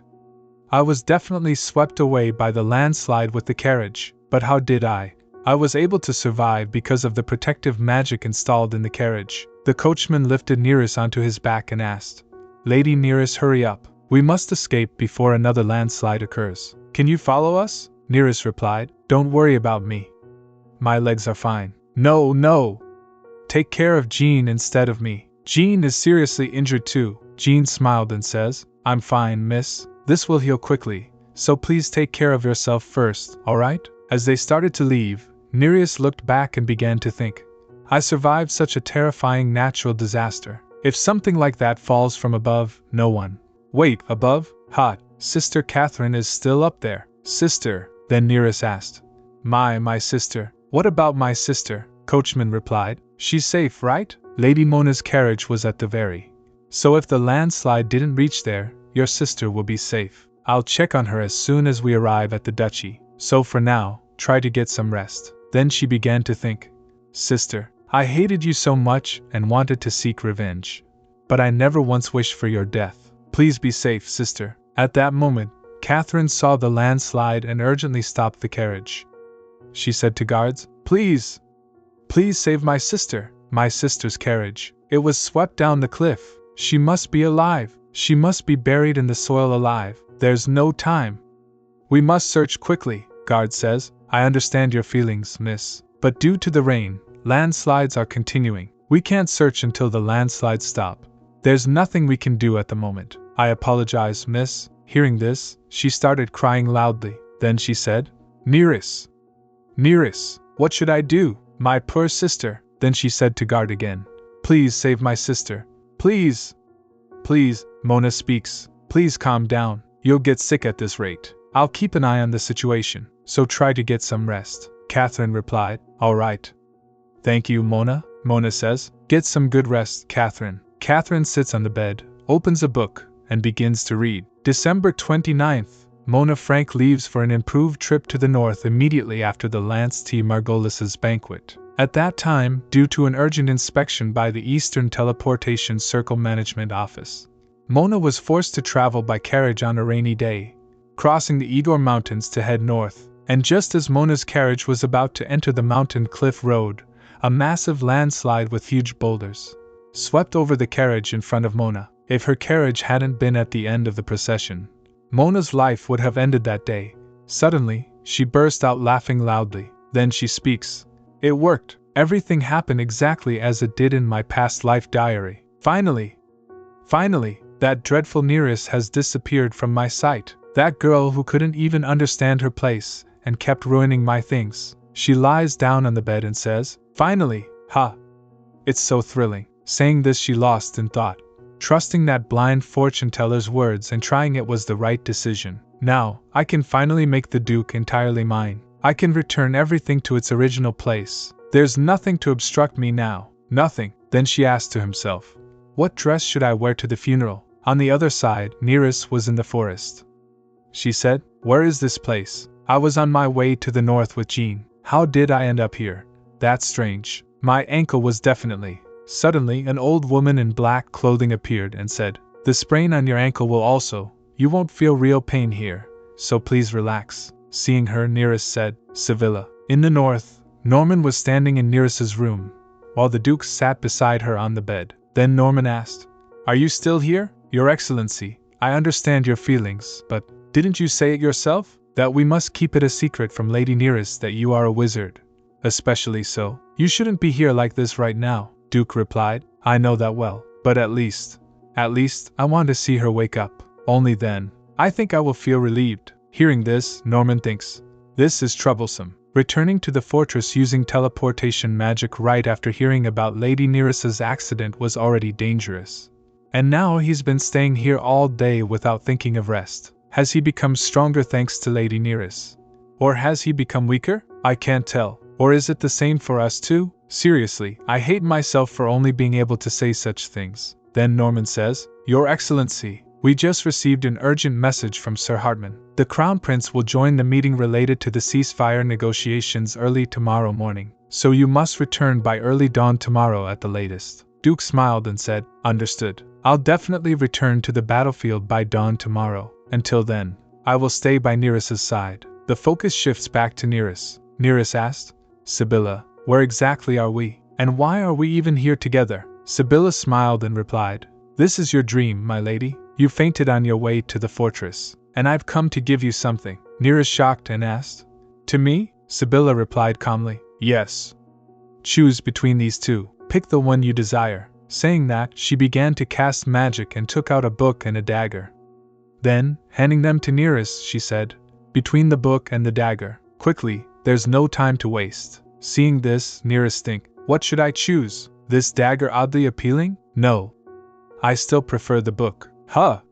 This book. It's the one I got from Sibylla at the Ruhr bookstore? If this is a dream, Neris said, I'll take the book. Sibylla asked. Not the dagger? Neris replied, Yes, no matter how I think about it. I prefer the book. And I couldn't understand this book at all in reality. Then Neris opened the book and, looking at it closely, said, I thought maybe I'd understand it in a dream. Sibylla speak. Oh dear, it's the same, whether in a dream or in reality. Neris says, I can't understand the content of the book at all. Well, dreams are just a reflection of my experiences and memories. It's natural that you can't understand a book you've never read before. Then Sibylla reached out her hand and, smiling gently, said, "No. My lady, you have read this book before. Try to remember where you read it, and what it was about." Back to Neris' room. Neris got up and looked around the room, and lost in thought. Is this my room? Right. I barely survived the landslide and made it back to the fortress. Then I fainted. Wait, a landslide? She shouted loudly. Norman! Norman! Come quickly! Norman came and asked. Lady Nereus. Are you alright? She says. Norman, he speaks. I'm glad you're awake. First, we should call a doctor. She took her hand and asked. There's something more important, sister. Is Sister Catherine safe? Catherine was sitting in her room, in front of the mirror. She said to himself. I guess I should keep dressing simply for a while. That way, I'll look delicate and pure. Then she began to think. They said the search would start this morning, so they should find Neris's body soon. As soon as they find her body, we'll hold the funeral immediately. Then I'll erase all traces of Neris from the Duke's memories. The Duke will be entirely mine. Ah, I feel truly relieved. Just the fact that Neris isn't around brings me such peace of mind. I should have done this earlier. Suddenly, Mona came and spoke happily. Catherine, wonderful news. Your sister, Lady Neris, she's alive. The Eastern Guards just delivered the news. They received a message from Dayfried Fortress that your sister is asking for your whereabouts. It's a miracle. God must have protected your sister. It's such a relief. Catherine, hearing this, she said angrily. Indeed, I'm so relieved. Truly, I'm so glad she's alive. After a while, Catherine went to Crown Prince Theophilus' side. Prince Theophilus saw her and speaks calmly. I was worried when I heard you had an accident, but seeing you now, I feel relieved. I'm glad you're safe, Catherine. She sat down and said, I'm sorry for coming suddenly like this. I didn't have time to send a letter advance. You understand what I mean between us, right? Hearing this, Prince Theophilus says, no time. It sounds like you're struggling quite a bit in the north. Catherine, when I heard that Duke Dayfried proposed marriage to your family, I didn't think much of it. Anyone could see that the Duke's intention was to smooth relations between the capital and the north, by marrying a family that had turned its back on the royal family, to one with a strong social standing. But then something unexpected happened. It was you, Catherine. You keep doing things that surprise me. Everyone thought the Countess of Tophana would reject the Duke's proposal, but the Catherine I know wouldn't. Even if Ian Dayfried is making his mark, he could die at any moment. If that happens, his wealth and the enormous territory in the north would be up for grabs, and there's no way you would miss that chance. So I thought you would definitely send your sister for the proposal. But unexpectedly, you're trying to marry the Duke yourself. Then Catherine smiling faintly and asked, Did that upset you? Prince Theophilus smiled and asked. Haha, I'm disappointed, Catherine. Did you really think I still had lingering feelings for you? It's true we enjoyed each other's company, but you know too, right? There's no emotion between us anymore. So think carefully and answer again. Why do you want to become the Duchess? She replied. I want Neris to be unhappy. I could never stand it. The idea that someone born to take away what's mine could be happy. Then she shouted loudly. Absolutely not. That wretched girl deserves nothing but unhappiness. I will definitely make that girl unhappy. Definitely. Theo, help me. If I become the Duchess, I can fully support you. You can become the first king in Gideon's history to unite the royal family and the north. How about that? Prince Theophilus said. That's nice, but I need more compensation. She asked. What else do you want? Prince Theophilus replied. Transfer the rights to the magic stone business proposal to me. Then I'll handle it for sure. Then she clenches his fist and speaks. Fine, but I'll transfer it after everything is done, Prince Theophilus said. This is why I like you, Catherine, she asked. So? What should I? At the same time, Benjamin finished developing the resistance magic formula and said, It's done! The magic formula has activated properly. Now we don't have to worry about the short duration. Then Neris smiled and says, As expected, Benjamin. I knew you would succeed. If it weren't for you, we wouldn't have even been able to attempt creating the resistance magic formula. He smiled and said, No, it's all thanks to you, Lady Neris. It was because you taught me how to apply the formulas that I could complete the magic formula. You're really amazing. To think of applying formulas to computational expressions through self-study, she asked. I'm glad I could help. So now we just need to check if the resistance magic formula works properly, right? He replied. Yes. since all the other magical tool experiments succeeded. We just need the human experiment to succeed. It must succeed, so that we can save Melissa. Hearing this, she thinks, ah, I see. For other normal siblings, that would be a natural reaction, right? After the rockfall accident, as soon as I regained consciousness, I looked for my sister first, but she didn't even show her face to me. She just sent a short letter, telling me to take care and rest at home for a while. I was glad she was safe too, but I couldn't shake off an ominous feeling. Why do I feel this way? I certainly worried about her. Did I have a strange dream? If not, does it mean I care about her that much? He asked. What's wrong, Lady Neris? You went quiet all of a sudden. Are you feeling unwell? She replied. It's nothing. I was just lost in thought for a moment. It's really nothing. Let's start the experiment now. Yes, please let me know if it gets too hard, he said. This is the mind control magic formula. When you command me using this, the magic will activate. I've already cast resistance magic on myself, and I've also cast supporting magic on you to prevent any harm. So please proceed with the experiment comfortably, she asked. Benjamin, don't you really mind? He replied. Pardon? She speaks. It might bring back a lot of bad memories. You suffered so much from the Crown Prince because of this. He smiled and said, Master and I created this magic in the first place. So please, help me carry out that responsibility. Hearing this, she says, All right. Then I'll start the experiment. Benjamin, from now on, you must answer all my questions, got it? He speaks. Yes, understood, she said. So the first question is, then she asked to himself. What should I ask? Then she smiled and asked. Benjamin, do you have someone you like? If you do, please tell me their name, he replied.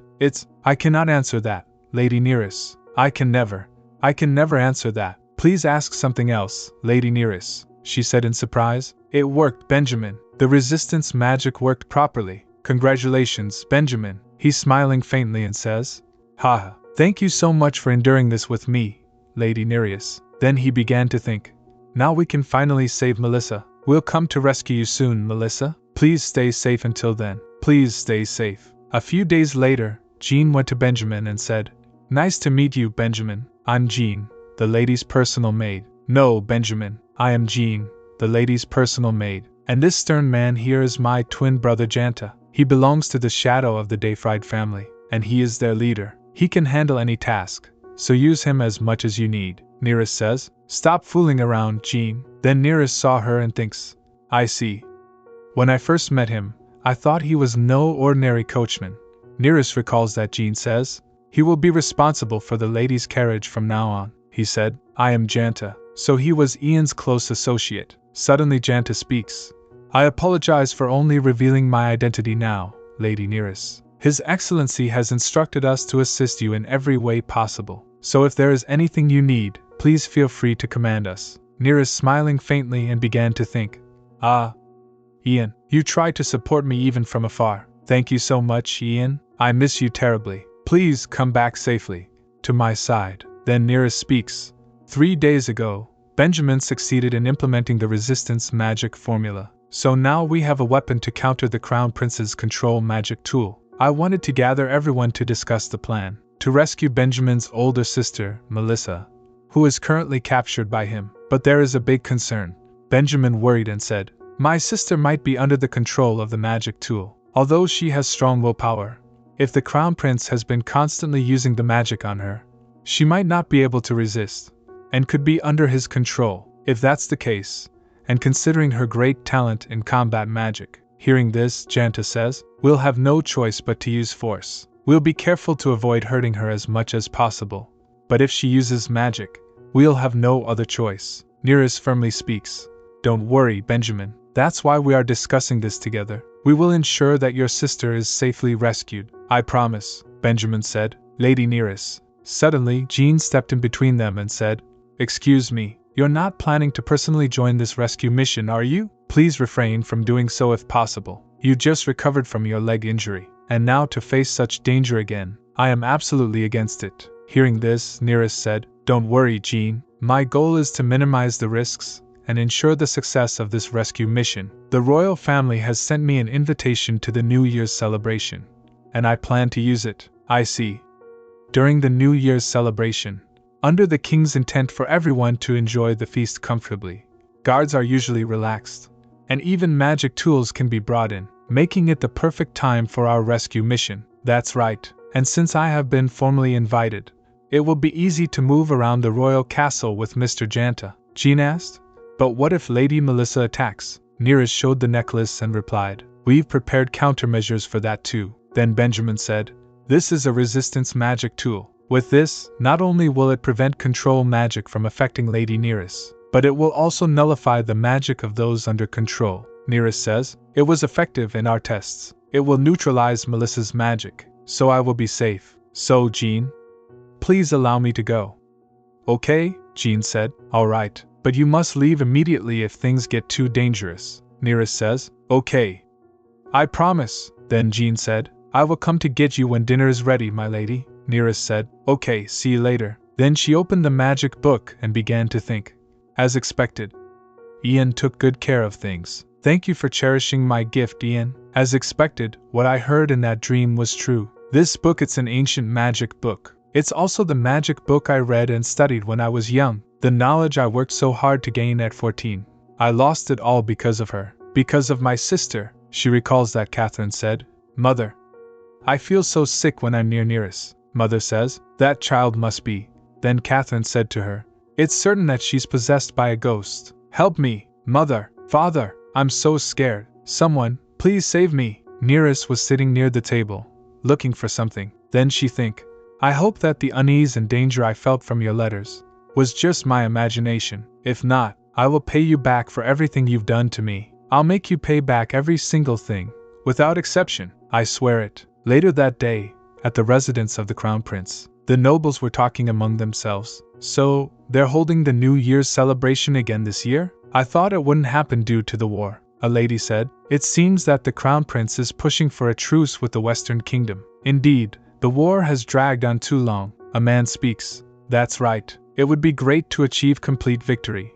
But I hope for peace now. May this second round of negotiations proceed smoothly. Murmurs rise as Catherine enters the ballroom. It's been a while, everyone. Someone saw Catherine and says, goodness, it's been a long time, Lady Topana, a lady said. I heard you've been staying in the north. How was it? Was the north livable? I heard you almost got caught in a rock slide.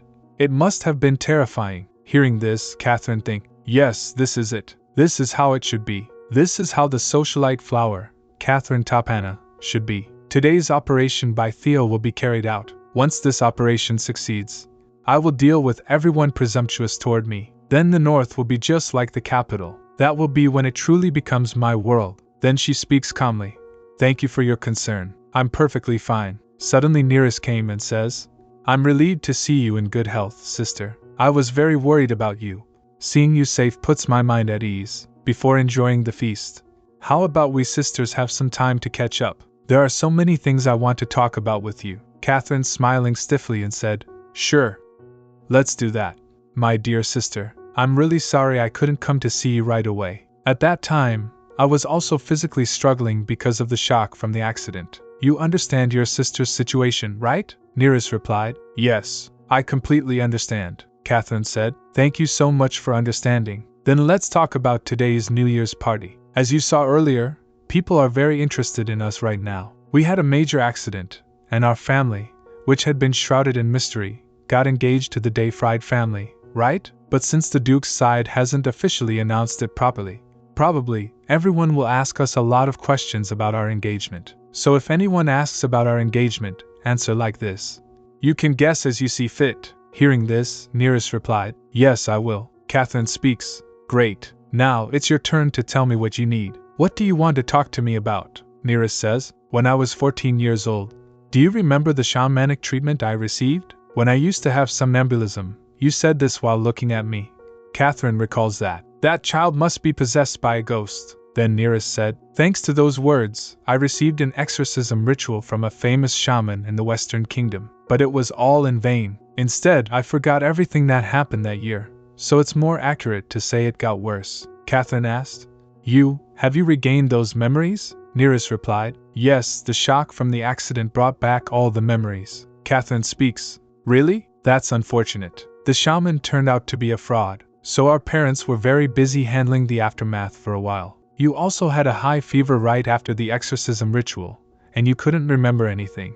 So everyone kept quiet for your sake. In the end, you remembered everything. Then Neris asked. Don't you have anything more to say to me? Catherine asked. Huh? I'm saying it's unfortunate for you right now. What more do you want me to say? Neris replied. I see. Then I'll ask you just one more thing. Were you genuinely relieved that I survived the rock slide accident? Answer me honestly. Were you truly worried about me? Hearing this, Catherine clenches fist and thinks, Ha. I'm seeing all sorts of strange things in this lifetime. Look at her trying to pressure me by imitating the Duke. Do you think you've truly become the Duchess just because you've spent some time with the Duke? Ha.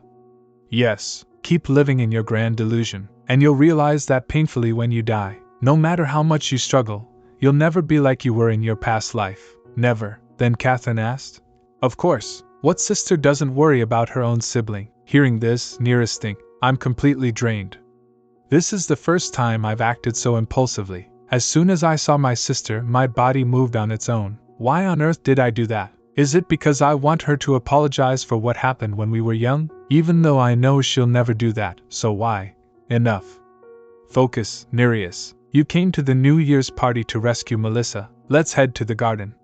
Santa must be waiting. Prince Theophilus came and asked. Wow, I couldn't believe it when I heard it from Catherine. But I guess it's true then? The sisters don't resemble each other at all, she replied. Greetings to the Crown Prince, Prince Theophilus said. My apologies, Lady Neris Tapana. I felt a sense of familiarity with you, and I couldn't help myself, she says. No, it's an honor that your highness recognized me first. Prince Theophilus extended his hand and asked. I heard from Catherine that you really like books. If you're interested, would you like to go to the royal library with me? She asked. With you? Prince Theophilus replied. Yes. You might not know, but I'm quite close with Catherine, so I wanted to get to know the sister of my close friend. What do you think? Hearing this, she began to think. No matter how close he is with my sister, is it appropriate to ask someone he just met to go to the library together? What should I do? Should I accept? Originally, I wanted to confirm if the Crown Prince uses the governing artifact. Should I follow him? She recalls that Benjamin said, the Crown Prince is an extremely cruel person, so never be alone with that man. Prince Theophilus said, please go with me. Actually, I want to give Catherine a surprise gift, but I'm having trouble deciding, so I'd like to get advice from her sister. It's difficult to talk about it here. A surprise gift should be prepared secretly. Hearing this, she think again. Benjamin was right. The Crown Prince is too dangerous. What should I do? The Crown Prince won't let me go even if I refuse. Is there a good solution? Suddenly, the Duke appeared and asked. It's been a long time, Your Highness. What brings you here? What about the second negotiation? I'm here to discuss the second negotiation with His Majesty the King, and since there's still some time before I meet His Majesty, I decided to stop by the banquet hall to see my fiancé's face. Neris was happy to see the Duke. Then Neris stepped forward and offered her hand to the Duke. Duke said softly, Ian, seeing your face now puts my mind at ease. Your Highness, may I take my fiancé now? I have a lot to talk to her about. Please, Your Highness, Prince Theophilus says. Do as you wish. Duke speaks. Thank you, Your Highness. Will you dance with me, Neris? She said. Yes, with pleasure. A noblewoman saw them dancing and asked, Oh, look over there. Isn't that Duke de Fried? Other speaks. What? That sculpted figure is the ghost Duke? And the lady dancing with him? That's Catherine Topana's sister, one said. Oh my, look at those affectionate eyes. This definitely confirms who the Duke's fiancé is. Other says, Indeed. The rumors about his engagement to Catherine Topana must have been false after all. Catherine was standing nearby, listening to everything. Then she thought, what is this scene? Why is it unfolding before my eyes again? This situation is clearly very different from my previous life. So why? What is that? Why? Why am I not the one dancing with the Duke? Why is Neris the one dancing with him? Neris, I will definitely kill you. Definitely. After that, the Duke appeared before the Emperor and bowed his head respectfully and said, Greetings to the great son of Gideon. Emperor saw her and said, Welcome, Duke. I've been waiting for you. Please raise your head and tell me your report. Report in detail about the matter concerning my son during the ceasefire negotiations with the Western Kingdom, and all the countermeasures related to it. Specifically, countermeasures that will completely end my son's life. The Duke raised his head and speaks. During the bilateral agreement, it was confirmed that the Western Kingdom also made contact with the opposing forces. They seemed to be pondering whether Amarja, or the opposing forces, would be the better choice. We'll continue monitoring them to ensure that the Crown Prince is soon caught off guard. Hearing this, Emperor said, no matter how many times I think about it, it's truly an unexpected statement. Then Emperor recalls that what the Duke had said, Your Majesty, I merely wish to devote my efforts to taking care of my homeland in the north. I have no other ambitions, therefore I humbly ask for your understanding, with a heart as vast and deep as the sea, for my being able to fully carry out your orders. I asked it, Are you saying you refuse to become my sword at this moment? The position is far too undeserved for someone lacking like me. Be gone! From now on, you will no longer have my trust. Then the Emperor began to think. I thought he would stubbornly follow in the footsteps of his father, who stayed firmly rooted in the north. But it turns out he's surprisingly diligent. Unlike his father, does he possess flexibility? Or is it because he's found someone he loves? If not, does he have some other hidden agenda? After a while, the Emperor said, There are far too many things disturbing my peace of mind. Not only my son, who is greedy for the crown, and the treacherous nobles, but now even the barbarians threaten this nation. What should be done about this deplorable situation? Duke said, Your Majesty, please issue your command. I will use my sword to strike down everything that disrupts your peace. I will become your loyal blade, and nothing more. I will make your greatness known to the whole world. Emperor says, Very well. Now then, shall we discuss the plan? Prince Theophilus came and asked, Are you in the middle of a discussion? Duke asked, What is the meaning of this? Prince Theophilus asked, I heard the 7th Duke came to discuss a bilateral agreement with His Majesty. How could I possibly be left out of such an affair? Then, adjusting the magical instrument on his chest, he said, Now then, let's carefully deliberate together about the bilateral truce. Since it is such an important matter, let's proceed slowly and cautiously. Meanwhile, Neris enters the library and, watching her, thinks to herself, Wow! I at least thought I'd run into servants or guards. But there's truly no one around the library area? The shadows of the Dayfried family are truly skilled at gathering information. She recalls that Xanta said, Please come to the Western Library of the Royal Castle by 9 p.m. After I check on the situation in the underground prison, I will go directly to Lady Neris.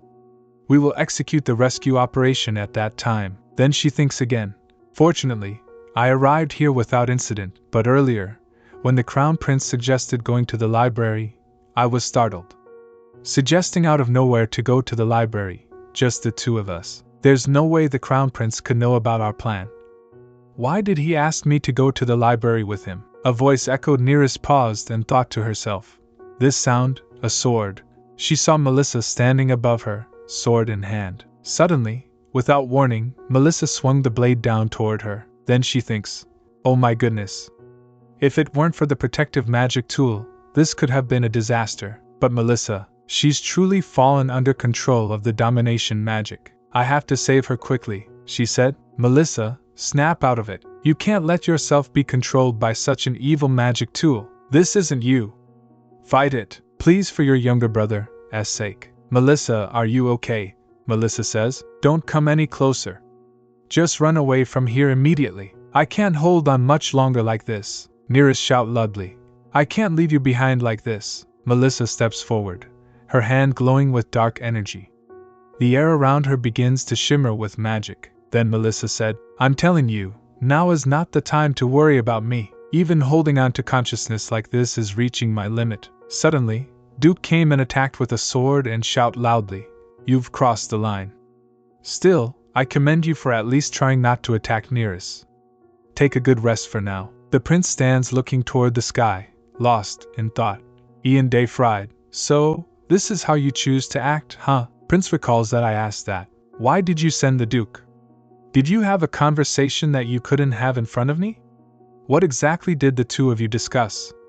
How utterly insolent, the Emperor had asked. Not only did you barge in without my permission, but now you dare interrogate your own father? What exactly do you think you're doing? If you're not here to negotiate the bilateral truce, then leave immediately. Again. This time too, my magic tool worked perfectly, not only in my father's bedroom and office, but I also confirmed that nowhere in the royal castle has undergone any recent repairs or inspections. So, this must mean that everything my father said was indeed sincere. Nothing is satisfactory, nothing is functioning properly. Suddenly Catherine came and asked, "Was there a troubling matter, Your Majesty?" Prince replied, "I'm sorry, Catherine. It seems we'll catch the rabbit tomorrow." Catherine confused and asked, "What? What do you mean?" Prince replied, "I planned to lure the rabbit to the library and catch it today, but suddenly a wolf appeared, causing the rabbit to escape. If we had caught it, you would have been able to see it for yourself right there at the fountain." "Truly unfortunate," Catherine said. "Ho ho, please don't worry about that. The rabbit entered the library safely, even without my Majesty's bait." Prince suspicious and says, "Really? How?" Catherine speak. "Someone mentioned seeing a woman entering the Western Library alone. She was probably curious about the Royal Castle Library and went to take a look. She does love books, after all. So, let's go check out the captured rabbit in a little while. I really want to see what the rabbit looks like before we cook it." However, contrary to Catherine's wishes, the rabbit's body was nowhere to be found within the royal castle. Moreover, the Crown Prince's hunter was also nowhere to be found. After a while, Prince Theophilus went to Melissa. He speaks, "Melissa, I've got a job for you. Kill Neris Top Anna, my friend's little sister. If you pull this off, I'll stop hunting your brother. I'll draw her to the West Library during the New Year's party." "Got it?" Melissa saw her and said, "I can't believe you're saying this. Nobody in their right mind would kill their sibling," he says. "You're really out of touch with reality. Not everyone has your precious family bonds. Some people hate their own siblings more than anyone else, like my friend and me. So stop talking like you don't know the world and make a choice. Are you going to do it for your brother, or not?" she said. "I can't. Even my brother would never want me to do something like that." He speaks, "Ah, I see. You want to do this the hard way, don't you?" Then Prince Theophilus, using magic, said, "I hope you don't live to regret this choice, Melissa." "Melissa! Wake up. Don't let that wicked magic tool control you. Please do it for Benjamin." Melissa kept murmuring in her sleep, "Benjamin." Suddenly, Melissa was on a bed, and Benjamin was sitting beside her. He said, Sister Melissa, are you awake?" "I'm sorry. I was too late getting to you. I'm so sorry." Melissa woke up, hugged Benjamin, and replied, "No, you did great. Thanks for saving me, Benjamin." On the other side, Duke speaks. "Neris, come on, stop being mad," she says. "No way. How could you do that without even telling me? I was already shocked you showed up at the New Year's party. And then you just knocked out Melissa, who's been through so much. You didn't come for the second ceasefire talks, you came because you heard the rescue plan from Xanta and Jean, didn't you? I'm really upset. I couldn't just stand by and do nothing. How could I stay put when I heard you, who just had that terrible rock slide accident, were trying to outsmart the Crown Prince? I don't want you getting hurt again. I'm sorry I couldn't tell you beforehand. I won't do it again, so please stop being mad." Neris replied, "I'm not mad. Just surprised." Suddenly Jean came and speaks. "Excuse me, sir. Melissa says she has something to tell the young lady." Neris says that Duke and I went to him. Once Melissa regained consciousness, she thanked me and explained everything she'd gone through and witnessed. She told me about how a mind control magic item was used to torture her and others, and how it took over her mind and ordered her to kill me. The reason the Crown Prince was trying to have me killed was, then Melissa said, "Your sister asked the Crown Prince to do it." That's what the Crown Prince said. That in this world, there are plenty of people who can't help but hate their own siblings. The Crown Prince was trying to kill you, Neris, to grant his friend's request. Hearing this, Duke clenched his fist and said angrily, "That's it. I've had enough. I'm getting rid of Catherine Top Anna right now." Neris says, "Ian," Duke speaks, "I was planning to eliminate soon anyway. This is the perfect chance to deal with both of them." Neris said, "Ian, please calm down. We don't have nearly enough proof to attack the Crown Prince and my sister right now. We need more solid evidence, proof they can't wiggle out of. And a lot of it." Saying this, she began to think. Now it all clicks why I acted like that back then, that weird feeling I got from her letter, and that urge I had toward her at the New Year's party. It was all about figuring out what she really thought. If she really wanted me dead, sis, if you want me dead, go right ahead, 'cause I'm gonna do what I want too. Then she says, since she wants me dead, she's gonna be scheming even more stuff. So I'm gonna be the bait, and gather a ton of evidence to nail her for everything. And with that evidence, I'm gonna drag her to court. That's my payback for her trying to kill me. Benjamin worried and said, No way, Neris! That's way too risky. Melissa speaks firmly. Exactly. You should be hiding, not volunteering to be bait. We can't just stand by and watch our savior walk into a death trap. Neris speaks. Thank you both for your concern. But I'm not on my own. Then she grabbed Duke's hand firmly and said, I have all of you, who give me so much strength.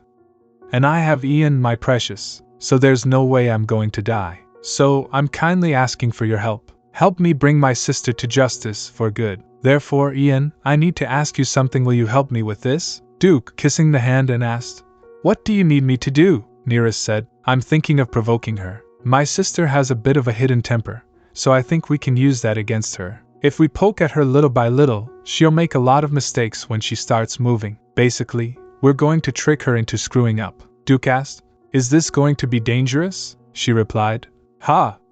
Don't worry about that. It's a really safe plan, and you'll actually like it. A week later, Duke and Neris went to a concert. Miss Mintel said, Welcome, everyone. Thank you so much for coming to my concert. Neris says, Oh no, it's our pleasure to be here. Thank you for inviting us to such a lovely concert, Miss Mintel. It's a bit awkward to say this, but we're probably the most talked about couple in the capital right now. If you, the so-called Phantom Duke, and I, your supposed fiancé, keep showing up at social events, people are going to be even more obsessed with us, and eventually they'll be sure we're engaged, which means the news will definitely get to my sister, and she won't be able to sit still. Not at all. On the other hand, Sibylla appeared in front of Catherine. Then Catherine said, Sibylla, that thing we discussed, we need to speed that up. 10 days until we go. No room for failure. You will succeed. Duke and Neris had returned from the concert, and were sitting in their room. She speaks. Who are you writing to that's making you so happy? Oh, it's Lady Mintel, the one who invited me to the last concert. She sent me a letter. We chatted a bit then, and it turns out we have similar taste in books. I recommended a few, and she enjoyed them all. Now she wants more recommendations, but there are so many I want to suggest. I'm having trouble choosing, he said. Looks like your little plan is working out perfectly. Actually, thanks to going to all those banquets and gatherings with you these past 10 days, I've gotten a bunch of invitations myself. They all invited, both of us, so I'm sure the Top Anna family got just as many. Hearing this, she thinks, wow, are people really that interested in me? Since I debuted into society later than my sister, it thought would take longer to establish myself. The Dayfried family's influence is something else, he says. It's all because you're amazing, Neris. You're not just getting attention because of me. You've been keeping everyone engaged with your insightful and knowledgeable stories. Didn't everyone adore you for that? So it's only natural you're seeing these results. Still, I was the first one to see how amazing you are. I really should ask His Majesty the King again to announce our engagement as soon as possible. She thinks again. Ian, honestly, then she said, speaking of which, this magic book is entirely an ancient script. It's going to take ages to decipher. Oh, it won't be that bad. We have Melissa and Benjamin, those incredibly skilled magicians from Gideon, after all. Plus, I studied this book a while back, so we'll get it translated quickly. He asked, You studied this book before? She replied, Yeah, I did when I was younger, but something awful happened, and I blocked it all out. I'll tell you about it later. The three of us have already translated a few spells, and I want to tell you about the most interesting one. It says, Suddenly, Duke shouted loudly and threw the book down. Neris, no, you absolutely can't just recite ancient magic spells like that. Even if you're not a mage, don't just throw spell words around. You could accidentally trigger something, or some weird power could burst out. Picking up the book, she said, It's fine. I tested it with Melissa first, just to be safe, and nothing happened. He asked, When did you even do that? She replied, Seriously, it's nothing to worry about at all. Actually, I found a spell with a real, concrete effect. It's this spell of happiness. The wording is really something. If you are a wizard who diligently pursues knowledge, you will eventually discover the moment when your abilities truly shine. This spell will amplify your powers to their fullest, to grant you happiness in the direction you desire. However, remember this. The spell of happiness can fulfill your deepest longing, but reciting it carelessly may lead to regret. This spell holds immense power. Duke and Neris, speaking in unison. Pretty fascinating, right? It sounds incredibly suspicious. Someone came and raised her hand and said, Suspicious? How can you say that? It's fascinating. It's too abstract. That's why it's suspicious. Duke, Neris, it's me, Melissa. Neris turned around and said, Ah, Melissa. Please come in. Duke looked and said to himself in his mind, Perfect timing. Who's this? Neris smiled and speaks. It's the appearance transformation spell from this ancient book. Melissa tested it out as soon as we found it. It's on a whole other level compared to those spells that just change hair and eyes color, right? He replied. Yeah, she looks like a completely different person, Melissa says. I think this spell is tied to my deepest desire, Neris asked. Huh?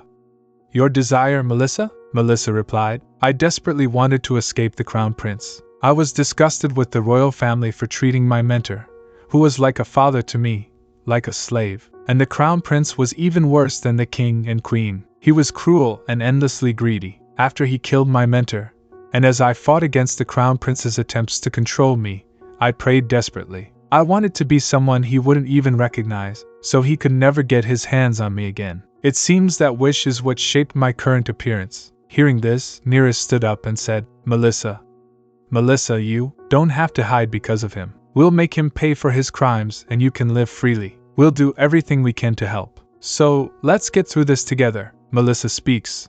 Please, Neris, you don't have to be so polite with me anymore. I'm going to be your bodyguard now, Neris asked. Huh? My bodyguard? Melissa replied. Yes. I have a feeling you'll be dealing with a lot of dangerous situations. So, I was planning to ask the Duke if I could use this ability to become your personal guard. He stood up and said, That's an excellent idea. With your skills, you'll be able to handle any sudden situation perfectly, Melissa says. Yes, and with this magical appearance, no one will know I'm even in the capital, which makes me perfect for working anywhere, anytime. He speaks. I'm hiring you to work for the Dayfried Ducal House, Melissa Dawson, Melissa said. Thank you for the offer, Your Grace. Hearing this, Neris asked, Aren't you two being a bit too impulsive? He replied. Neris, you're the impulsive one. Honestly, you recited that spell because you were hoping it would actually work, right? I won't stop you from translating the book. But promise me you won't recite any more spells, she says. Okay, I promise. Hearing this, he began to think, at least I don't have to worry about Neris's safety anymore. I should ask Melissa about the spell of happiness before we head back. But it still bothers me that I can't tell her my secret. If Neris, who's even taken assassination jobs, finds out I'm a magician, she'll be dealing with not just her sister's threats, but also the crown prince's. I wish I could at least tell her I'm Sir Sherwin, and there's also my long-laid plans. Then he recalls that a young man bowed respectfully and said, Your Highness, you must survive no matter what. As you are His Majesty the King's illegitimate son, the Queen will undoubtedly seek your life. Don't even entertain the thought that the King will protect you. He will absolutely not interfere with the Queen. I am truly sorry that this old man cannot stay by your side until the end. You must survive. Emperor's illegitimate son shout loudly. Your Majesty, please spare my mother's family. You can't just leave me like this, Emperor said. You sound just like your dead mother. His mother speaks. Go to the north and don't even think about coming back here. Only then will you have a chance to survive. Live like you're already dead. He sits on the sofa and thinks, do I have to live like this forever? Like a walking corpse, barely holding on, for the rest of my life? Then Duke recalls that I said that. Do you want revenge? If you're seeking revenge, I'll join you. In any way possible we will. Make them weep tears of blood. Emperor's illegitimate son, who was banished from the Emperor's palace and went north, returns many years later as a young man. He calls a few people. Then he said, Thank you, everyone from the noble faction, for accepting my invitation today. Now, shall we have an honest discussion about creating a new future? First, let's discuss the removal of the current crown prince, Theophilus. I'm exhausted. Then he asked, How does Theophilus keep getting mixed up with those types? Duke replied, He's all talk, no action. He speaks. Yeah, the noble's complaints are stronger than I expected. The fact he signed so quickly means we don't have to worry about him turning on us. Hearing this, Duke said, He's just like his father, works to our advantage. He says calmly, This feels so weird. To actually get this far. Duke asked, Are you having second thoughts now? He replied, Of course not. We're still a long way from reaching our objective. Then he saw her Duke and asked, "By the way, did you tell Neris that you're a mage?" "It's been quite a while, you know," Duke replied. "Don't just mention my fiancé's name so casually," he said. "Hey, I'm your future lord, you know? You were so respectful just a minute ago, what's with the attitude now? I don't get it. Just give me half the respect you give your fiancé." "Come on." Hearing this, Duke speaks. "I think we should at least talk about it after the second ceasefire agreement is finalized. Like I said, Neris is in a tight spot right now," he said. "Yeah, better safe than sorry." "But is she going to be alright?" "You're heading back to the battlefield in 2 days," Duke says. "It's okay. I'll cast a spell on her before I go. A very special spell, at that." Later, the Duke was making Neris practice archery. Then she asked, "Do you happen to know how Sir Sherwin is doing?" Duke asked. "He's doing well, but why do you ask?" she replied. "Actually, I have a promise to keep with Sir Sherwin, but since he's a free knight, I can't send him letters, and I was wondering if you might be able to contact him. He said he was going to the west. When will he be back?" Duke says. "Well," suddenly she lost in thought. "Huh? Why is he acting like that all of a sudden? Is Sir Sherwin perhaps on a secret mission? I've heard free knights also take on the family's confidential tasks." "I'm so oblivious," she asked. "How was it? My archery skills, I mean. Have they improved a lot since last time?" he replied. Yes. At this level, you won't have any major problems even if you participate in the hunting competition." She smiled and asked, "That's a relief. Actually, I was planning to gift Lady Mittel with some game. I suppose I can catch at least a small animal, right?" he replied calmly. "If you keep it up like this, you'll catch plenty, so don't worry." "And Neris, I'm scheduled to leave for the battlefield tomorrow morning," she asked. "Is it because of the second ceasefire negotiations?" he replied. "That's right. I probably won't be able to return until the negotiations are over. So, I was wondering, wouldn't you go back to the north? Do you like you to wait for me in a place that's at least safer than the capital?" She smiled and said, "Don't worry too much, Ian. I'm never going to die by my sister's hand. So, come back safely. I'll be waiting for you." The Duke stepped closer and said, "I should give my brave fiancé a gift before I go." She began to think. "This is the thing I taught him before. The happiness charm?" Then Duke said, "No matter how far apart we are, I'll always protect you, Neris. You're my happiness charm." On the other side, Sibylla ended the summoning and asked, "The summoning is finished, miss."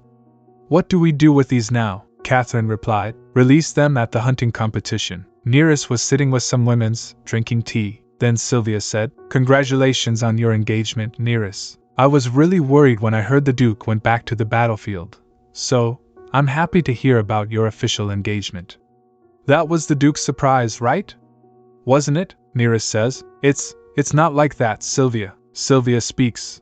Hee, you should just brag about it at times like this. "Anyway, I really hope this second ceasefire negotiation goes smoothly. I heard the Western Kingdom keeps delaying the negotiation date. I'm worried the war might start up again," Neris said calmly. "It'll be fine. His Majesty the King is pushing hard for a ceasefire to keep the peace, isn't he? And Ian's doing his best for that, so let's stop worrying and enjoy the hunting competition." "We shouldn't waste time just worrying," suddenly Neris said. "Oh, I'll go get ready," First Lady says. "Yes, I'm looking forward to the game, Neris," other lady said. Hee, don't get your hopes up too much. Neris is so different from Catherine," First replied. "You're right, she has such a gentle aura. By the way, how did you become friends, Lady Mintel?" "I'm so jealous," Miss Mintel replied. "We became friends at my piano recital. I'm really worried about Neris right now, though." "Has anyone seen Catherine since the day Fried Dukedom announced their engagement?" First Lady said. "Oh, I heard she's been hanging around with some fortune teller," other lady speaks. "That's right, they say that fortune teller's pretty good. Apparently, people are saying their problems get solved by doing what the fortune teller suggests." Miss Mintel added, "Exactly. My friend went there too and—" she said. Catherine looked really unsettling. Suddenly, Catherine came and stood behind Miss Mintel. The other ladies were startled to see this, so Miss Mintel said, "Why? What happened?" "Well, my friend mentioned Neris to Catherine, and she made a really fierce face. She said she'd never seen anyone make such a scary face when talking about their sibling, and she even had nightmares for a while afterwards. I'm really worried about what she might do today, Catherine said. You're having quite an interesting conversation, Lady Mintel. Lady Mintel was surprised. Catherine asked, but this is the hunting competition venue, so wouldn't it be better to talk about something related to that, like the origins of the hunting competition, for example? Long ago, when this land was overrun with magical beasts, the first mage appeared from the sky to save the people. The mage sacrificed himself and disappeared with all the beasts, and the ancestors of the Gideolo's royal family hunted the occasional remaining beasts. That's how the hunting competition came to be. Since then, magical beasts haven't been seen on this continent, but there are still reports of people seeing them from time to time. So, let's all pray for the participants of this hunting competition, just in case they encounter any magical beasts. Neris targeted a rabbit, but it escaped. Melissa asked. Ah, you missed. But didn't you miss on purpose? There was another reason, Neris replied. Killing a living thing makes me hesitate naturally, unless it's an emergency situation. When I actually tried to do it, I felt so sorry I couldn't hit it. Hunting just isn't for me after all, Melissa asked. If it were a wild beast, would you have been able to hit it? Neris replied. A wild beast? Yes, I'd probably hit it properly if I were being threatened by a wild beast. Because I don't want to die, suddenly, Melissa said while using magic. That's a relief then. It's a good thing there aren't any people around here. There are a few more animals if we go further ahead, so let's go that way. Neris smiled and said, That's amazing. You can use magic like this, then Melissa asked. Are you that fascinated? Neris replied, Yes. It's even more amazing than when Wizard Benjamin puts magic into his spells. Actually, I think researching magic is cool, but watching you cast those flashy spells is even more impressive, Melissa. Oh, but this is a secret from Wizard Benjamin, okay? Promise? Hearing this, Melissa think, she's such a genuinely kind and warm person. Being around her just puts my mind at ease. She saved me and my brother's life. I absolutely have to protect her, even if it's just to repay that kindness. Suddenly, demonic crows appeared in the sky. Then Melissa saw her and asked, Huh? Where did all these crows suddenly come from? She think, those aren't ordinary crows. Melissa stepped forward and said, Get back, Neris. When the crows tried to attack Melissa, she stepped forward and used her magic to destroy them, but they were too many. Then, Melissa took Neris's hand and said, Neris, run as fast as you can. We need to get out of here, now. Seeing this, Neris think, that strange vitality and those weird cries. Could those things be demonic beasts? Then, as they ran, she kept thinking, how could there be demonic beasts here? Melissa stepped ahead, casting protective magic as she speak. Hold on. Just keep running, Neris asked. What about you, Melissa? Melissa replied, I'm fine, just get to the entrance. Suddenly, fog appeared all around. Then Melissa shouted loudly, No! Neris, just keep running straight ahead, Neris asked. Melissa! Are you okay? Melissa! The demonic crows had surrounded Melissa. Seeing this, Neris thought, there's no way fog would just suddenly appear on a clear day. Someone's definitely using magic. What's the reason for all this? This weird wolf howling. Then suddenly, a huge demonic beast appeared and let out a thunderous roar. Seeing it, Neris screamed in fear. There was a magical shield around Neris. Then Neris said in her mind, I'm alright. My shield shouldn't break from an attack like this. But we can't stay like this forever. I need to quickly think of another way. Okay, Neris, stay calm. Don't panic. And figure out how to get out of this. Think. Then suddenly, fire flames burst out from all sides, and the demonic beast and the crows were all burned to ashes.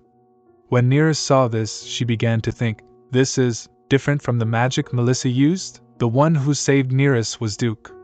He hugged Neris from behind and said, You were so scared, Neris. I'll get you out of here now, he asked. It doesn't seem like any more monsters will appear now.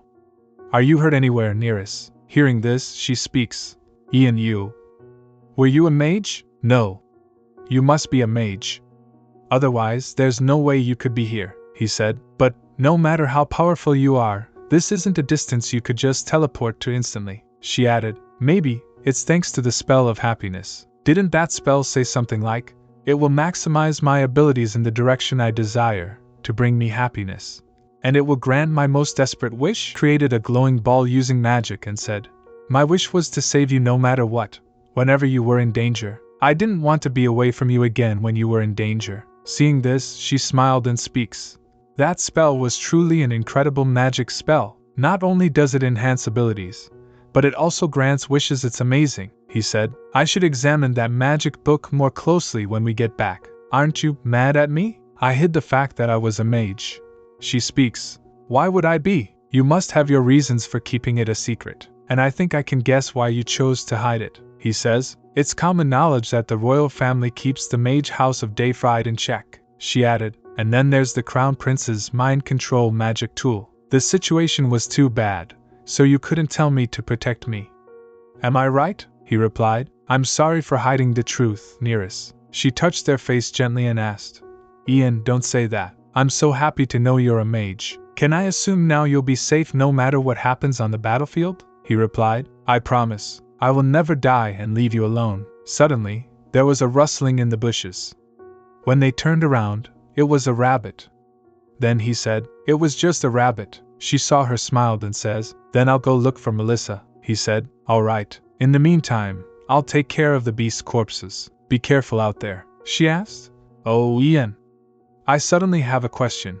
Are you perhaps Sir Sherwin? On the other side, Prince Theophilus shouted loudly. Quickly, arm yourselves and split into pairs. Once you're in teams, head into the forest, search for the participants, and secure their safety as soon as you find them. Then Miss Mintel said, What was that wolf howl just now? It didn't sound like any ordinary wolf.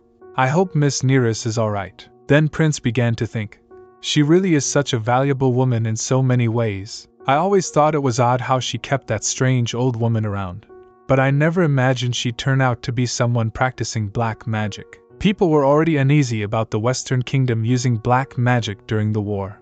And now, if it's discovered during this hunting tournament, what will everyone do? Chaos is bound to erupt. My incompetent father won't be able to control it. If I manage to clean it up, I'll be able to fully compensate for my past mistakes. Then that powerless old man will have no choice but to abdicate to me immediately. Suddenly, Catherine came and said, I'd like to come along as well, Your Highness. I'm so worried that something might have happened to my little sister. I want to find her as soon as possible. Prince added, Very well, just stay close behind me. There may still be wolves lingering. Suddenly Neris came and asked, Oh my, what's going on here? The atmosphere seems quite unpleasant.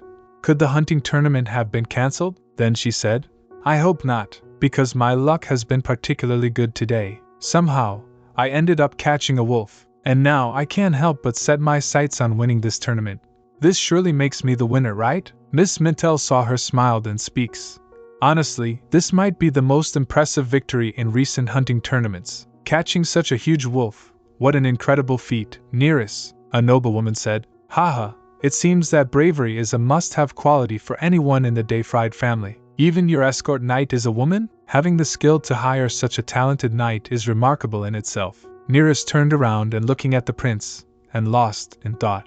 Judging by the crown prince's lack of action, it seems no traces of magical beasts have been found. Thank goodness. If he finds out that I was attacked by a magical beast, he'll undoubtedly launch a relentless investigation. And when that happens, Ian's identity as a mage and Melissa's true nature will be exposed in no time, which will ultimately put both of them in serious danger. I have to stop that from happening no matter what. She went to the ritual site in the forest. She saw her and asked, Is this the place where the beast summoning ritual was performed? Melissa sat down and, looking at the soil, replied, Yes, they rushed to erase all the traces, but there's no doubt about it. Not only did they summon beasts, but they also used black magic. The beast specifically targeted you, Lady Neris. That was possible because they used a powerful black magic tracking spell. Then Melissa stood up, showed a bottle, and said, I guess you could say it's a small relief amidst the misfortune. Black magic is so powerful that it's nearly impossible to erase all its traces completely. Even with a basic trace tracking spell, it's easy to uncover. Melissa sat down on the ground again, and while casting magic asked, Lady Neris, do you know the biggest difference between black magic and regular magic? Neris replied, Black magic requires sacrifices. Melissa speaks. That's right. A summoning ritual needs an offering, and tracking magic requires a medium. They used a medium made from an object belonging to the tracking target and their family's blood. To maintain the effectiveness of the spell, they participated in the hunting tournament. The old woman who orchestrated this is no ordinary person. On top of that, using high-level concealment spells to hide this place, she must be an incredibly skilled wizard. Hearing this, Neris clenched his fist and said, "That woman is Sibylla, a fortune teller. She's the one who gave me in the ancient spellbook years ago." Then Melissa asked, "Are you saying this wizard was ordered to kill Lady Neris?" Neris replied, "No, it's still unclear whether the order was to kill me. Let's head back north. I must uncover Sibylla's true intentions there." Some time later, Neris sat in the carriage, lost in thought. What am I going to do? My heart just won't settle down. Ian was a mage. She recalls that Duke said, "Looks like it's time for me to head back. It seems like once you're safe, the happiness spell on me will wear off. Even after I leave, I'll always hope you're safe, Neris. I'm going to miss you so much." She think again. The person I fell in love with is a mage. How could such a coincidence ever happen? Ian is exactly the ideal man I've always dreamed of. A mage. My ideal type is a mage. What are the chances of something this miraculous happening? And on top of everything, Sir Sherwin was Ian too. So Ian has been watching over me all this time. Now I need to protect him. Then she asked, "Jean, did you know all along that Ian was a mage and that he was Sir Sherwin?" Jean replied, "Yes." "I'm so sorry for keeping it from you, miss." Neris shocked and said, "It's okay. There must have been a good reason for it." "Then do all the servants in the Dayfried household know?" Jean speaks. "No, only my brother and the butler." Neris placed her hand on the box and said, "I see. Still, just to be safe, it would be a good idea for everyone to have some magic resistance charms. And Jean, you don't have to be polite to my sister anymore just because of me." Jean shocked and says, "Really?" Neris speaks. "Yeah, even though my sister has treated me horribly all this time.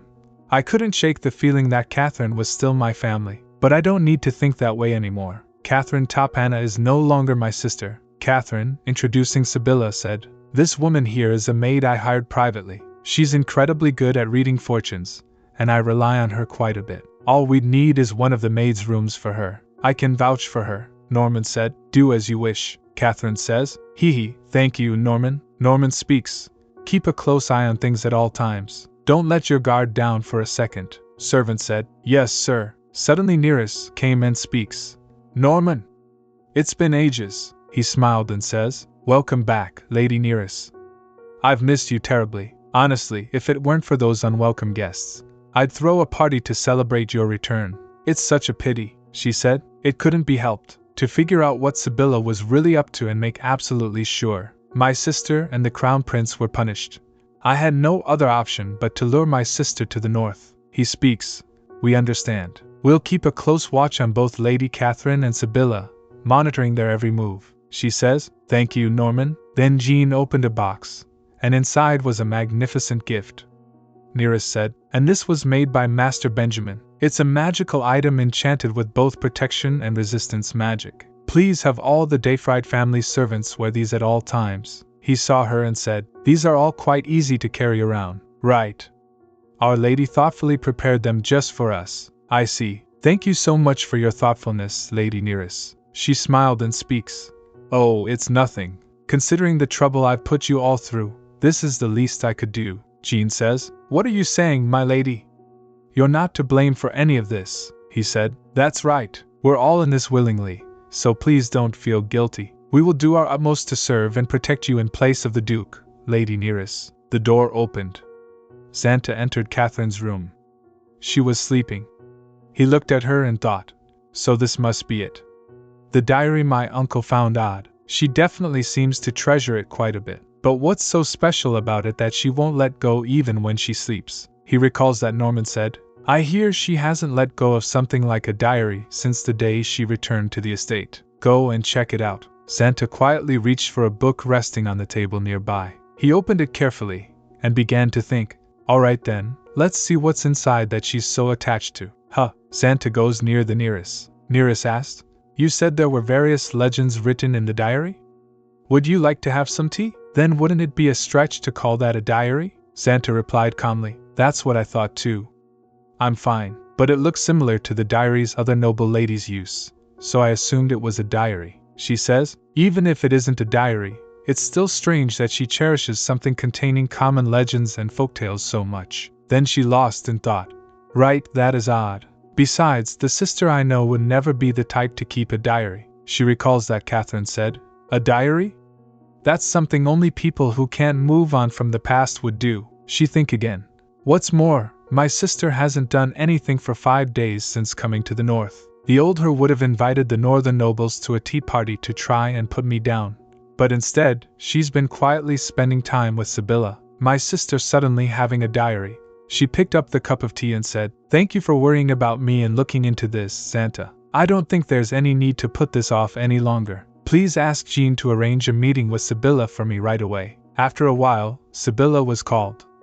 Then the Neris came and said, "It's so good to see you again like this, Sibylla." Then the Neris, while serving the tea, said, "It really seems like we're meant to keep meeting. We run into each other so often." Sibylla asked, "Perhaps. It seems you have something you're very keen to ask me today, my lady. Please tell me what it is." "What are you curious about?" Neris asked. "Why are you helping my sister Catherine?" Sibylla replied. "I believe I was born to help anyone who needs it." Neris asked. "But surely my sister's problems were different from other people's, am I right?" Sibylla replied. "Lady Catherine certainly has her unique qualities." Hearing this, Neris thinks. To call Catherine, who tried to kill her own sister, merely having unique qualities. Judging by her current demeanor, if I asked her about anything related to demonic entities, she's definitely not going to answer. But I can't afford to make an enemy of her either. In that case, I'll have to seek help elsewhere. Then she asked, "You said you have a destiny to help everyone who needs it, didn't you? Then please answer my questions." Suddenly, Melissa came and placed a paper in front of her after unfolding it. Neris asked, "This magic circle, do you remember it?" Sibylla replied, "Oh ho, this is." Neris speaks. "That's right. It's one of the magic circles that was on the wall of your fortune-telling shop when we first met. Actually, back then, I didn't really understand most of the magic circles I saw. But for some reason, this particular one stuck vividly in my mind. And now I can even draw it perfectly. The reason is because of an ancient magic book that I recently reinterpreted. The very ancient magic book that you gave me, Sibylla. I almost died because of you. But at the same time, I lived thanks to you. So if you plan on continuing to do so, answer my question. This magic circle, is it really for revenge?"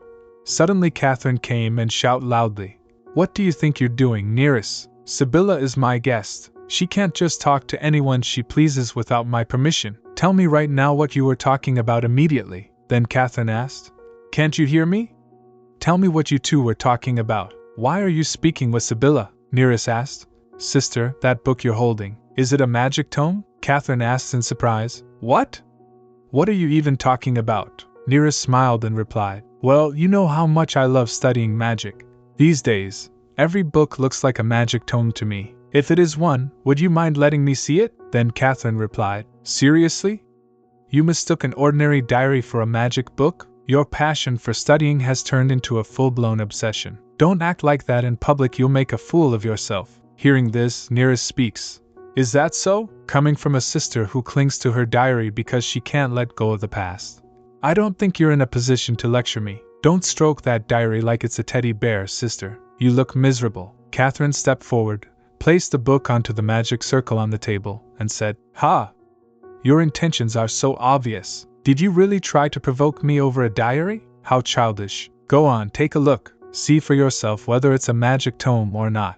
Then Catherine recalls that Sibylla said, "My lady's diary is enchanted with illusion and vanishing magic. The illusion spell makes its contents appear as legendary tales to anyone else who reads it, while the vanishing spell ensures that if anyone tries to break the illusion, the diary instantly disappears. But don't worry, it won't be lost forever. A linked diary has been enchanted to store all its contents, so everything will remain intact. So, my lady, rest easy and take your time. If she looks flustered after reading it, I'll make sure to mock her mercilessly." Neris handed the book to Catherine and said, "And just like before, I'll put her in her place, until she's too afraid to argue. Why would I need to read someone else's diary? Reading something that might contain someone else's secrets," then Catherine added, "is incredibly inappropriate. I was just watching to see how you'd react." Neris picked up the cup of tea and says calmly, teaching my younger sibling proper manners is my duty as an older sister, right?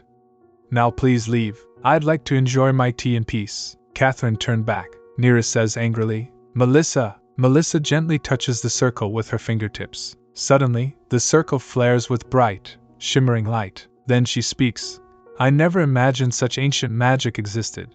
A duplication spell. The diary's contents have been copied, but even the enchantments placed on it were duplicated. The illusion spell can be broken to reveal the real contents, but the vanishing spell remains untouched. In about 20 minutes, this diary will disappear. Neris carefully opened the book, her eyes narrowing as she spoke. That's more than enough time. I only need to confirm my sister and Sibylla's intentions. Suddenly, she noticed something and asked, What in the world is the meaning of this? Sister, what have you done? 1 week later, in the manor's room. While drinking her tea, Catherine asked, The Duke and Lady Neris aren't as close as they used to be? Maid bowed respectfully and replied, Yes. According to the maids, back when he was at war, the Duke used to send letters to Lady Neris regularly, but recently, there's been nothing like that at all. I heard they had a major fight right before the Duke left for the battlefield again. Hearing this, Catherine thinks, that means they argued after the New Year's banquet, and several gatherings. Strange. Just a moment ago, they were gazing at each other so fondly while dancing. So why did they suddenly start fighting? Did Neris end up arguing with him after attending all those gatherings? Well, I can see why. The Duke has sharp judgment. He must have immediately noticed Neris's lack of social grace, and that was probably just one of many things that disappointed him. Sibylla told me to stay quiet and wait when I arrived in the north. Could this be the moment she was referring to? Suddenly Neris came and said, Good morning, sister. What's gotten into you? You usually take your meals in your room. I wanted to ask if you'd like to go out today. The Duke's household is giving each of us 1,000,000 gold for leisure expenses. Catherine surprised and asked, 1,000,000? Neris replied, Yes. A new auction house is opening in Ruyer, and they're providing us with funds to enjoy a special outing there. So, what do you think? Want to come along? Hearing this, Catherine smiled and thinks, I knew it. The Duke must be disappointed in Neris. So now, he's testing which of us is truly fit to be the Duchess of Dayfried. If that's the case, then Catherine stood up and said, All right, I'll go and make it clear. I'll show him my refined and impeccable taste. Inside the grand auction hall, items are presented one by one. The announcers speak loudly. The blue diamond necklace has been sold to participant number 46. Now, moving on to the next item. Catherine spoke thoughtfully. The auction house itself is decent, but the items are underwhelming. Neris says, Really? I thought they all seemed fine, says the one who hasn't bid on a single thing. Well, I haven't found anything that feels like fate yet, Catherine asked. Ha! For you, the only fated item would be a book, wouldn't it? Neris replied. That can't be true. There are moments when books are completely useless. Catherine smiled and said, Oh my, that's quite the change coming from you. You always used to say books held all the answers. Neris speaks. Well, I've been through a lot, like when I got caught in a rock slide in the Igor Mountains, or when I had to hunt a wolf during the competition. Ever since the end of the year, I've nearly died more times than I can count. And in those moments, everything I learned from books was completely useless. That's why I've decided I won't rely on books anymore. Then Catherine asked, What exactly did you see during the hunting competition?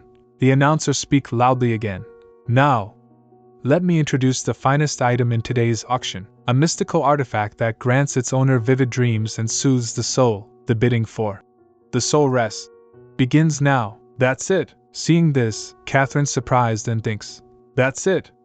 The artifact that sent me back in time. How did it end up here? Announcer said. 1,000,000 gold. Suddenly Neris raises her hand and says, 1,200,000 gold. Stood up and said, 1,400,000 gold. Hearing the auction price, the owner lady said loudly, No, this can't happen.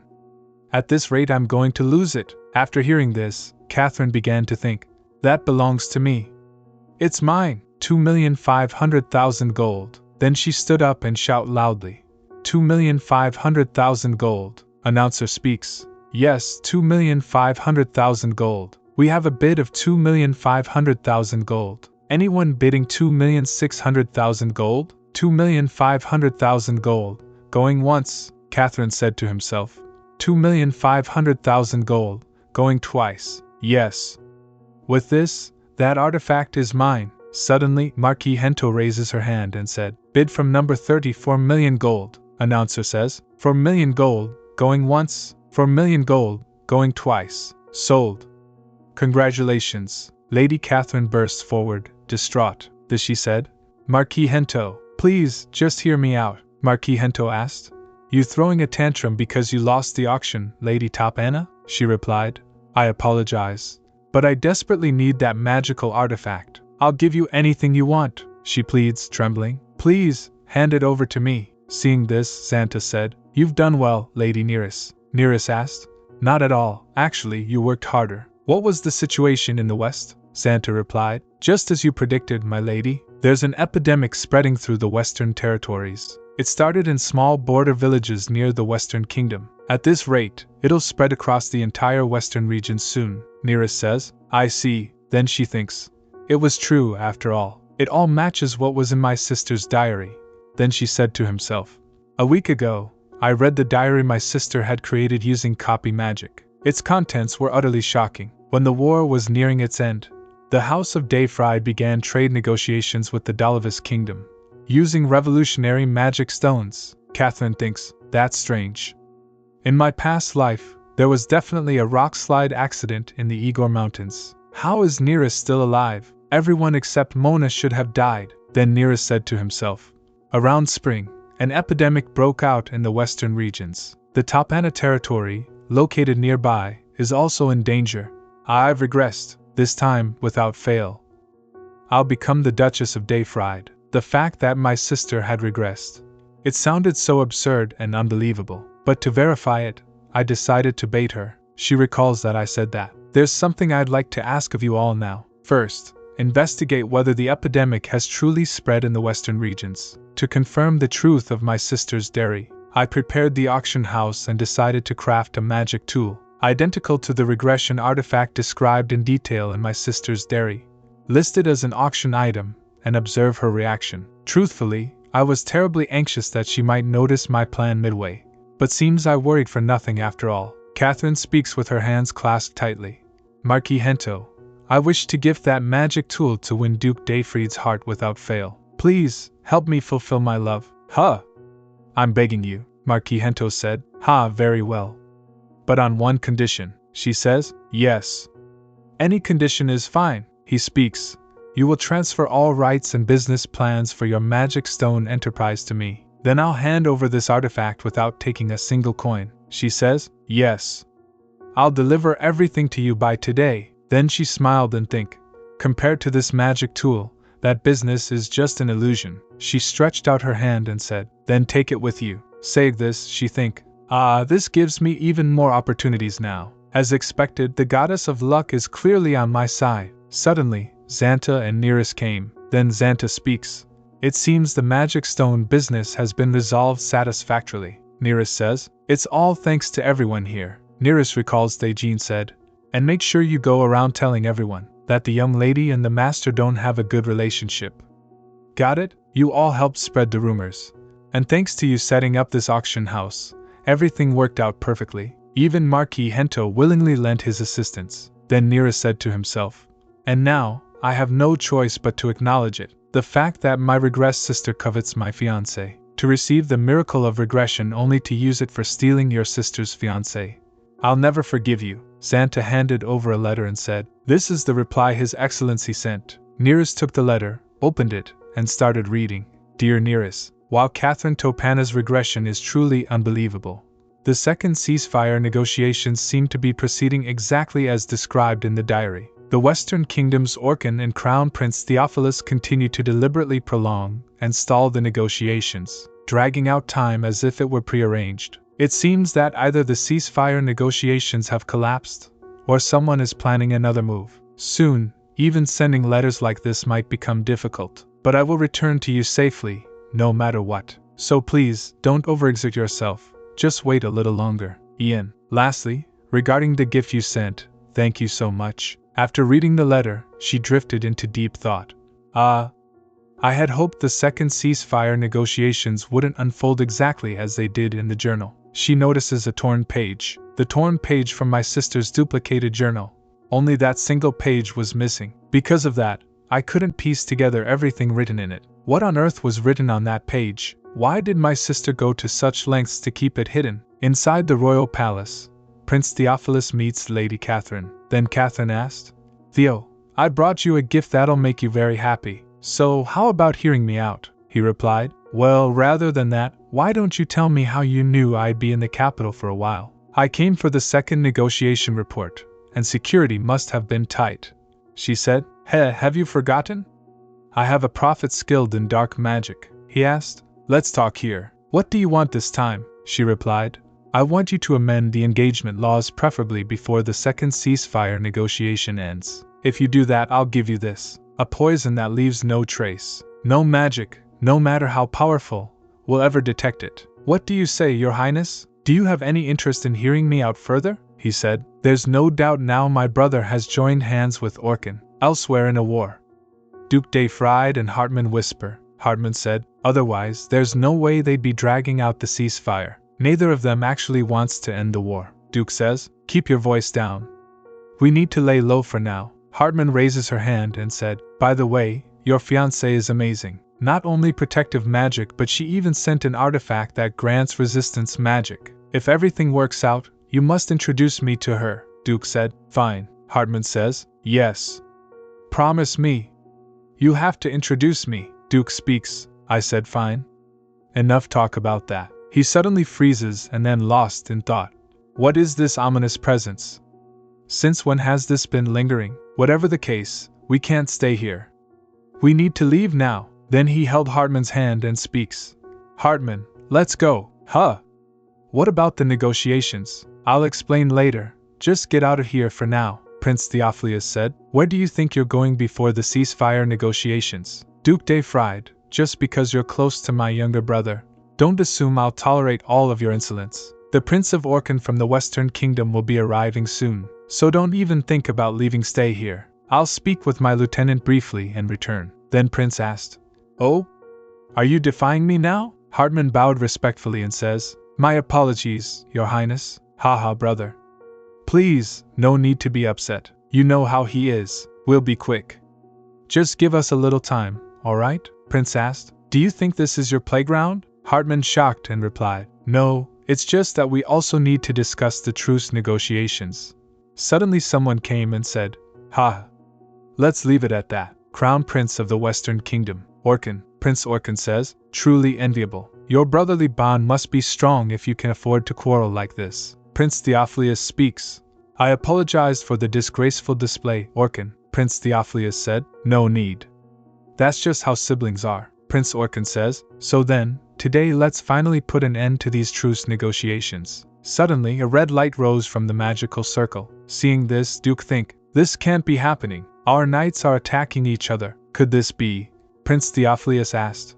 "Why can only the withstand the magic of mind control?" Orkin replied, "Indeed. No crude resistance spell or artifact will hold against it." Hartman drew his sword and suddenly attacked. Duke said, "Stay with me." Then Duke think, "I have to get out of here.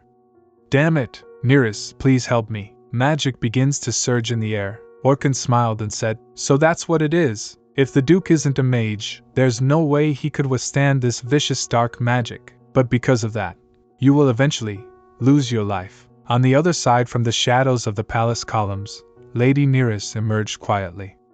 In her hands were a few papers. Xanta follows behind silently and said, "Thanks to Lady Neris's swift intervention, the plague spreading through the western lands has stopped. The healers say the cure will be completed soon, so the plague will fade in no time." She says, "That's good to hear." Then she thinks, "The magic stone business is going well with Marquis Hento. So far, everything is running smoothly. Now I just need to handle the second truce negotiation. But no matter how much I prepare, this unease won't go away. That torn page. Why did my sister rip out only that page?" she asked. "Is there still no news about Ian?" Xanta replied, "No. The security around the battlefield is too tight." "I apologize," she said. "Xanta, you don't need to apologize, because in the end, I'll just have to ask the people involved directly." Neris goes to the Prince Theophilus and Catherine. He speaks calmly. I've come to inform Lady Topana of her fiancé's death. During the second truce negotiations, the Western Kingdom launched a surprise attack. After investigating, we found that my brother Hartmann conspired with Prince Orkan of the enemy nation and orchestrated this whole incident. Hearing this, Catherine shocked and said, "My God!" He added, "During the counterattack, the Duke fell victim to dark magic. I truly have no excuse, Lady Topana." Hearing this, Neris lost in thoughts. What did I just hear? Ian is dead?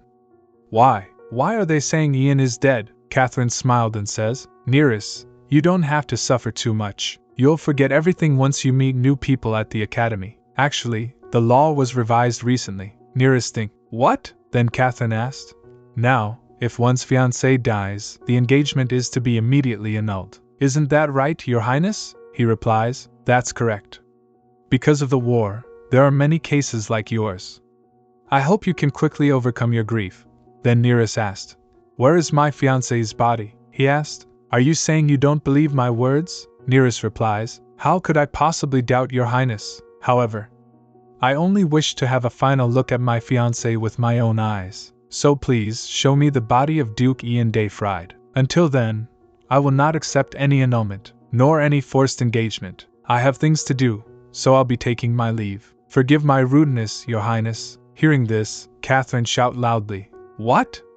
Wait a moment, how dare you be so disrespectful to His Highness? Is this how you show gratitude for His Highness's concern for you? Neris, I'm talking to you, Neris." Then Neris turned around without saying anything and started thinking. Everything feels both precise and unnatural.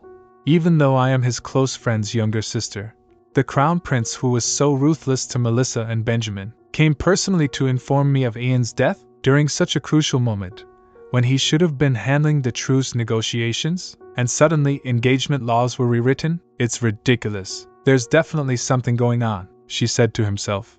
I have to check the torn page right now, immediately, otherwise, Ian could really be in danger. The guards are searching the Hartman. The captain of the guard shouted loudly. Search everywhere. The dark magic trail ends in this mountain. They must be somewhere here. Have no stone unturned, a woman said while stopping them. Oh, come on! There's nowhere in this place for anyone to hide. Look!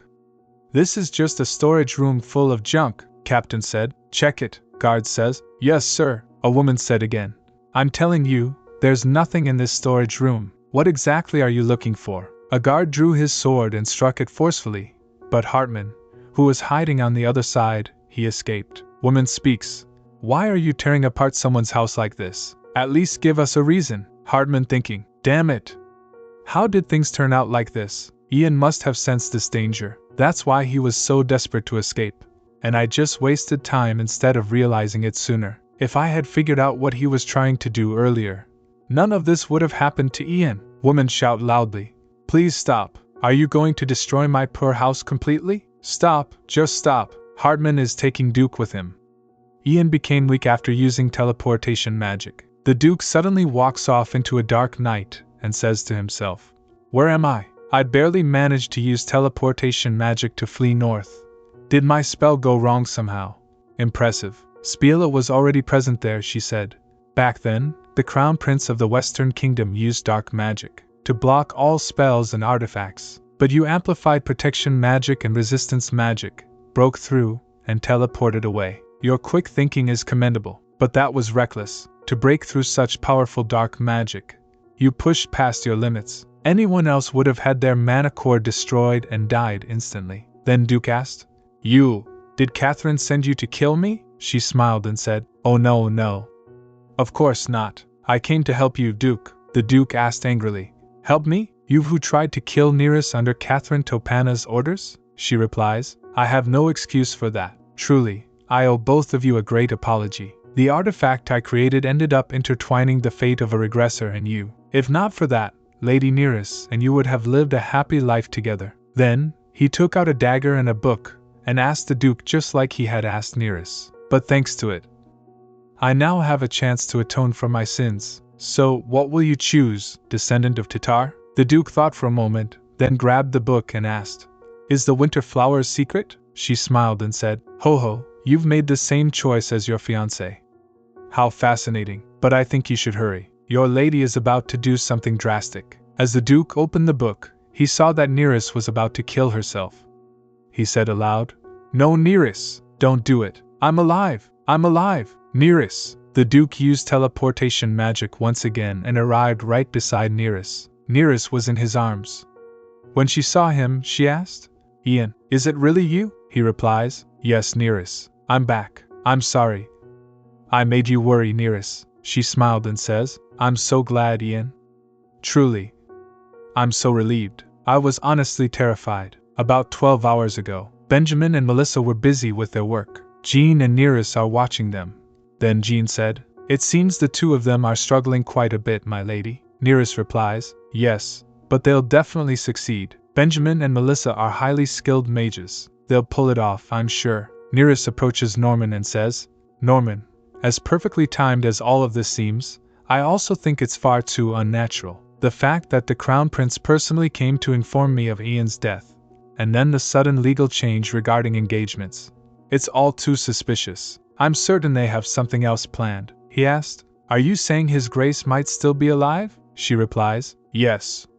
When I asked the Crown Prince if I could see Ian's body, he seemed quite shaken. I suspect it's because he's not in a position to show Ian's corpse. Please have the family's shadow agents track the royal knights. I'm sure the Crown Prince is also searching for Ian," he said. "Lady Neris, you should really rest for now." Hearing this, she speaks, "I really am, so please go quickly. Ask the shadows to search for Ian, and help distract my sister's attention as much as possible. In the meantime, I'll find a way to recheck my sister's diary with Benjamin and Melissa. I'm counting on you." A few days later, the Topana estate. Melissa and Benjamin rush into the study, out of breath. Benjamin speaks, "Now, Lady Neris, it won't last long, so hurry and check the contents." Then Neris stepped forward and saw her and read it. Around January 6th, when the second ceasefire negotiations collapsed, there was a false rumor that Duke Dayfried had died. But that was all nonsense. The Duke returned alive a few days later. I don't know how he came back alive, but I plan to use this to annul his engagement with Neris. This time, I'll definitely separate Neris from the Duke. Suddenly, Melissa and Benjamin collapsed, and Neris, startled, asked, "Melissa? Benjamin? Are you alright?" Melissa asked. "More importantly, did you check the contents of the diary?" She replies, "Yes, as I thought, Ian is still alive." Jean was carrying Benjamin, and upon hearing that, she shocked and asked, "Is that really true?" Neris replied, "Yes, now we can finally track Ian for sure." "What? But we don't even know where His Grace is," Neris says. "That doesn't matter. As long as Ian is alive, wherever he is, I'll always be able to find him. Only I can, because Ian cast a blessing of happiness on me. I believed I could use it to call him back to me. That's why I chose to put myself in danger." Duke said, "Do not ever do that again." "Never," Neris says. "Okay, really, it was the only way?" He speaks, "I understand that, but I nearly had a heart attack. Let's make sure it never happens again." "Promise me." "Got it," Neris said. "For that to happen, Ian, let's deal with the matter at hand first. Everything is in place now, there's no reason to delay any longer. Am I right?" He replied, "Yes. There's no need to wait anymore." A few days later, in the capital of the Kingdom of Gideon, Emperor asked angrily, "They're actually proceeding with peace talks with the Western Kingdom? Do they really think those bastards can live peacefully with us? They could attack again at any moment." Prince replied calmly, "Ha! Father, didn't I already tell you? That ambush was orchestrated by Orkan and Hartmann. We're responsible too. Now can you really ask us to start another war with them? From the beginning, that war was because..." The Emperor coughs violently. A door creaks open. Hartmann and Ian enters. Then Prince Theophilus said, "I find this all very unfortunate as well. If only our sick father weren't so stubborn and foolish, things wouldn't have turned out this badly." "Exactly. You should have let go of your disgusting greed. All of this happened because of your selfish desires. And now you're watching me from heaven, blaming yourself." The Emperor coughs violently again. "Heh, watching the moment your kingdom becomes mine." Hartmann bowed and said, "Sorry I'm late. Father. Brother. Well, I really tried to get here sooner, but there was just so much to prepare. I hope you'll understand, dear brother." Prince stood up and then asked, "How are you alive?" Hartmann replied, surprised, "Because that contradicts what the captain of the Royal Knights said this morning. You're too naive, brother. You know full well that Duke Dayfried, my friend, is a mage. Duke pours a drink and hands it to the Emperor and said, "Here. Drink this." Hartman speaks. "I saved my life and even managed to buy some time by paying off the Knight Commander to gather evidence that you joined hands with Orkan to poison the king." Hearing this, Theophilus shouts loudly, "You're really planning to pin everything on me, aren't you? Guards, bring in the royal knights." Theophilus drew his sword ready to fight, but before he could make a move, Hartman pressed his blade against his throat. Duke speaks. "Stop, Hartman. He's already as good as dead." "No need to dirty your hands," Hartman asked. "Ah, right, you were the idiot who got deceived by the enemy and shortened your own lifespan." "I got carried away with my words and ended up lashing out." "Shortened his lifespan? What do you mean by that?" Duke asked. "You show clear traces of a curse." Theophilus. "Did you ever give your blood to Orkan?" Prince Theophilus replied. "No. I never did anything like that." Hartman added, "Look at that. So you weren't innocent, just plain stupid." "Brother, you didn't use Orkan. Orkan used you to kill you and take over our kingdom, while he was waiting for you to slowly die. Neris and I stepped in to clean up the mess with the royal family of the Western Kingdom, and guess what? The bastard fled. Without Orkan, the curse can't be lifted, which means you're going to die, with a splitting headache as your farewell." Hearing this, Prince Theophilus shocked and says, "No way." The Emperor stood behind, laughing loudly. Moments later, Emperor said, "So full of pride, and in the end, you've doomed yourself, not me." Duke speaks calmly, "But don't get too comfortable just yet, Your Majesty. The poisoning issue still hasn't been resolved." Emperor asked, "Huh? What do you mean? Didn't we just catch the culprit and take the antidote?" Duke replied, "Your Majesty, the prince and I only learned of the poisoning yesterday. The poison is a banned substance traded secretly in Dalavish, and unfortunately, getting the antidote from the eastern continent takes quite a bit of time, so we couldn't secure the real one. In short, the medicine I just gave you only suppressed the cough for now, but the poison is still spreading through your body." Emperor shout loudly, "You dare show such ingratitude? You ungrateful wretch, just like your dead father, as if hiding the fact that you're a mage wasn't enough. Now you even dare try to assassinate me? I should have killed you along with your father that day." When the Emperor extended his hand, Hartman grabbed it and said, I will never forgive you. Deploy the royal knights to the north immediately." Truly pathetic. Instead of lashing out at my friend, why don't you try begging me? Who knows? If you sincerely apologize to Ian and me, maybe we'll help you," Emperor said calmly. Hartman, "My son, please, don't abandon your father. You're saying the same thing you did when I was a child." 2 days later, Hartman made a proclamation across the entire kingdom of Gideon. The contents revealed that King Johannes had been poisoned, and the perpetration was Crown Prince Theophilus. Not only that, it was also revealed that Theophilus had created a wicked artifact called the Dominion Magic Tool to manipulate others, and that Archmage Giovanni had been murdered by his hand, faithfully aiding him through it all. Catherine Topana. When the royal family declared that Catherine had smuggled the deadly poison from Dalavish, every noble was left in shock. The palace immediately dispatched knights to arrest Catherine at Duke Dayfried's estate, but by the time they reached her chambers, there was no sign of Catherine Topana, nor the fortune teller Spiela, who was always by her side. The day after the royal decree was made, Catherine Topana had vanished just like that. A few days later, Hartman was sitting in his office when the Duke appeared and said, "Catherine gone missing?" "Yeah. Looks like she fled just before the arrest warrant was issued. Neither the maid nor the Topana Count and Countess know where she is. We're looking into other close associates, but so far, no solid lead. It'll be tough to track her down anytime soon." Hearing this, Hartman shocked and asked, "This is insane. How could she escape so fast?" The investigation was conducted entirely in secret. How? Hearing this, Duke thinks, this is her doing. The strange prophet who uses dark magic, Sibylla. She must have warned Catherine in advance, and they fled together. No doubt about it. Thanks to that, I finally got a chance to settle this score. What does that even mean? That dream back then, it's faint, but I'm sure I met Spiela in it. That strange, mysterious appearance. So bizarre, almost like she stood on the line between human and something else. Just what is Spiela, really? Catherine was with Sibylla. She angrily hit the wooden table and speaks loudly. "Damn it! The kingdom's forces and Dayfried knights are crawling everywhere. At this rate, I'll get caught before I can even think about escaping the country. What now? Suddenly she trembled with fear and thought, should I reset and go back? No. I still have other cards to play. If those fail, then I can start over. Then she said, Sibylla, one more time use dark magic. The strongest, most terrifying spell you've got. Sibylla asked calmly. Then would you hand me that enchanted pocket watch? Catherine shouted loudly. What? No way. That's mine. Why do you even want this? Sibylla replied. Milady, haven't I always told you? All dark magic requires a price. So if you want to use it again, you'll need to offer something worthy. Just like when you gave me that boar and wolf during the hunting festival. Give me the pocket watch. I'll cast the spell you want, she shouted angrily.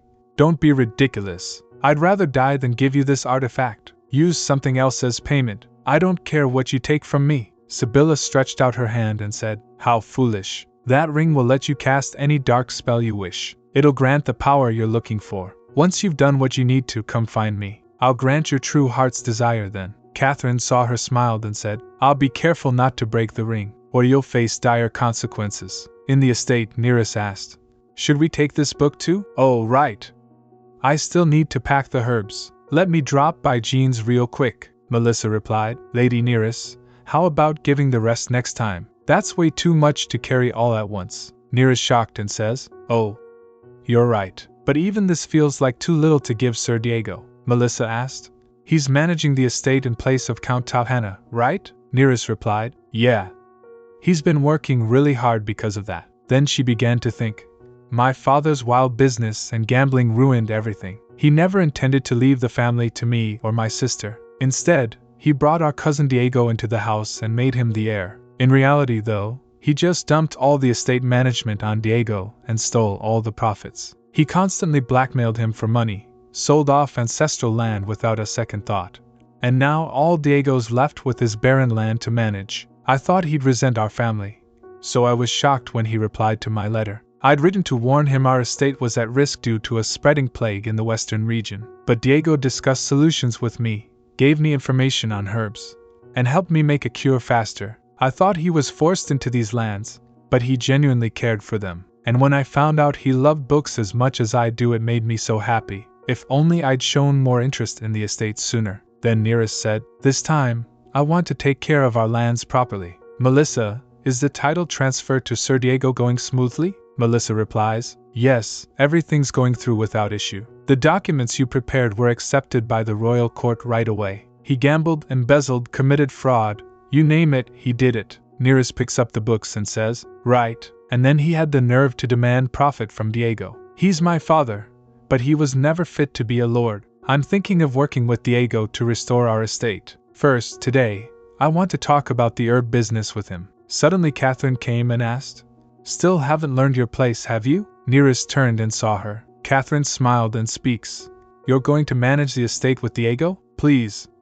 You couldn't tell a dream from reality. It's been fun, Neris. Melissa suddenly stands like a shield in front of Neris. Catherine showed her ring and said, But it's time to wake up. On the other side, Hartman asked, We've issued wanted notices in every region, and deployed mages to trace the dark magic. But what if something happens before we catch her?